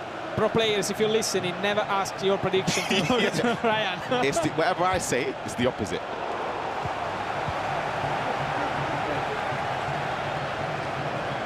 Well, at least he's got 11 players on the pitch this time, Nicholas. I'm sure he will feel a lot more confident to try and see out the remaining time here. Doesn't need to score again. He's 2 minutes away from being back in the final 8. He was a champion of this tournament in Stockholm, Sweden a few years ago. Was group last year, which was an absolute shock. No one expected that. 12 bombs on. He's already had a much better season, which sounds ridiculous to say, but he really has. Can he defend one more attack from Levy? How much added time will there be? Just a minute, it's not going to do him any favours. That ball has to get past the halfway line. Where he's jockeying second man press as well, getting the lanes, the plays in front of the passing lanes. Are we in for penalties? If you can get an equaliser here, Victor Barbo trying to find the gap. Full-time result. Nicholas qualifies. He didn't even know. He didn't even know. He didn't realise that it was over. For the eChampions League, there was just a second of hesitation. He wasn't sure if it was full-time or a free kick. And every year the question looms. Has Nicholas still got what it takes to compete? You never need to ask the question, because he's always there amongst the best, Ryan. Nicholas, honestly, he's inevitable. Again, I say commiseration to Jaden in the previous game, but the sentiment is the exact same for Levy de Veer. Unbeaten up until now, one of the best players in the tournament. Again, one of the players that I believe deserves to be in that top 8, but it's just the matchmaking, how it falls. And it's falling tough, in a way where he's up against Nicholas, and I feel devastated for him. But So again, tough. Massive congratulations to Nicholas as well. Massive congratulations as well. This has been one of the best games so far, definitely 100%. And I feel so sorry for Levy de Veer because he started the game so well, but Nicolas is Nicolas. He never dies. This is what we want to see in these tournaments. In another world, they should have both been at the Champions League final, but unfortunately, it's only Nicolas that will be on the plane to Munich. We are halfway through the round of 16. Up next, it's the defending E-Champions League winner in Johnny, who takes on Chris de Boer for a spot at the ECL finals. Do not go anywhere.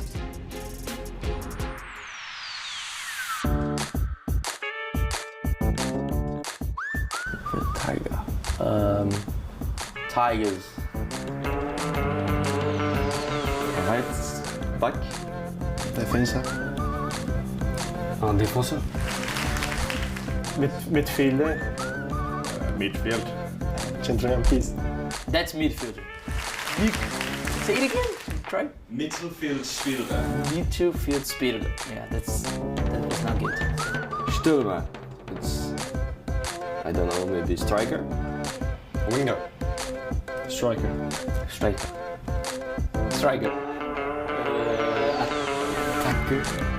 Stürmer is striker.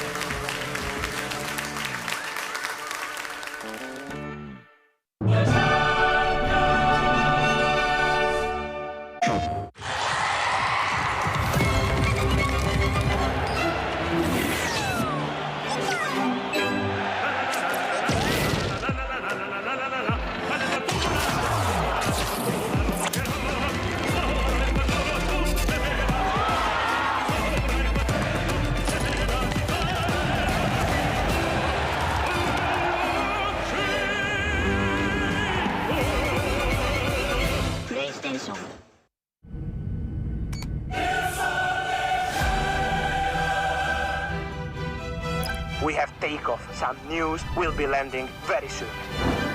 Here we go.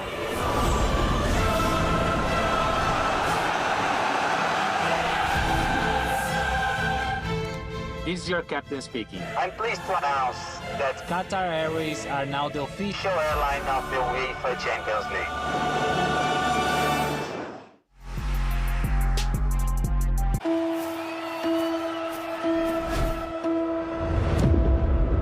Every moment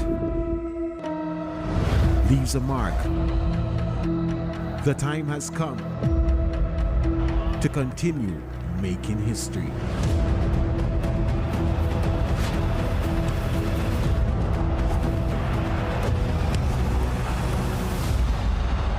La Liga on your home of champions.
Round 3 action in the ANZ Premiership wraps up on Monday, 26th of May, with Steel up against Mystics. And it's live at 2:30 a.m., 3:30 Eastern Caribbean Time, on SportsMax and on the SportsMax app. Catch every game. Watch on the SportsMax app.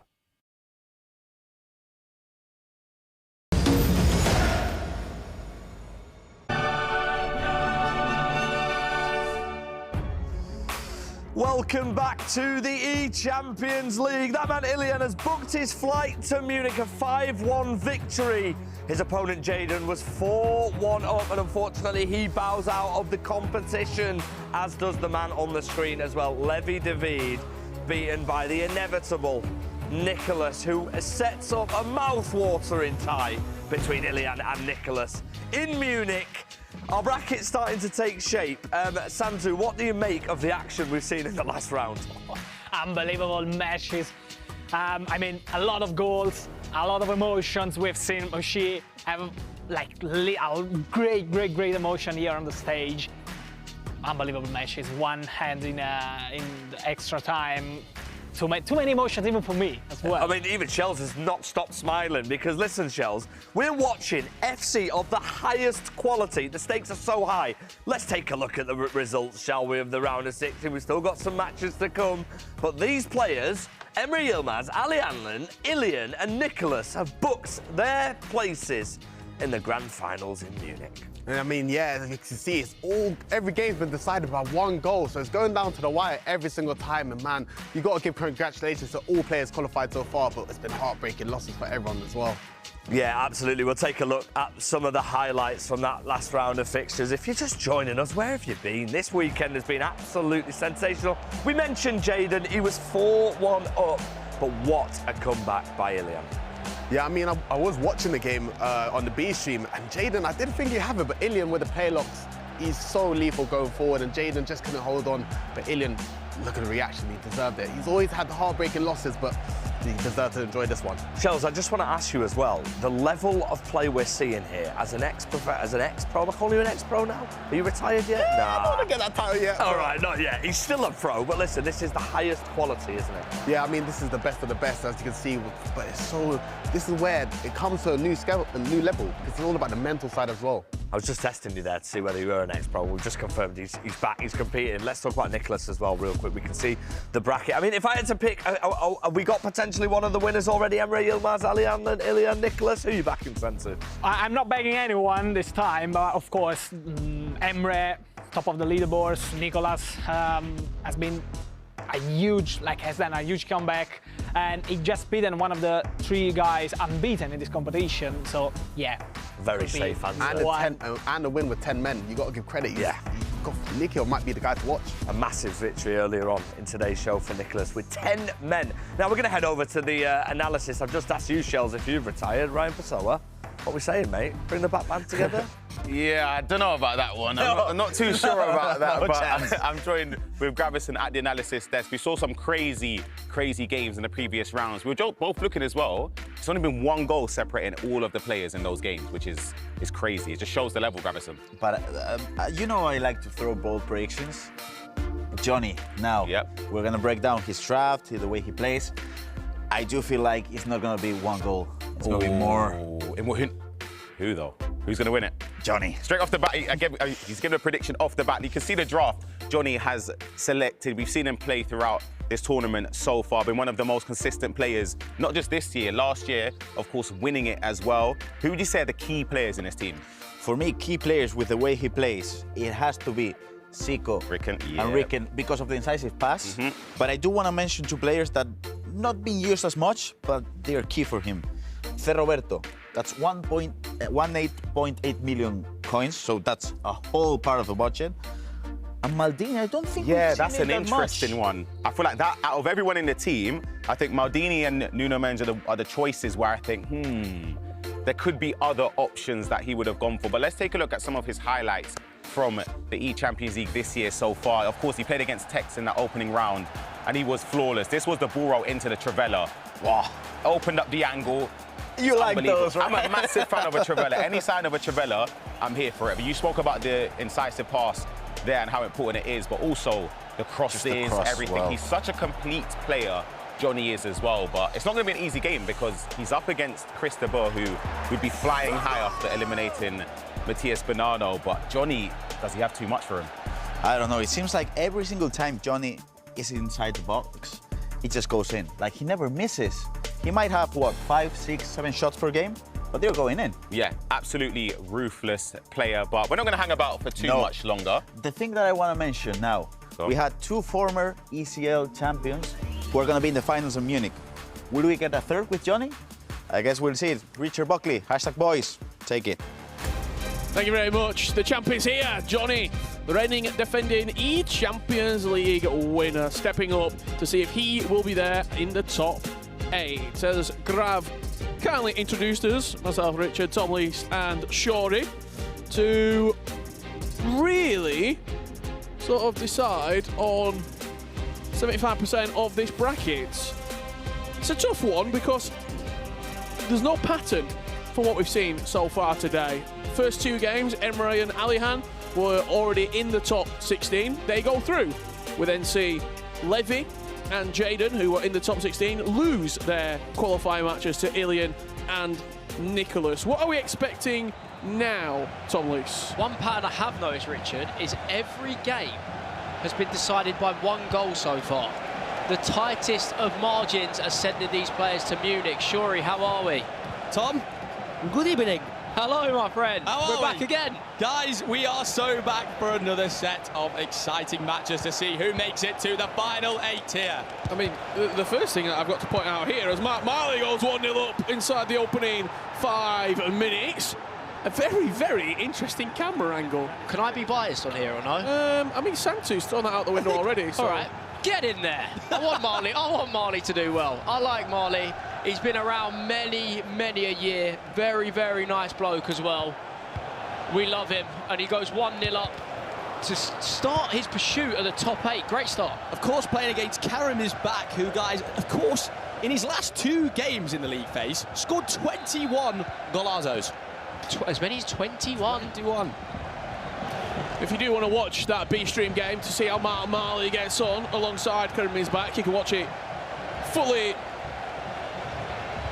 in motion on the B-Stream. However, our attention will be here. I mean, with Johnny and Chris de Boer. Johnny and Chris, goals surely. Goals and goals and goals. Johnny, the through balls he's going to hit, I don't even know how to explain them, but Chris de Boer just beat Matthias 8-7. I'm just so excited. Yeah, 8-7. To see Johnny's play. Guys, throughout this game, just look out for Johnny, the way he triggers the fullbacks with L1. Hey, which you broke down brilliantly earlier this weekend, Thomas. Thanks, mate. Here's Johnny. First attack of the game.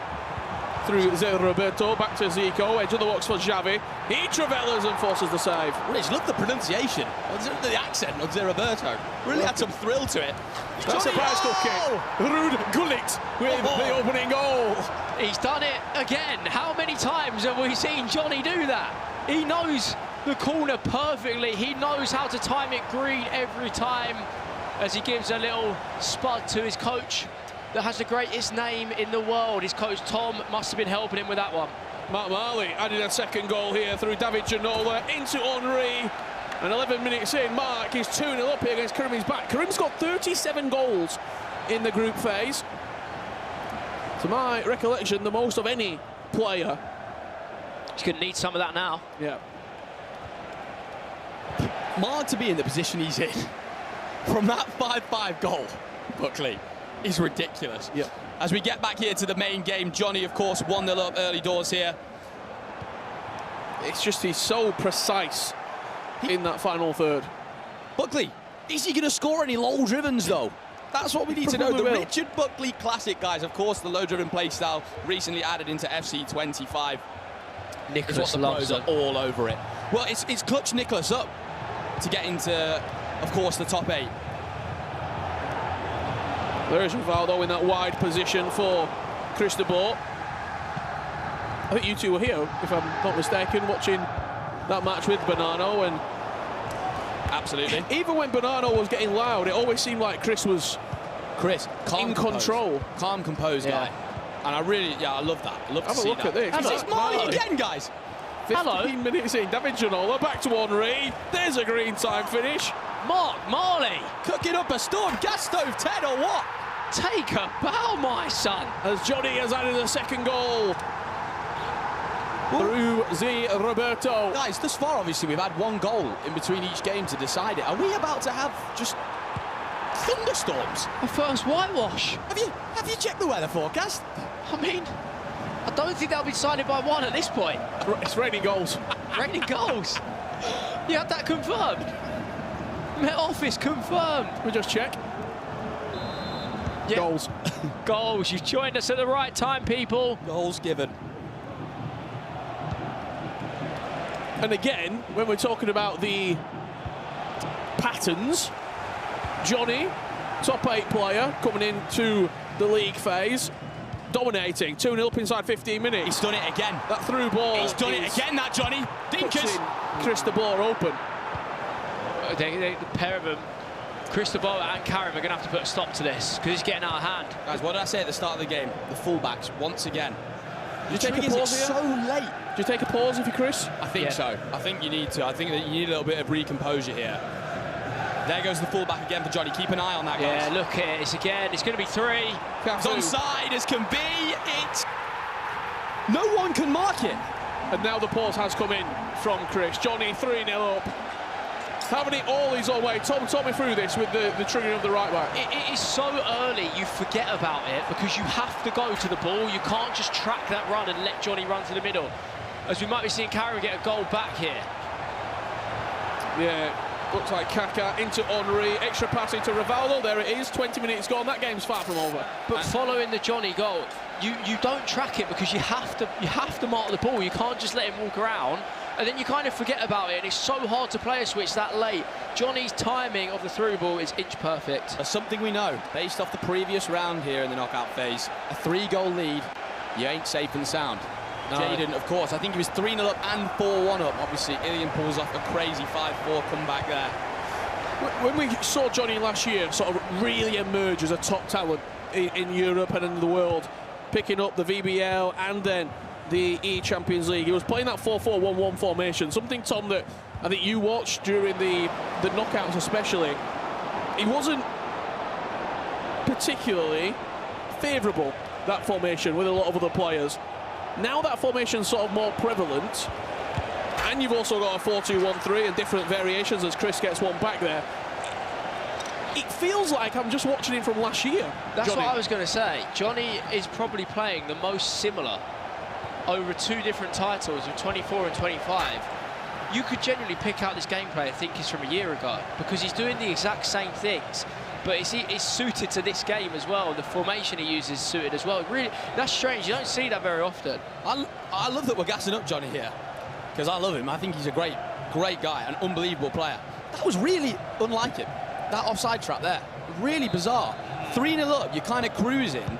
That is nothing but a mistake. That's a huge mistake right there. It's literally kind of just hitting offside trap and praying a little bit. Well, that's the thoughts of Shorey and Tom Lees in the commentary position. If you've got any questions for 2/3 of the hashtag house, get them in the chat now, and I'm sure we can ask them throughout this matchup. We've got something in the chat. Are these two the same person? Could Defo pass as brothers? You guys would be amazed how many people think we are actually brothers. Wait, are they talking about us or Cristobal and Johnny? Because if you look at them two, they look fairly similar as well. I reckon that's probably what they're on about. He's in. It's really unfortunate. The shot cancel inside the box, very nice from Johnny. Something tells me you might be right, Tom. Kaka again with the step overs, forcing the tackle from Lucio.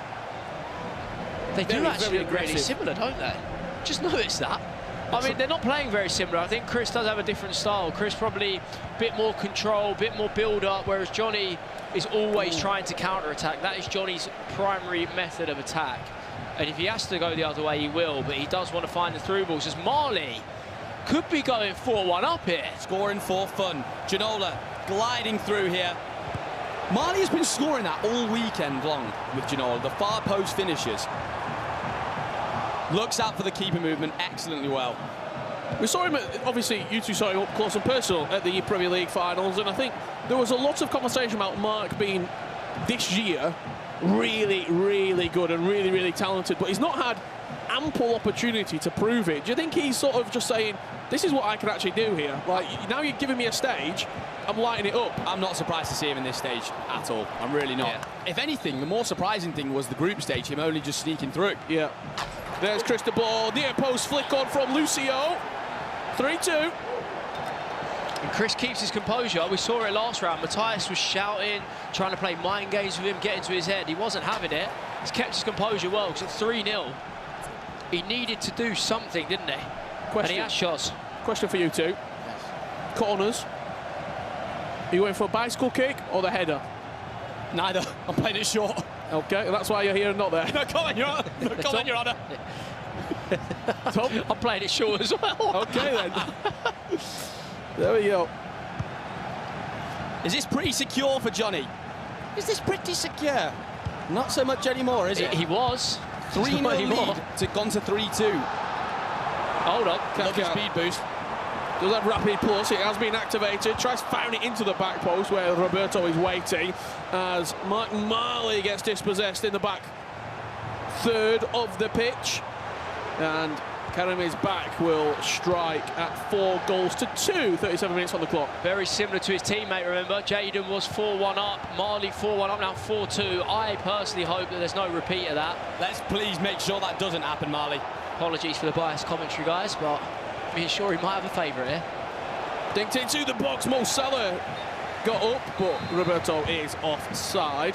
Are we surprised by Mo Salah's introduction into these teams when Ababo's a usable item? I think it shows the power of the play styles, the finesse shot plus on Salah, of course. As we see Johnny here, the composure is ice cold. Green machine. Just waiting for the key movement. He didn't need to green that. He's just adding it on, isn't he? Because he just waited perfectly. You can see he breaks through, another through ball. And look at that, waits for the keeper. Finesse from Kaka. Every time Chris gets close, Johnny just edges back in front. I do want to say, though, from the previous round, of course, Chris, I think he's very strong mentally. Very strong. He's got Matthias absolutely screaming to the top of his lungs, obviously amped up in the game. Chris, like, he was 3-0 down here. He can very much get back into this. This game is by far not over. Some questions coming in from people at home for you two. Dozen Hyper, who's your go-to player to use in FC? Team of the year, Thierry Henry. In every FC game. In every FC game? Shots, every FC game. Well, who's yours? Who's mine? Yeah. Virgil van Dijk. In every FC game? Yeah, like every different FC title that comes out, Van Dijk goes into my team. What about Mo Salah? I thought you meant every FC game, like, you know, I'm going to play with right now. Oh, I don't know, I'm confused, sorry. I'm confused. Move on. Question from Glenn. Commentators, I like that. It gives me an answer. Who's your favourite team of the season player at the moment? Got to be Isaac. Tots Isaac. Isaac. The beautiful. Don't let me do that celebration. Yeah, good job the camera can't see you right now. Tom? The Leeds holding midfielder, Tanaka. Yeah, great wow. shout. Full back again, guys. I got Bruno. Yes. Roberto, dig to the back post. Kaka with the header. Good save from the goalkeeper. Again, it's those fullbacks that are proving so difficult to deal with for Chris de Boer. If you put together a Johnny compilation of goals, the amount of times you would see the trigger there and then that cross-back stick with the elite, exquisite timing, it's genuinely a pleasure to watch. Passion just come out there, didn't it? One additional minute here. A lot of shouts in the chat coming through, you know. Seeing people saying about Osimhen, Grimaldo. We've got Tim Latka in the chat here, legend. Tim Latka, yeah, one tall pro meets another as Johnny is in, looking to make it 5 before half-time. He's in! Zico with the strike. Good save from Buffon. He will be allowed the corner to come in. He scored the last one he took into Hullick's bicycle kick. Keeping the pressure moving forward. Ricken into Maldini. That's not going to fall nicely for him. Maldini's hustling and bustling in the box. That's where you don't mind having Maldini in the box. What on earth is happening? Lucio Clitty. Maldini's an interesting shout at centre-back. Haven't seen that too often, have we? No, we've not at all. Underway in the second half here between Karimi's back and Marley. We remind you, if you do want to watch this game in full, if you're seeing how either player is progressing in this tie, you can watch it in all its glory on the B stream right now. I do think it's important to touch again on Marley, how close he's come to the E-Premier League titles. To see him make the top 8 here, it would be heartwarming. Yeah. It really would. Yeah, Marley, if you don't know much about him, he's been very, very unlucky in his leagues over the years. He's finished runner-up, maybe three times and a semi-final. Thanks to you. Go on, you can say it again. No, yeah, I did beat him in 2022 2-1, and I was a bit lucky at times there. He then back-to-back the last 2 years. Yeah. Back-to-back 3-time runner-up of E-Premier League. Also, what's stopping him from getting his hands on some silverware? I mean, the thing is, it's all been tight margins as well. Is it just when it counts? I don't know. I'm not going to put it down to a mentality problem with Marley. I think it's more, you know, you might just get a bit unlucky, and you're playing against top players like as yourself. Of course, in the final against Tex and Bonanno. Yeah. It'd be so nice to see this, though. It really would. Of course, no disrespect to Carabin's back, though. This man absolutely deserves his spot at this part of it. And has every chance of coming into it. Like I said, he scored so many goals before this game. I think the big thing for me, in which Mark Marley's not shown in the last few years, a huge win against El Peixoto, who for me I would have put through in that top 8, beating him 4-1. That gives him enormous amounts of confidence coming into this game now versus Karimi's back. Speaking of 4-2, that's where Johnny and Cristobal kick off for the second half, with the reigning champion still on his way to Munich as it stands right now. Little statistic for you. Statistic. Johnny scored 5-6, 5-5, 5-5 in his games. That is consistency. Oh, goal scored. Goal scored. Yeah. Do you reckon he just scores 5 here and calls it quits? He just says, yeah, nah, that's absolutely fine. Let us know if you think Johnny could do it. Could Johnny go on and defend the eChampions League for the first ever time? Great player lock inside, Kaka. Cristobal's got other questions about it. It's not going to happen like that. Tom, talk to me about the half-drag back pass, because it's a little bit of an elite. Yeah. That's a sign you're playing someone That's good, how you know isn't you're playing it? someone good. You see that in Champs. You see someone do the half-drag back pass, you lean forward in your chair. In Champs, you see someone do a half-drag pass or have mic on. Oh, nearly an error there from Johnny as he went to pass around the back. Cristobal wasn't able to capitalise as runners flood forward. It's every time the deep passes through balls. Can anyone stop Johnny? That's the question. Got another message in the chat here, guys. Commentators, who's your best park pull this year? I'm assuming it means pack pull. Maybe Green Park in London. Great park.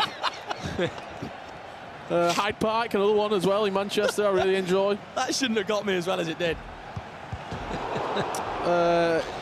I'm not sure, to be honest. In case anyone needed to know, it's foot birthday Ronaldinho for me. Yeah, light work for you. Cheeky flex. It's the only reason he picked that question out, wasn't it, in the chat? Cristobal, 2/3 of this game about to be concluded. He left it late against Bonanno earlier on today in an absolute cracker. And right back again. But I'm not sure he's going to get anything for free out of Johnny. Pull back again. Good defending from Cristobal. What do you think, Tom? How do you see this game ticking over? I can just see Johnny scoring again. I'm going to say it ends 5-2. I think Johnny just gets one. From a deep through ball, I think he scores and he's going to wrap that up like that. 5-2 is a very Johnny score. I feel like I've seen quite a lot of that this weekend. Message in the chat just saying, how does Johnny get these through balls? As we see and win it high up the pitch here. It really is as simple as triggering runs with L1 and the timing of the triangle pass. The timing's off. This is more about, guys, working on the time. For you guys at home that are looking to implement this into your game, when you're trying to trigger and runs, it's about learning the timings. That's what the hardest part is. Trim is back, trying to get some change out of Mark Marley, but it's not going to happen on that attack. These games are sort of mirroring each other. They are. They literally are mirroring each other. There's going to be a goal here, though, Marley. This would be the one, surely. Mo Salah just brushing off the defender. Play a lock pass into Rudolin. Now recycling. Xavi, Henry. Good tackle from Nuno Mendes. And we know from playing Marley, Tom, there's no one quicker down the line than Mark Marley. Yeah. The way he can run. He just runs down that line so much. So much. Kasia. Karimi's back, trying to find his way back into the tie. That's 4-3. The ball roll, turn back up, and then finesse is perfect there. Oh, Marley might be getting flashbacks to Jaden's game here. This is where it's mentally challenging. Yeah, this is where you're really, really tested. You know, you've got 20 minutes to make it to Munich. He's been coasting most of the game. That combination there, Rivaldo, with the technical dribbling, straight into that driven pass. All on the same button almost. It's such quick micro movements. These are what set the good from the great. But it's only the very, very best that will go to Munich in a week's time for the eChampions League final. Here we go. Here we go. Bicycle kick just wide. Wow. Nearly a rinse and repeat of what we saw in the first half. That is just practice. I genuinely think Everyone at home can pick that up if you learn it and practice it. You just need to make sure your player at the near post has acrobatic. Chris with a couple of step overs, good save from Buffon, and we got another corner here that's going to be whipped in towards the penalty spot. Good header, but straight down the throat. It is interesting to see headers sort of coming back into it, and of course the bicycle kicks. We had something earlier this year, a patch come into the game for contested headers, but we have seen a lot go in today. Look, it's these. Johnny. It's these. Sweeping through ball, but Zé Roberto. Take the foul. Oh, he didn't take the foul. Yeah, free kick pen. Oh, I thought we would have wanted that, you know. Free kick pens. Now, Cristobal. That run at the bottom. He's doing it back. Gone. Has he timed it? He hasn't. Cafu just by a couple of millimetres, edging offside. Something's got to give here. There will be more goals in this game. Will it be the German giant cementing his place? Ooh. Or will Cristobal find a way as Hullet goes into the book? Starts to get tense now. You know you need a goal. Going to start chasing it, aren't you? Fasho says in the chat, how do you actually practice it? It's a great question. Could be an idea. Go into a couple of squad battles games. Yeah, try and win corners that way. If you have a friend that's willing to do it with you, it's asking for a lot. But me and Shots, £5 an hour. Me and Shots have done that, where we, before tournaments, have just given each other corners in friendlies, and you just practice. You get like 30 corners in a half, and you just see how many you can do. So if you have a good friend, you can ask them. If not, you might just have to play squad battles and win a few corners like that, or just gradually practice them as you play every time you get it. Johnny with only 15 on the clock. Once again, probing on the edge of the box. Trying to find that killer blow, that fifth goal. That's a Travella from deep, but it's the opposing Ruud Hullet that gets a thigh on it. He's so happy just to keep the ball in these areas, Johnny. This is where you can just kind of relax. You're knocking on the door. And again, he's going to do it again here. Oh, it's a pause. Corner coming in. It's a pause. It is worth noting, whilst we're on about the corners, you can do it in moments as well. There is a part of the moments where you can do a repeated corner kick if you do want to do it. But heading over to the Mali game with 5, maybe 7 or 8 minutes left, actually, including injury time. This is going to be huge. Whoever wins this is going to Munich. Can Mali clutch up here? That's the question. Or will Krimi's back? Teasing the player locks. Mali offside trapping. Just see Rivaldo there, that pinged pass into Henry. It got a little bit scrappy for a second, but it's Maldini to bring it out. As you see, a change coming in there. Looks like a 4-2-4 for Krimi's back in the final 3 minutes. He's going to throw the kitchen sink. Henry, can he shove off Thuram? Not on this occasion. Thuram, absolute brick wall in defence. Now, Mali, you have to keep this ball. That's all you've got to do. High up the Just pitch. keep the football. He hasn't. Lost possession. Yeah. That press high up the pitch, though. Mali has got the chance to just hold the ball here. Oh, keep it. OK, how long's on the watch, do we think? For a top 8 spot at the eChampions League, Mark Mali is moments away. Mark, he's so good along that line at keeping the ball. You've got one it's additional minute. It's a +1. Mark Mali. The nearly man. For Mali. The player I don't think he's got time. I don't think he's got the time. This has to be the most perfect piece of play. No way. He's been so close on Mali's so many occasions. And Mark Mali, Brighton Hove Albion will be there in Munich at the eChampions League finals. Wow. Wow, Mali, you deserve that one, my friend. Unbelievable performance, Shuri. That is more than deserved. I keep relaying it back to the goal he scored to make it through the league phase. The La Croquette around the keeper. Mali turns up today in the knockout phase and has just been unbelievable. The players he's beaten is ridiculous. LJR Peixoto, 4-1. Karimi's back, 4-3. He came into this phase of the knockouts with 7 points. He was the 22nd seeded player coming into it. And as we jump back to this one, Chris has got another one back here. Mark Mali will be there, and Mark Mali will be watching intently because he plays the winner of this game. Will it be Johnny? Will it be Cristobal?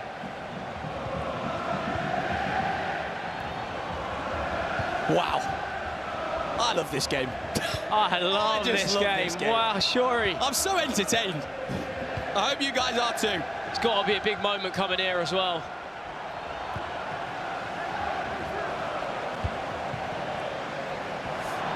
Johnny looking to add a fifth. Cristobal, he's had late drama. That fullback run again. Only an hour ago against Bonanno. As a Barbo drives towards the byline. Johnny just looks so composed, man. There's a lot of blue shirts that he's going to have to get past. Kaka, Nedved! Oh! It has to be! It's Nedders once again! I don't believe it! I thought I'd just spice it up and hit it with the commentator curse again because I called Johnny composed. Oh, no! Count Cristobal out at your peril. I thought Johnny marked that passing lane quite well with Thuram. But Chris sneaks the pass off and we're 4-4 here, guys. Was it 3-0? And then 4-1? Marley just pulled off not having this happen. Oh my. I mean, it just has to be Nedders. Nedved in the clutch, what can I say? He's done it twice for Cristobal now. Johnny will get a chance to reply. Coming straight from kickoff, Florian Wirtz introduced onto the pitch here for the champion. Buckley, what are you doing as Johnny now? You keeping the ball? I think you have Last to. attack? I think you have to. 8 goals, evenly split, a lot of pauses. You're probably looking at a minimum of 2 minutes. Johnny might go for it. He's lost it doing it as well. Something. He's lost it doing it. Hold your horses, ladies and gentlemen. Cristobal with Rude Hullet, passes halfway. And now Johnny faces elimination. He's staring it down. Kaka rustles the side netting.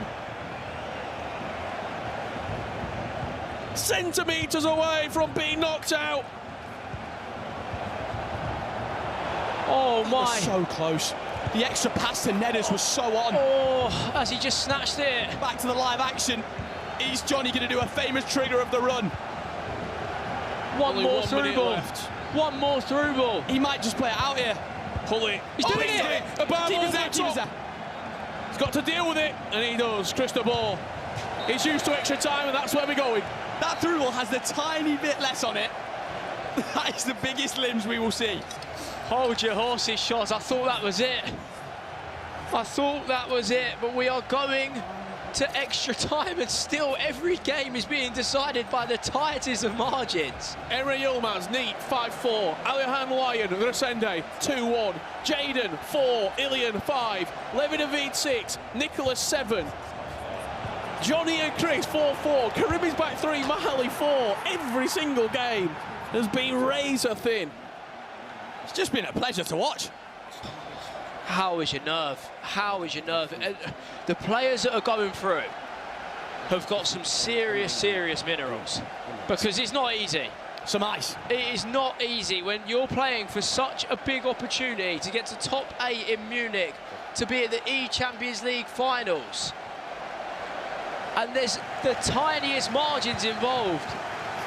We've not seen penalties yet. Could we see our first of the day, Buckley? Oh, could you imagine? We might be on our way. It continues.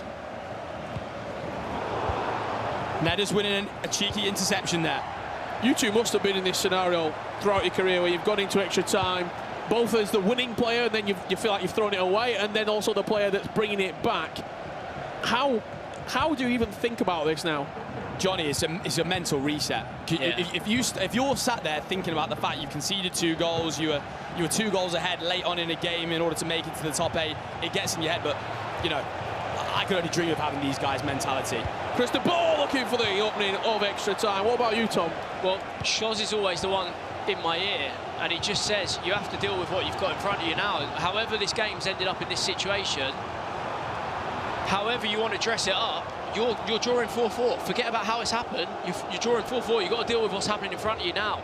Don't stress about what's happened. You can stress about that later, when you go back to your hotel room and it's all over. That's my favourite quote, Tom. Worry about it later. Get yourself in the present moment and make sure you're the one that wins this game.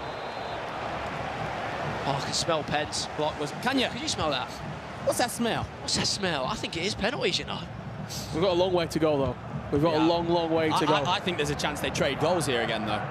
We saw Nicholas and Levy go deep into extra time, where Nicholas would prevail.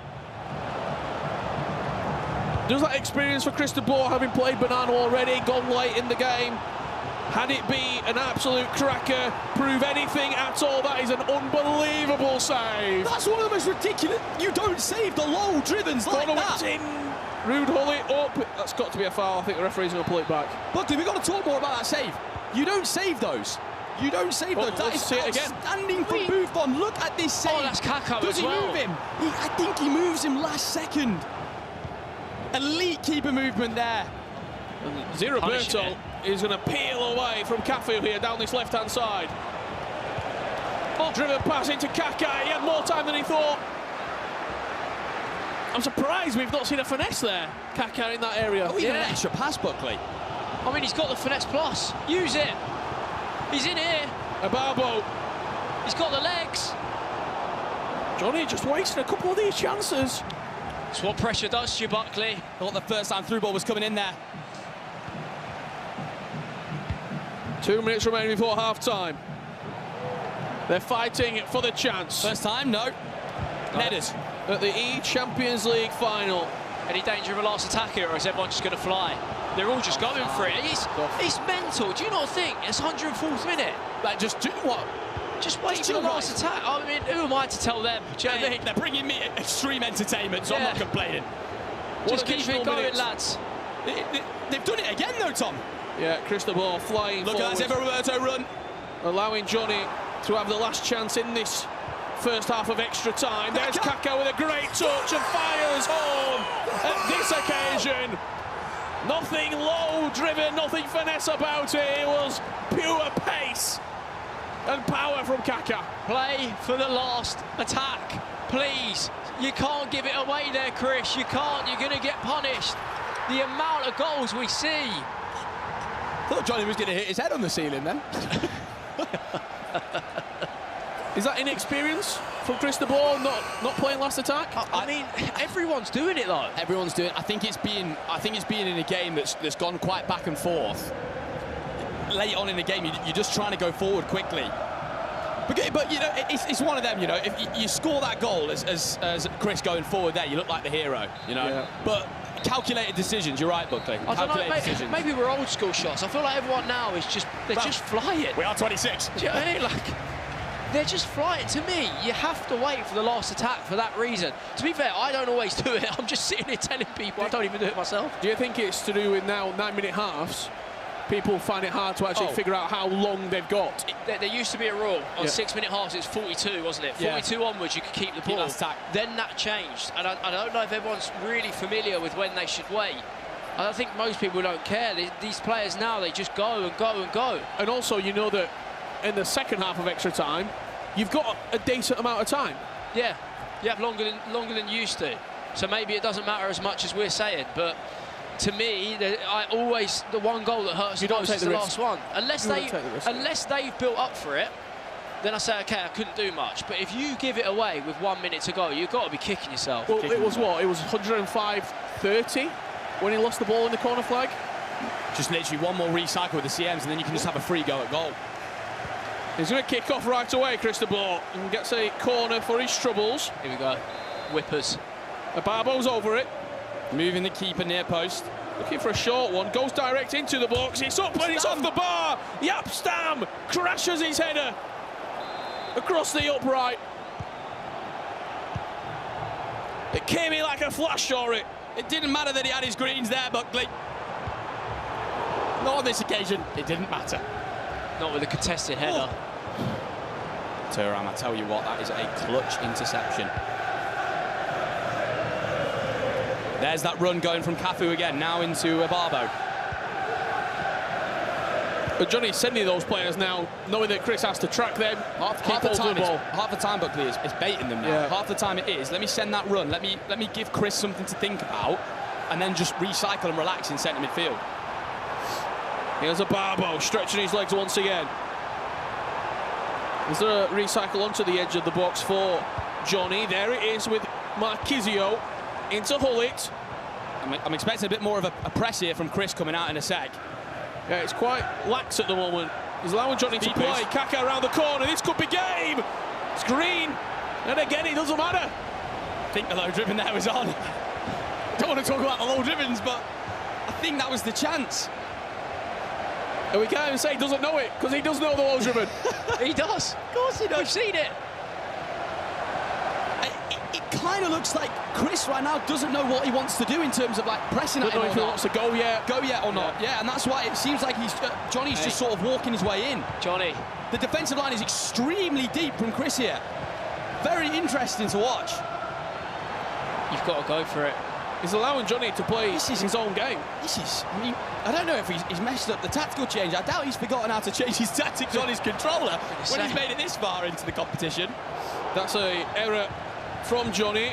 Oh! The Nedders was on. The wing was on, guys. Small margins, small mistakes and errors can cost you. Tell you what, Ababa, that back stick, he didn't find the pass. Takes the foul. It's time. Sure, you get the pause in now. To time waste. Something Chris, in the pause menu. Are you pausing or are you staying? Are both just playing on? But he must have just changed tactics on the D-pad now, though. Surely you have a constant press set up. Had to have. Surely you have a different tactic set up for when you lose it. You know, subs and stuff. I mean, again, see, in the 6-minute halves, this is when your time waits. But does he have to go for it here? Even if I'm Johnny here, I'm dropping a pause just to calm. He's ticking down every second. Yeah. Johnny with a tactical masterclass.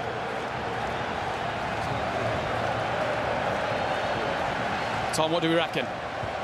This is a huge mistake. I mean, it doesn't get much worse than that. Yikes! Oh, if this comes to pens, Johnny is going to kick himself. It's giving Chris a chance. I think he's just aimed the free kick the wrong way. Yeah. You need a perfect attack as Chris here. Johnny's team is completely set up in position. Yeah, it's a blue wall of Bochum. He's marking all them runs.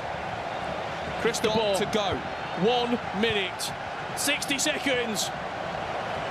Can he clutch up? Johnny Bean once again at an eChampions League final, and Chris de Boer doing the unthinkable. It's not going to happen. The champion survives. He will be there in Munich. Unbelievable, Johnny. Deserved. Played amazing the entire tournament. He's been so good. So good over the whole event.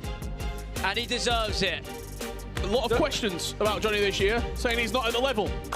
Once again, he's proved it when it matters most. Stepping up to the plate. He's not giving up this trophy without a fight, is he? Without a fight? No. Well done, Johnny. Absolutely amazing. And hey, we've got to say about Chris de Boer as well. He's played a fantastic game, a fantastic day as well. Well, there you have it. 75% of your field is ready. They will be heading out to Munich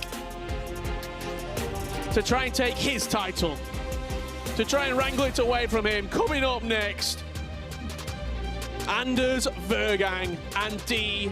Fernandez. We're also going to give you a little extra treat if you haven't figured out the Mystery League by now. This is courtesy of Richard Buckley. Have this. This league is where total football was invented. That's easy. 90 minuten lang.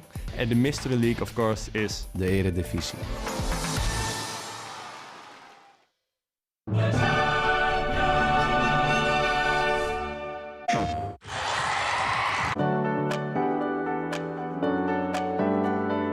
People look at stories through different lenses. I have my own personal take on trending issues.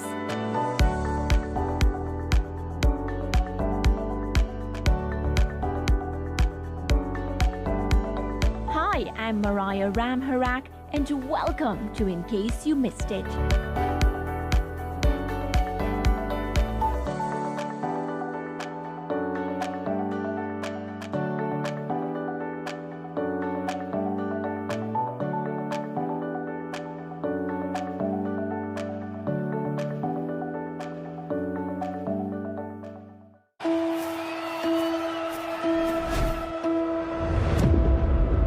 Every moment leaves a mark. The time has come to continue making history.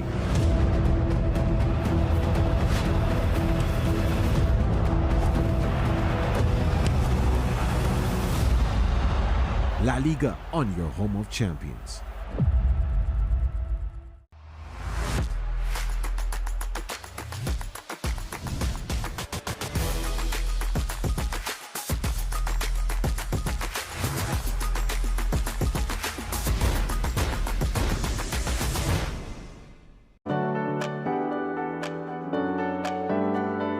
People look at stories through different lenses. I have my own personal take on trending issues.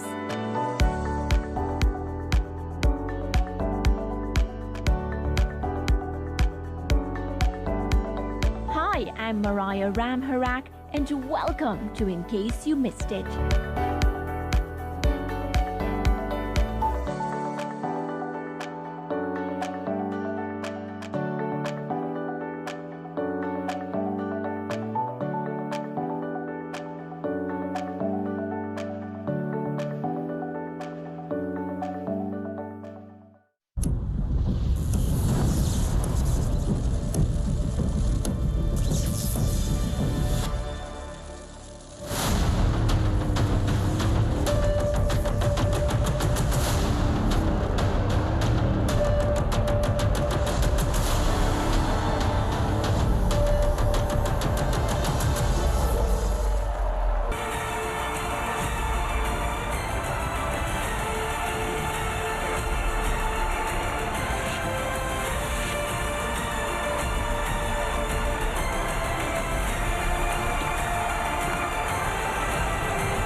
The holding champion will be in Munich. Johnny has an opportunity to defend his title in the finals, as does Marley. Marley is through as well to set up a game against the defending champion. We're nearly there.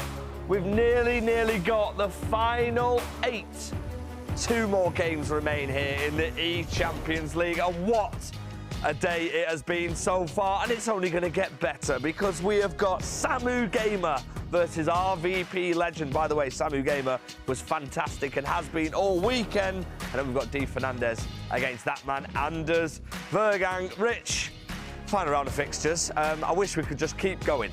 Yeah, I mean, when you actually just look at some of these fixtures that we've got lined up, they're actually incredible. Like Mark Marley versus Johnny, cracking game. You expect Johnny probably to do it, but Marley's been defying all the odds all throughout this tournament. Ilian Bushi versus Nicholas. I'm actually going to say that's my pick for the best game there. I think the level that Ilian has shown in this tournament is right up there, and Nicholas is just inevitable every single time. Don't forget Emre Yilmaz against Ali Anlian. We heard from them both before. We've heard from them. Emre yesterday, PlayStation Player of the Day. Are we at the point where we're going to try and pick a winner yet? Or are we still going to wait for the next round of fixtures? I think we have to wait, because you could argue that if Anders Vergang makes it into the top 8, he's everyone's favourite. You've got 3 ECL champions in there already in Johnny, Emre and Nicholas. You've got the FC Pro Open champion and current world champion in there. This is going to be 8 of the best players that we could possibly put on planet Earth in this tournament. And here's some highlights as well from the last round of fixtures. Marley was fantastic. We've seen so many goals. We've seen so much emotion as well. This is what it means to our players to make it to Munich. They are closer.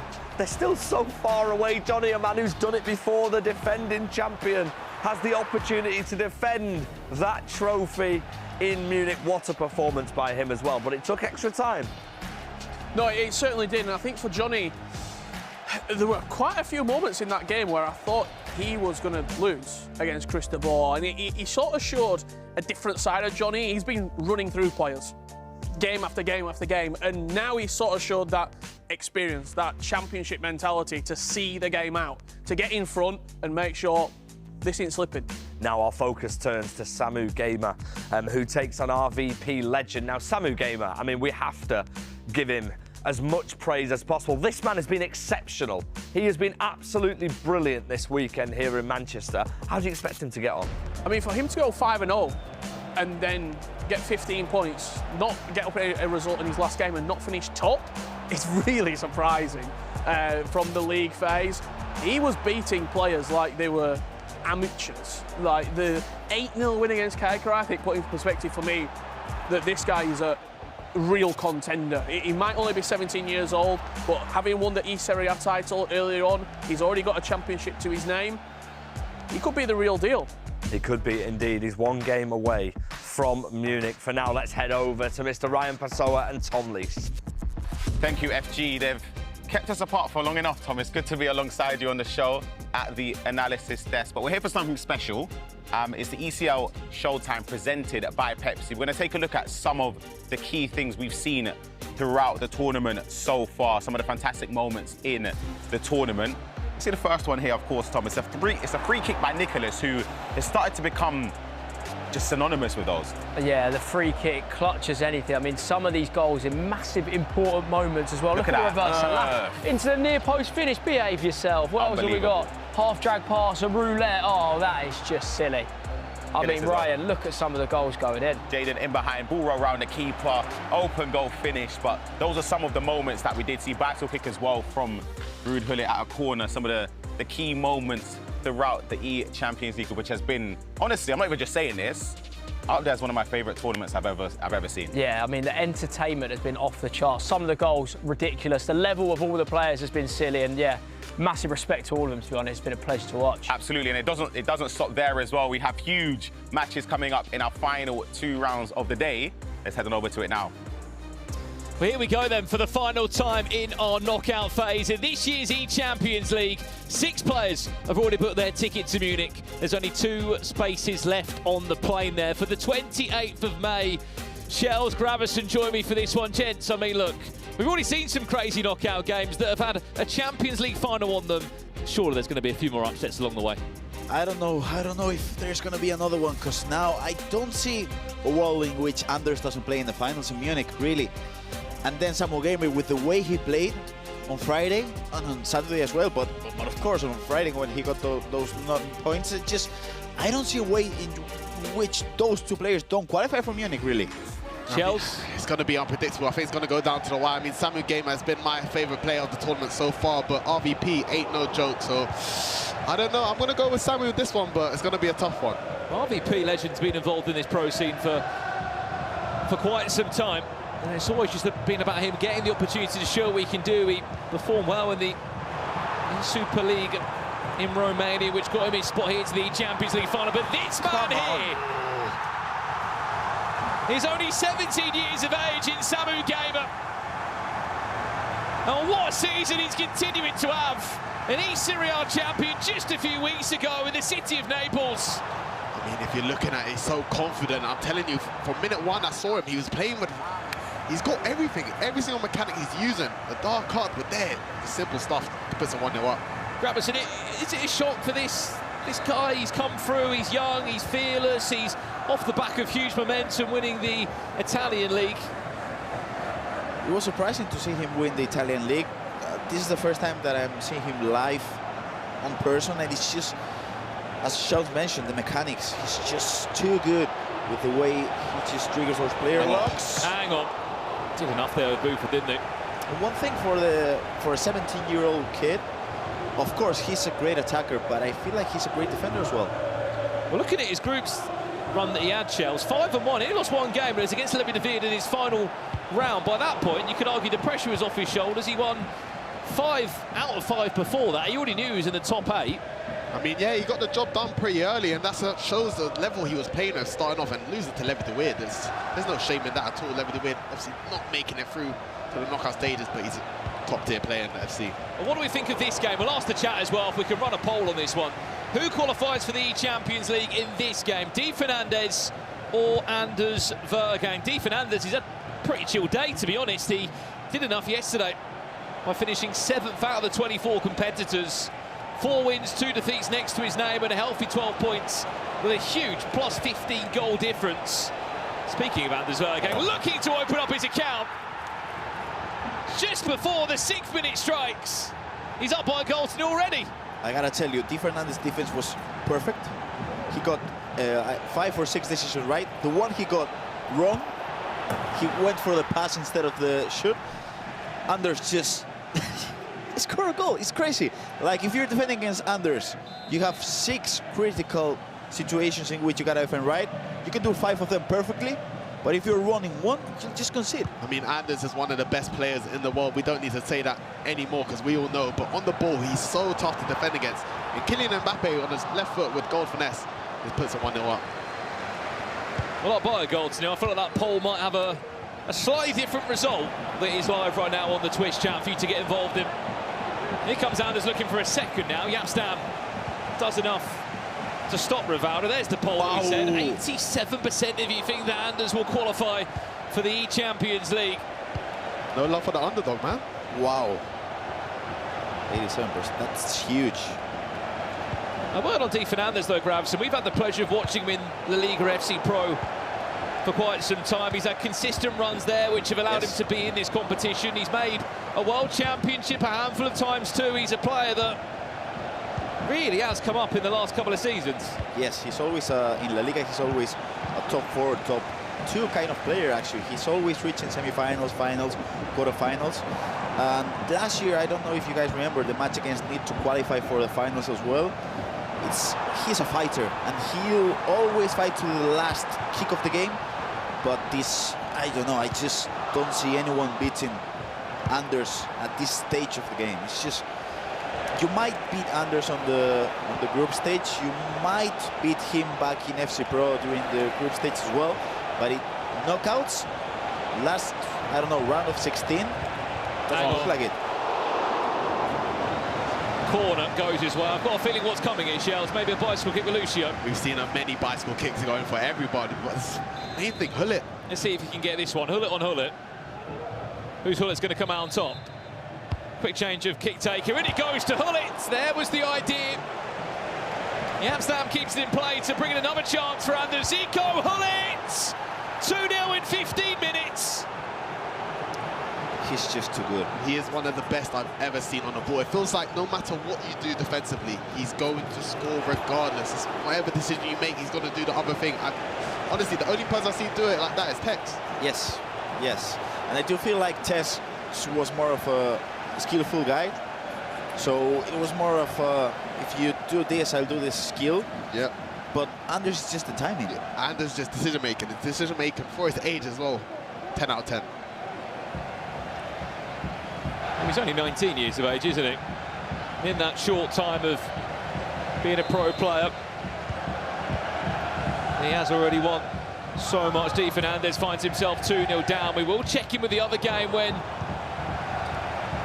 we have a moment to do so. We've just heard a roar in there. I wonder who's just found a goal. Is it an equaliser or is it Samu Gamer leading by 2 goals to nil? It is the Italian. First time through. Samu Gamer of Torino.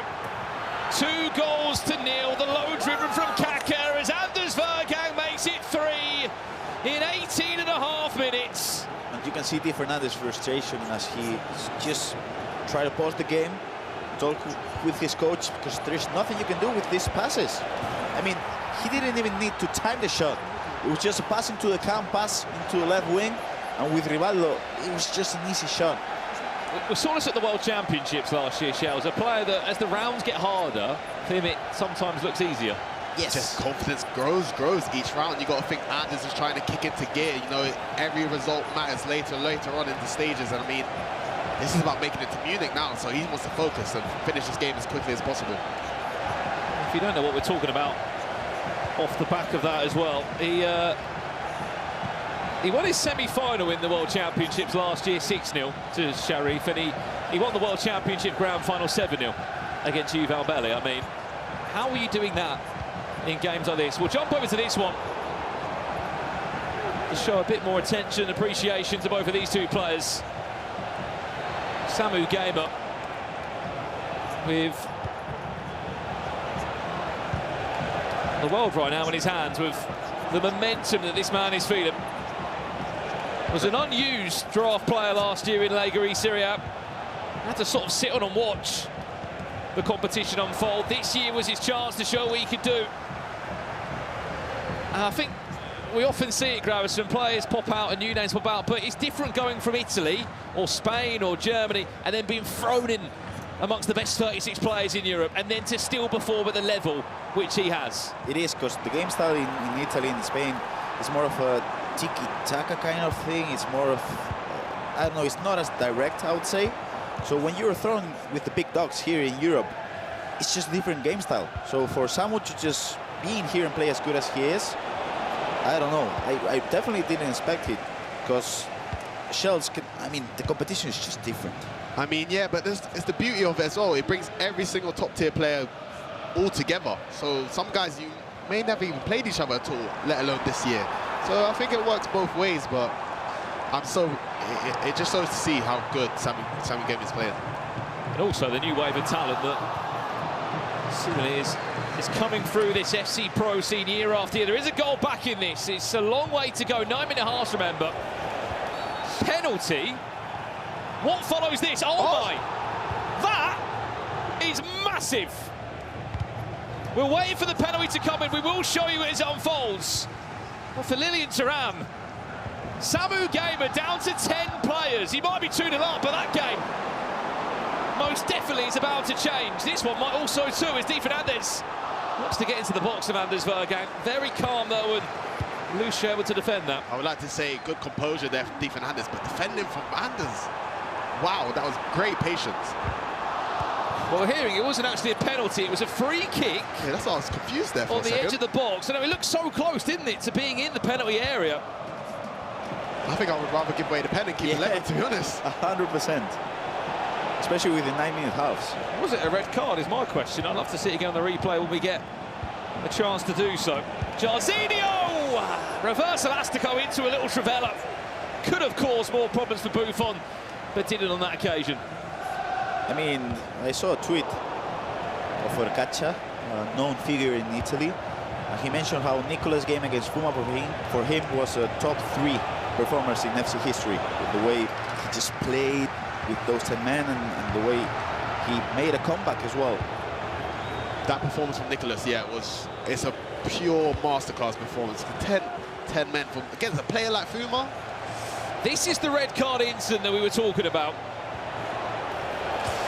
I don't know. Is that on the line? I'll be having a word with the rest just on the line. Did he score the free kick? No. But then this happened moments later. RVP legend making the use of the extra player on the pitch. Thierry drops inside, plays the one more pass, interchange with David Ginola, the 2 French players, ensuring that RVP legend has made that into a serious tie now. We'll keep a real close eye on that one. RVP is one of the best players going forward in FC, and I mean against 10 men, Samu Gamer has got a tough task on his hands, but you got to pull out a great performance to make it to the next stage.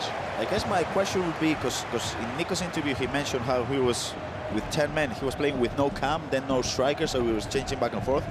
I'm sure Samu heard all of that back on the players' lines. I'm sure about that. But here's Di Fernandez, face the player lock. This is the best chance he might have been able to have so far. Maradona off target. That chance comes to nothing. Question for you, Shells, how hard is it to play with 10 players, let alone in 6 minutes?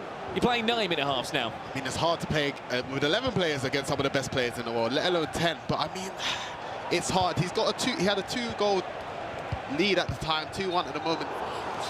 You've got to keep on going forward because you don't want to put too much pressure on yourselves, but it's very hard. You just got to have trust in your ability and really pull something out of the bag.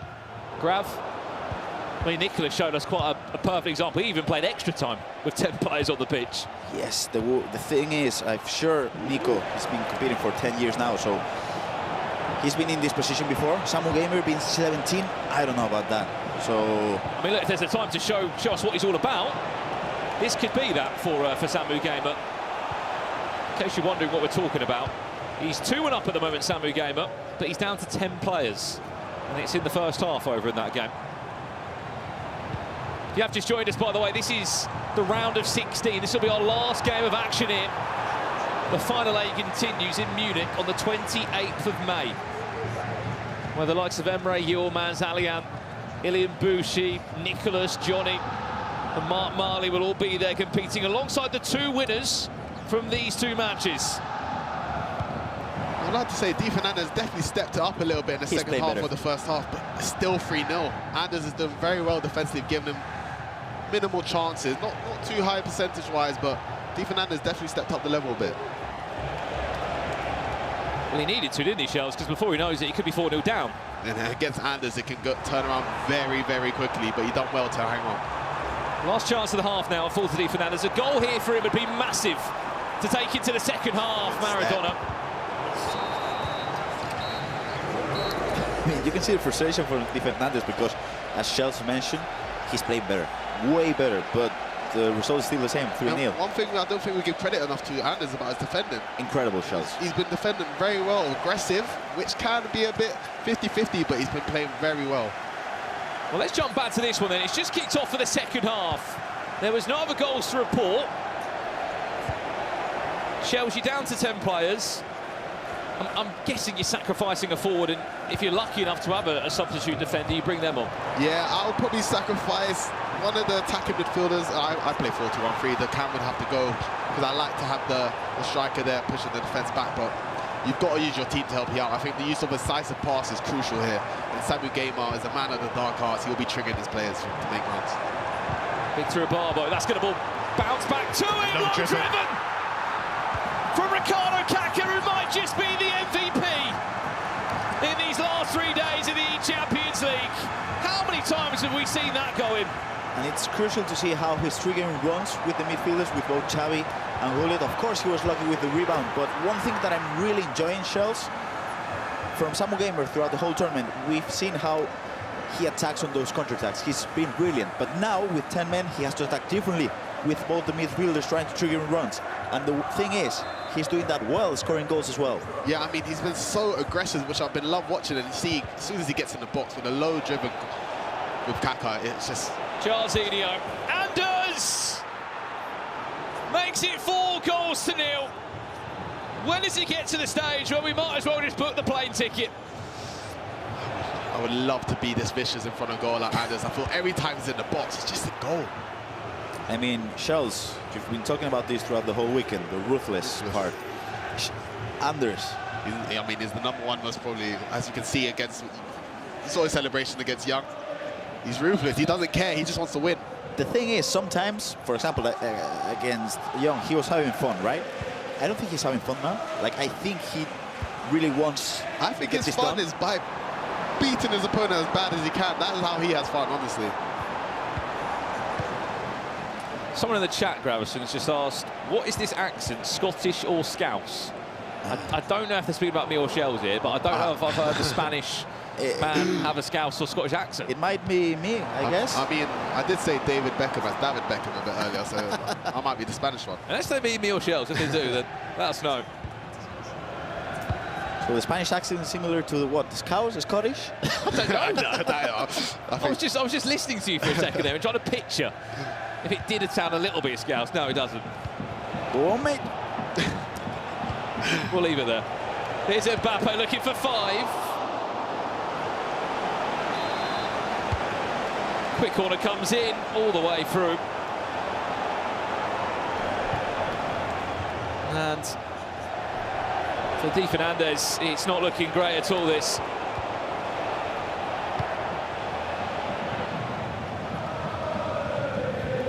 I think one thing I noticed about Anders, he does so well to progress up the pitch, and every attack he always gets a shot off, or most likely, you know, get himself a corner, which gives him enough opportunity to score. And when you do things like that, Gullit and Lucio, we've seen enough bicycle kicks already, so he does so well. Never catch Anders on counterattacks. That's a thing. That's a thing. You never see him use it too sloppy, and if he does, it doesn't happen often. Anders down the byline. Stopped that time by Jaap Stammen. When does it get to a point, Shells, where you just like make a pause and just go for it? I mean, he is going for it. It's kind of harsh to say that he isn't. I mean, Di Fernandez is a great player, but Anders is just playing out of his, not out of his skin because he does this often, but you can't go too forward against Anders too early because he will just tear you apart. So, still a lot of time left, but things have got to change quickly. A goal now could certainly be the start of that. Just the way his players switching. He missed the opportunity, I think. Yeah, times that Maradona's got the ball, Gravison. Have you seen that player switching to Stam? Honestly, great defender for Anders. I do think Di Fernandez has one opportunity to find a pass, but Anders is playing so well. He keeps getting the ball, Maradona, but then he lacks an option or doesn't really know what to do. Anders is suffocating. He's squeezing them so well. I don't know. It's top tier FC from Anders, man. It's 10 out of 10 stuff. This really seems like the Anders we saw last year in the World Championships, in which he was defending perfectly, so he didn't concede any goals. And if he has the space to go forward, he'll score. And what can you do, really?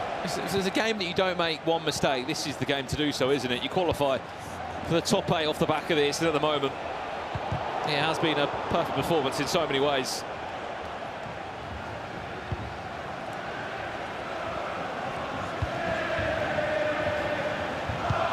Well, another goal has just gone in the other game. We'll let you know which way it's gone as soon as we have the intel. Remember, it was Samu Gamer.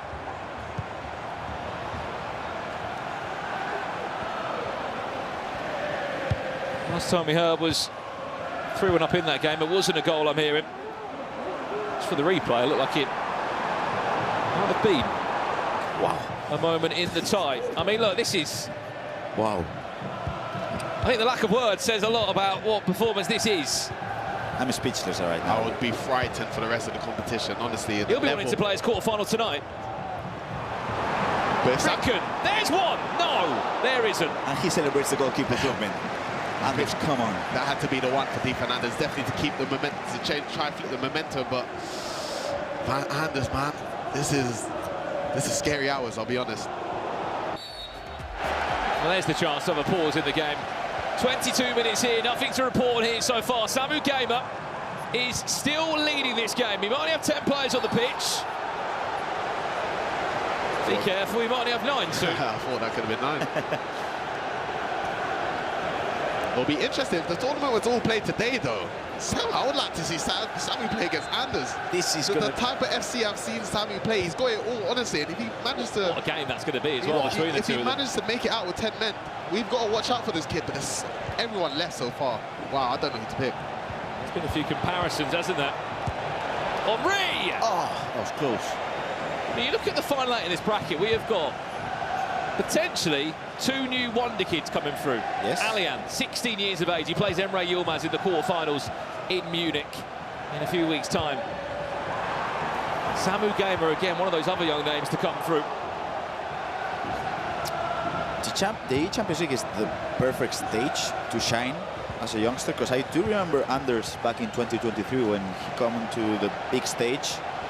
It was the first time that we had the chance to see him play against Nicolas. Yes, he beat him as well, didn't he? Yes, he did. It feels like it's the... RVP legends! Great turn there with Great roulette. Great roulette, but wrong decision with a finesse across goal. I definitely think that was a wrong decision by RVP, but great piece of skill.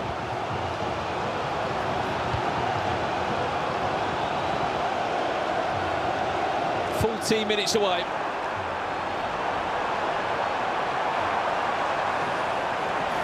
It's more impressive. You can just see the coach of Samu Gamer. Look how close he is to the screen. Is that the goal to send the Italian to a top 8 in the eChampions League? You have to appreciate this goal in particular. Look at the time, and look at the time he took. Look at the run. And then the finish from Kaka. It might be about 6 yards out, but it's still a low driven. Shells for me. This is more impressive than getting second position on the group stage, getting 5 wins, beating top players, playing with 10 men against RBP to qualify for the finals in Munich. I mean, just win 4-1, the way he's defending, the way he's building up. Even if you saw early on in the goal, the use of incisive pass to make it go down the line, the patience with the barbell to to find a guy in the middle. Samu Gamer, honestly, I think I'm his biggest fan. Offside, still. Well, you feel like you're doing something right again, Anders Vergang. There's an offside trap in the way.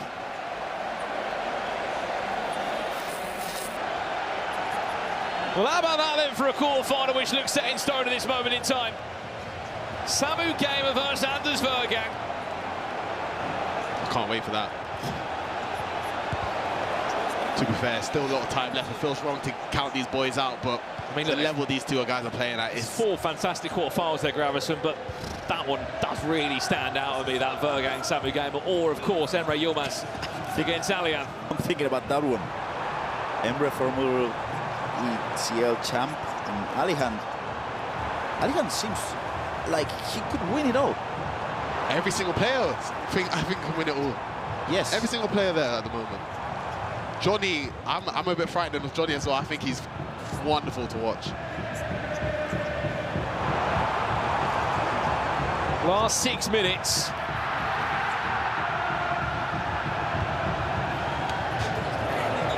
One thing that I think is going to be interesting in Munich is the game styles. Because I feel like the way Samu plays, it's only him in the world playing that way. Same with Johnny, same with Anders, same with Alihan, really. We're gonna be seeing some clash of styles in Munich, and I still predict Nico to come on top, but... Is that your final confirmation, Nico, to win it all? I said it 3 days ago. One, but okay. I said it 3 days ago, I'm gonna stick with it. Shells, Samu Gamer. Listen, I feel like I've got to stick with the UK boys, man. Mark Marley, he's got to do it for us. Brandon? I'm a Brighton fan. Don't need to ask me any questions, do you? Mark Marley coming to see him in action. Here is Samu Gamer! Samu Gamer might be my second pick for sure. With a bellissimo performance that is going to send him into an eChampions League in his first ever season competing. He's not just a 17-year-old kid from Italy. He's one of the best in Europe. Just wow.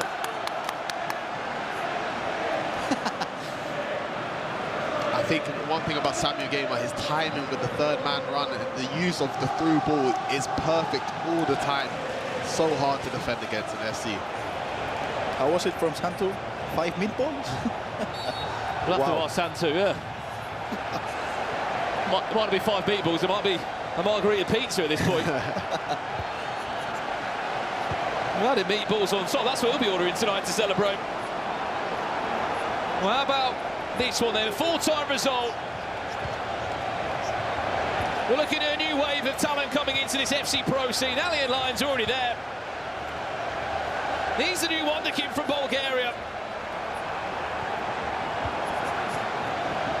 There's also another name from Italy. Commiserations to RVP legends. I'm sure we'll see him later on this year in the play-ins. A chance for him to try and get to the World Championships, but it's the worst game to lose, isn't it? It is. Definitely one of the worst games to lose, but commiserations to RVP, of course, a fantastic player, but when playing against a guy like Samu Gamer with 10 men, putting a performance like that, it's kind of hard not to give him credit. He definitely deserves it to be making it to Munich.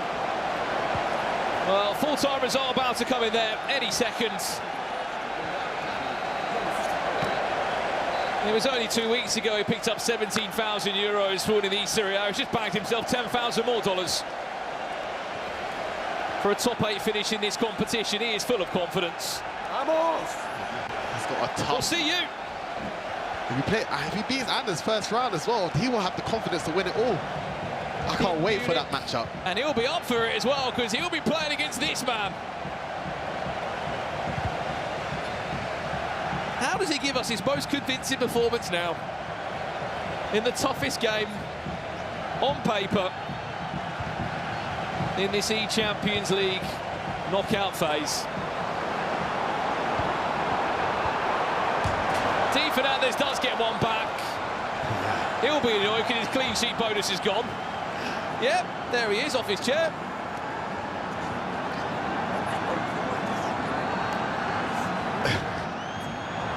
I mean, it just shows how much Anders was trying his best to try and get the clean sheet and how annoyed he is and frustrated to finally let one in. But like I said, Di Fernandez, he's played not too bad. Anders just played the level that we haven't seen before. I do think if Di Fernandez played like this against any other player, I don't know if qualified, but he will be fighting for extra time, for sure. But Anders, man, different baby. He's done it. Well, he wasn't there last year. He didn't make it to the eChampions League. But the year he did compete, he played in Istanbul amongst the best 8 in Europe. He will be in Munich, and he will be back there to try and add that trophy to his cabinet, which is already full of a World Championship trophy and just a few more. He will take on Samu Gamer in a quarter-final. I cannot wait for that one, by the way. Just how they're both going to go into that one. Both full of confidence, both love a cheeky celebration as well. And I think whoever wins it will be looking at the trophy. I think Anders is the player you got to beat to win it. Samu Gamer, what a performance all weekend. He's going to need something if he wants to beat that man on screen. I'm just thinking of so many storylines in Munich. Could you imagine semi-finals? Nico against Alihan, for example? Final against Anders. Anders Nicholas. Johnny Nicholas? I don't know anymore, man. This is too exciting. We don't know, of course, but I mean, look, we'll have a quick word on it, guys. 36 down to our final 8. On paper, some names you didn't expect it to be there, but alongside that, a lot of shocks on the way.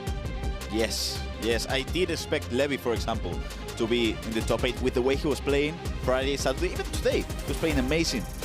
But I don't know, Matias Bonanno, for example, he struggled throughout the whole weekend, but you expect Bonanno to be in the finals. Fumo with 10 men, against 10 men. I thought Fumo would definitely capitalize against Nico, but it just shows the level that's left with these last 8 players. It's a new different caliber. Yeah, it's been mental, hasn't it? Of course, 36 came here just a few days ago on Friday for the league phase of this year's ECL. Then we had the knockouts today, which players came into it unbeaten, but no one was safe, were they? It was a really difficult road. And now we've got a final 8, 28th of May in Munich.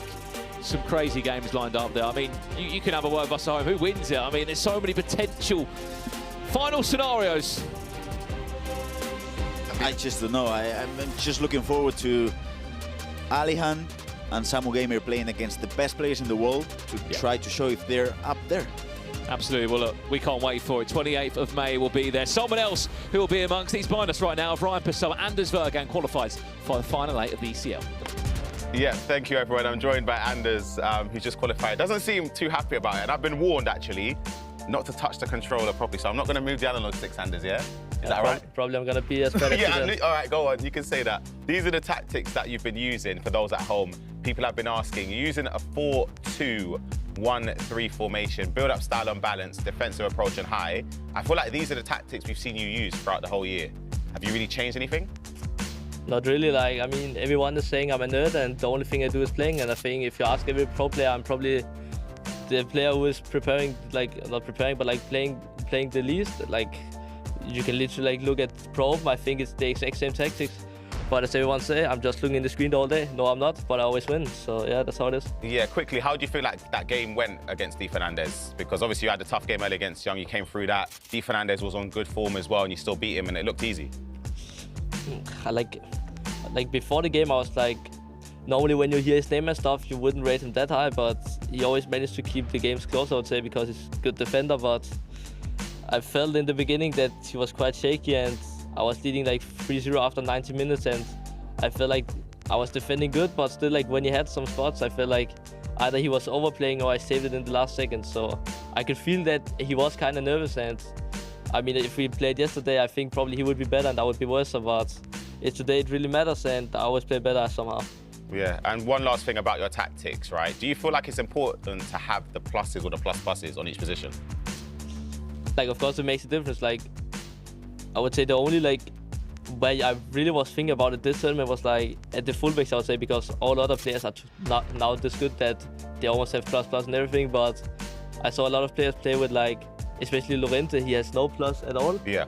And some in the beginning was, like, tracking with Bale. He also don't have plus, but I would say that in the end, Pure was playing with, like, Sambrota. I think he has, but I would say it makes a difference, but to be honest, like as I said, I'm not the one who's playing the most, and I don't know the exact difference if they have plus, if they have plus, if they don't have, like, I just play, and of course I think, okay, plus should be better, and it seems like it was working quite well. Yeah, well, it's been working for you, and hopefully those at home, you can put Anders' tactics into your ultimate team. I'm looking over, and I think we've got a special guest on the host desk with FG and the team. We have indeed. Congratulations to Anders. Thank you to Ryan Pessoa. Welcome to the post-show, brought to you by Pepsi. I'll tell you what, before we speak to this man next to me, let's give you all of the tactics from the top 8. They're on the screen for you right now. First things first, Mr. Richard Buckley, I know you like to copy some of the tactics. Whose are you taking this week? Do you know what? I think I'll be taking a little screenshot of Ilian's for Losk Lille. I was really impressed with how he played. Alongside that, if you want some first-time through balls, Johnny's the man. Get those fullbacks triggered. I mean, what about Marley? He's right next to us. He's the PlayStation player of the day. I'm leading you into that. I'll set you up there. Listen, Marley, massive congratulations, my friend. What a day for you. You're on the flight. You're on the way to Munich. Explain to me how you're feeling. Yeah, we were just so happy to get over the line this time. We've had a lot of big defeats over the years. Back-to-back finals, ePrem. I lost Club World Cup a few years ago as well, on penalties, so just got to get over the line. Talk to me about the difference between the league phase and then the knockouts, because you came through, I think, your 22nd seed, just sort of went through the league phase. In the knockouts, how big was that performance against LJR to settle yourself in? Yeah, I think we got off to a really good start. I got a nice bounce to start off the game, and then kind of just your confidence grows and grows as you play. I know I can beat anyone here anyway, so yeah, once you get a good start, then yeah, you're good to go for the rest of the day. I mean, Marley, firstly, mate, well done. I love to see you do well. I know how lucky you've been over the years, and obviously seeing top 8 makes you very happy. But I did want to ask you, did you change anything preparation-wise? Obviously, ePrem has been back-to-back. When I say close as well, it's inches. Have you changed anything this time, anything different? In terms of tactics, there was one instruction we changed, exact same for ePrem. I think I changed to 4-4-2 like the day before the ePrem finals, so I've had the last few weeks or the last month to, you know, practice it and get better. So yeah, it was just try to get better at the game. Obviously, the practice is amazing against all these guys. So anything with the mindset? Any coaches? I know you've been close with your coach this year. No, nothing mindset-wise. I actually think I've got a good mindset, you know, regardless of my losses. But you know, it does go through your mind when you're up there. I was 3 goals up quite early, and yeah, I had to see it out in the end. But listen, we've done it. So. Now, Mark, obviously fantastic weekend, but looking forward, big game in that quarterfinals. Reigning champion Johnny is your first opponent in Munich. How are you feeling about that? Yeah, honestly, I don't think it matters who you play in this stage. My bracket was hard enough to even get through the league stage. I think maybe 4 or 5 of my 6 opponents are at the World Cup, so no, it doesn't really mean too much to me. Obviously, I know how good Johnny is. I practice against him a lot, so yeah, we'll see what we can do in Munich. Listen, a massive congratulations. We can't wait to see you in Munich on the 28th of May. We'll let you head off and listen, massive congratulations, my friend. You deserve it. Listen, let's take a look, shall we, at the bracket and see where the state of play is. We started this weekend with 36 and now only 8 remain. It is now time for me to ask the cast to pick their winners. Casey, look at that bracket. Who are you backing? I'm going Anders. I'm going Anders. I said it at the beginning of today. I've kind of been flip-flopping a lot, but I'm sticking with Anders till the end now. And Tom? Thing is, I do want to say Anders, but I know everyone's going to say it. And he didn't actually play as well as he'd like. I like the look of Alian. Doesn't say many words, because he doesn't need to. He could win his first tournament at 16. I think Alian and Anders, the 2 youngest players with Samu, I think I'm going to go Alian, yeah. I'm going to go for it. It's a good job you did, because you just picked 3 out of the 8 there. Mr. Richard Buckley, looking at the final 8, who are you backing to? It's so tough. It's so tough. I'm actually going to go for Ilian Bushi. And the reason I do that, I've got reasoning behind it. The week of that tournament is the Champions League final. Who are there? PSG. He represents Lost Lille as well as Vitality. They're going to bring people to Munich. I think it's going to be loud. I think it's going to be boisterous. And I think Ilian's going to get a bit of a, I'm not going to say hometown, but I think he's going to get a big buff from the crowd there. And here they are, our final 8. It's been a gruelling weekend for them through all the phases, the league phase, the knockouts, and now here we are at the road to the finals. They're all on the flight to Munich, but who will be lifting the eChampions League 2025? I mean, that's a wrap from everything this weekend. It's been a great weekend. I think it's only right that we have to give a special mention to our original cast, the ones that are always here, but of course, the new people who joined us. Tom, thank you very much. Shori, give us a wave there in the corner. Santu as well, many meatballs for you this weekend, and Shells as well. A massive thank you to all of you who have watched all of the action, and we can't wait to rerun it, where we will be crowning the eChampions League 2025 winner on the 28th of May. We'll see you then. The ECL knockout phase 24 will become 8. And that will do us! Danny Pitbull eliminated Napoli. Nicholas does enough. Rivalries reignited. Oh, what a green that is. Ali Han Lyon. What a cross that is. Ilian Bouchier is on his way to the Champions League final. Nicholas qualifies. Mali will be there in Munich. The champion survives.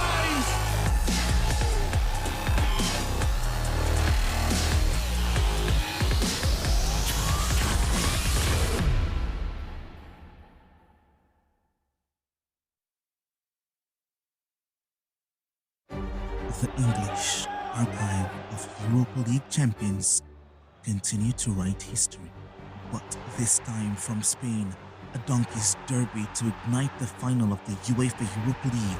Tottenham rivaling Manchester United for Europe's second biggest title, Wednesday, May 21st, 2 p.m., 3 p.m. ECT on SportsMax 2 and on the app. An orchestra of Europe's pride awaits. This is not a tennis court. This is a stage. 78 feet by 36 feet. It's not made of concrete, clay, grass, no. It's made of fearlessness, rebellion, and unbreakable spirit. I plug myself in and unleash my rebel soul. Because this is my stage to express the side you don't see. My stage to break boundaries. My stage to show my honest self. My stage to inspire a nation. My stage to ignite the future. Here, there's no acting. This is our stage to rally the world. And our stage is the WTA. We watch for the players. We watch for the goals. We watch for the memories. And the memories last forever. We watch matches from Arsenal and Manchester City every week on SportsMax and SportsMax 2 and relive the stories, the defeats, the triumphs. Your memories live here on your home of champions and on the SportsMax app. Stay connected when you stream on the SportsMax app. Sport brings us together. But what happens when you can't be there in person? Stay connected with the SportsMax app. Live sports, anywhere, anytime. With live matches, highlights, and exclusive content, you'll never miss a moment of the action. Watch UCL, La Liga, CONCACAF Nations League, Carifta Games, WTA, Jamaica Premier League, WWE, West Indies Tours, and so much more on the go. SportsMax app, your ultimate sports companion. Download now and stay ahead of the game. Don't just watch sports, experience them with SportsMax.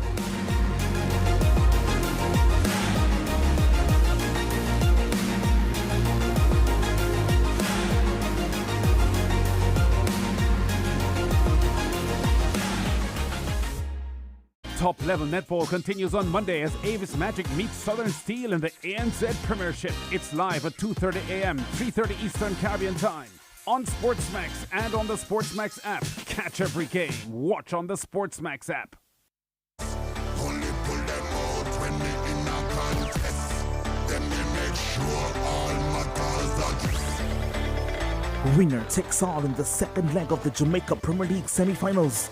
The Battle of the West and East. Montego Bay United takes on Mount Pleasant, and defending champions Cavalier and Arnick Gardens square off for a spot in the Super Finals. Sunday, May 18 on SportsMax, SportsMax Plus, and on the app.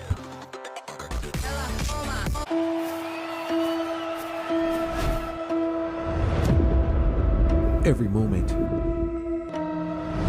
leaves a mark. The time has come to continue making history.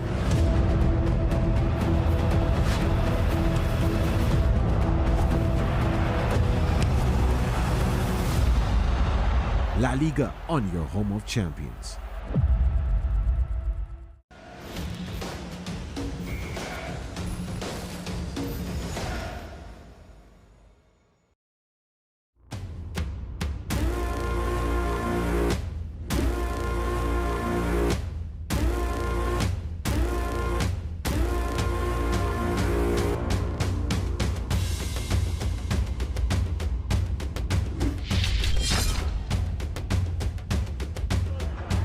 Well, at the start of the season, this might have been a case of two sides hoping to plot an advantageous route deep into this competition.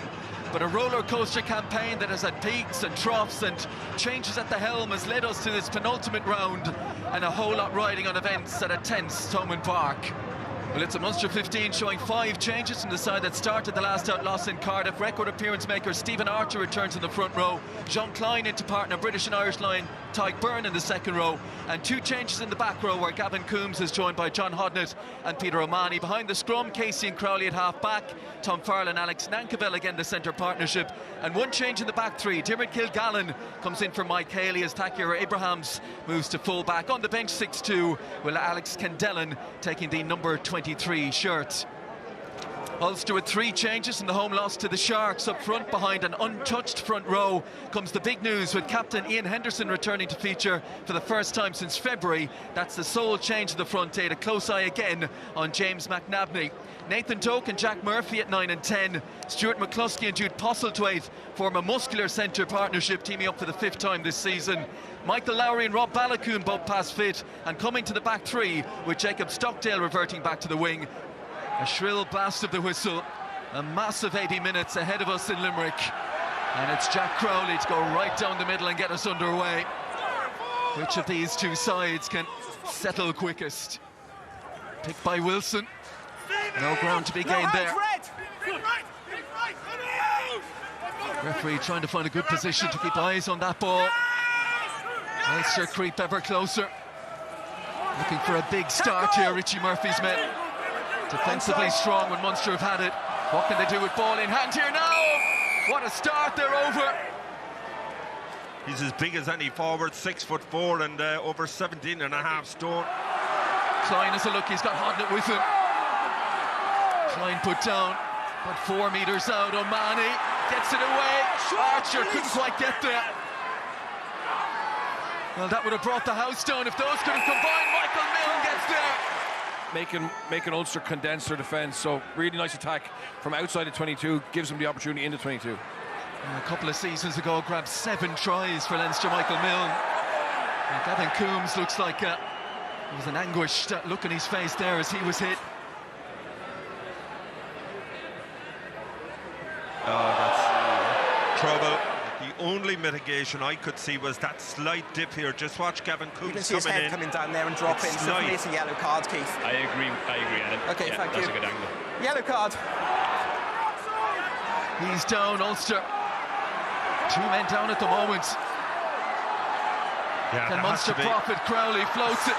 Takir Abrahams out to Peter O'Mahony. Cuts back on the inside, gets it away to Farrell. Munster do take advantage. It might have been a Peter O'Mahony try. With the selfless nature of that game, he gets it away to Tom Farrell, who broke Ulster hearts in Belfast. Gets the try here to put Munster in front. Yeah, but it comes down to rugby intelligence in the end. Peter O'Mahony drew in 2 Ulster defenders, and bear in mind, as you said, they were already down 2 backs at that stage.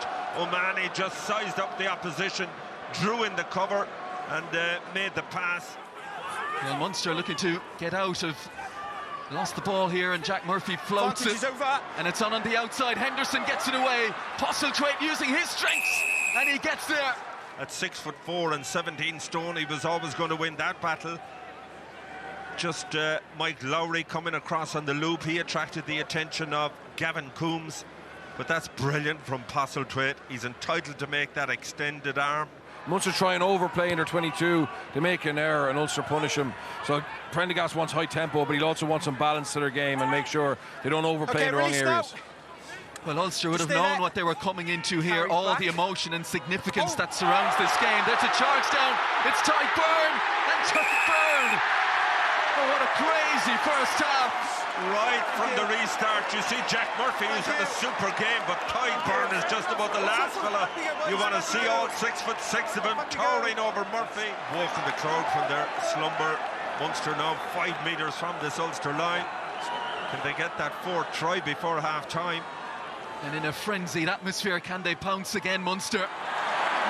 Byrne worked the last time, Byrne will work again, and Munster early momentum in that maul. Ulster gets set now. Scannell at the back. Still Scannell being given an armchair ride here to the line now. Scannell, referee's looking and gives it.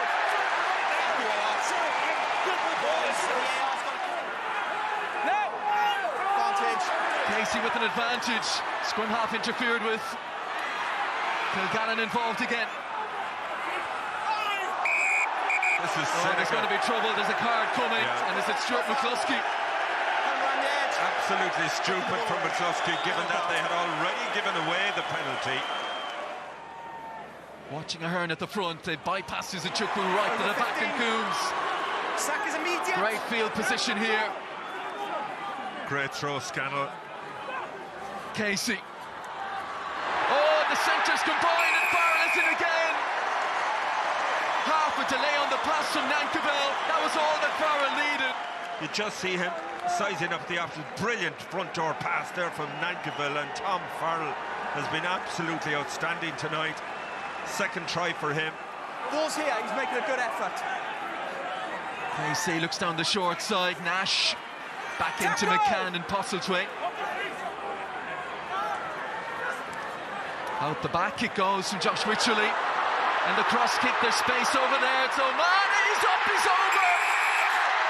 There may never be a more popular try at Thomond Park than that one. Well, this place has gone mad. Look at the reaction from the players. I had automatically assumed it was Tom Ahern who was out there. But Peter O'Mahony. Listen to the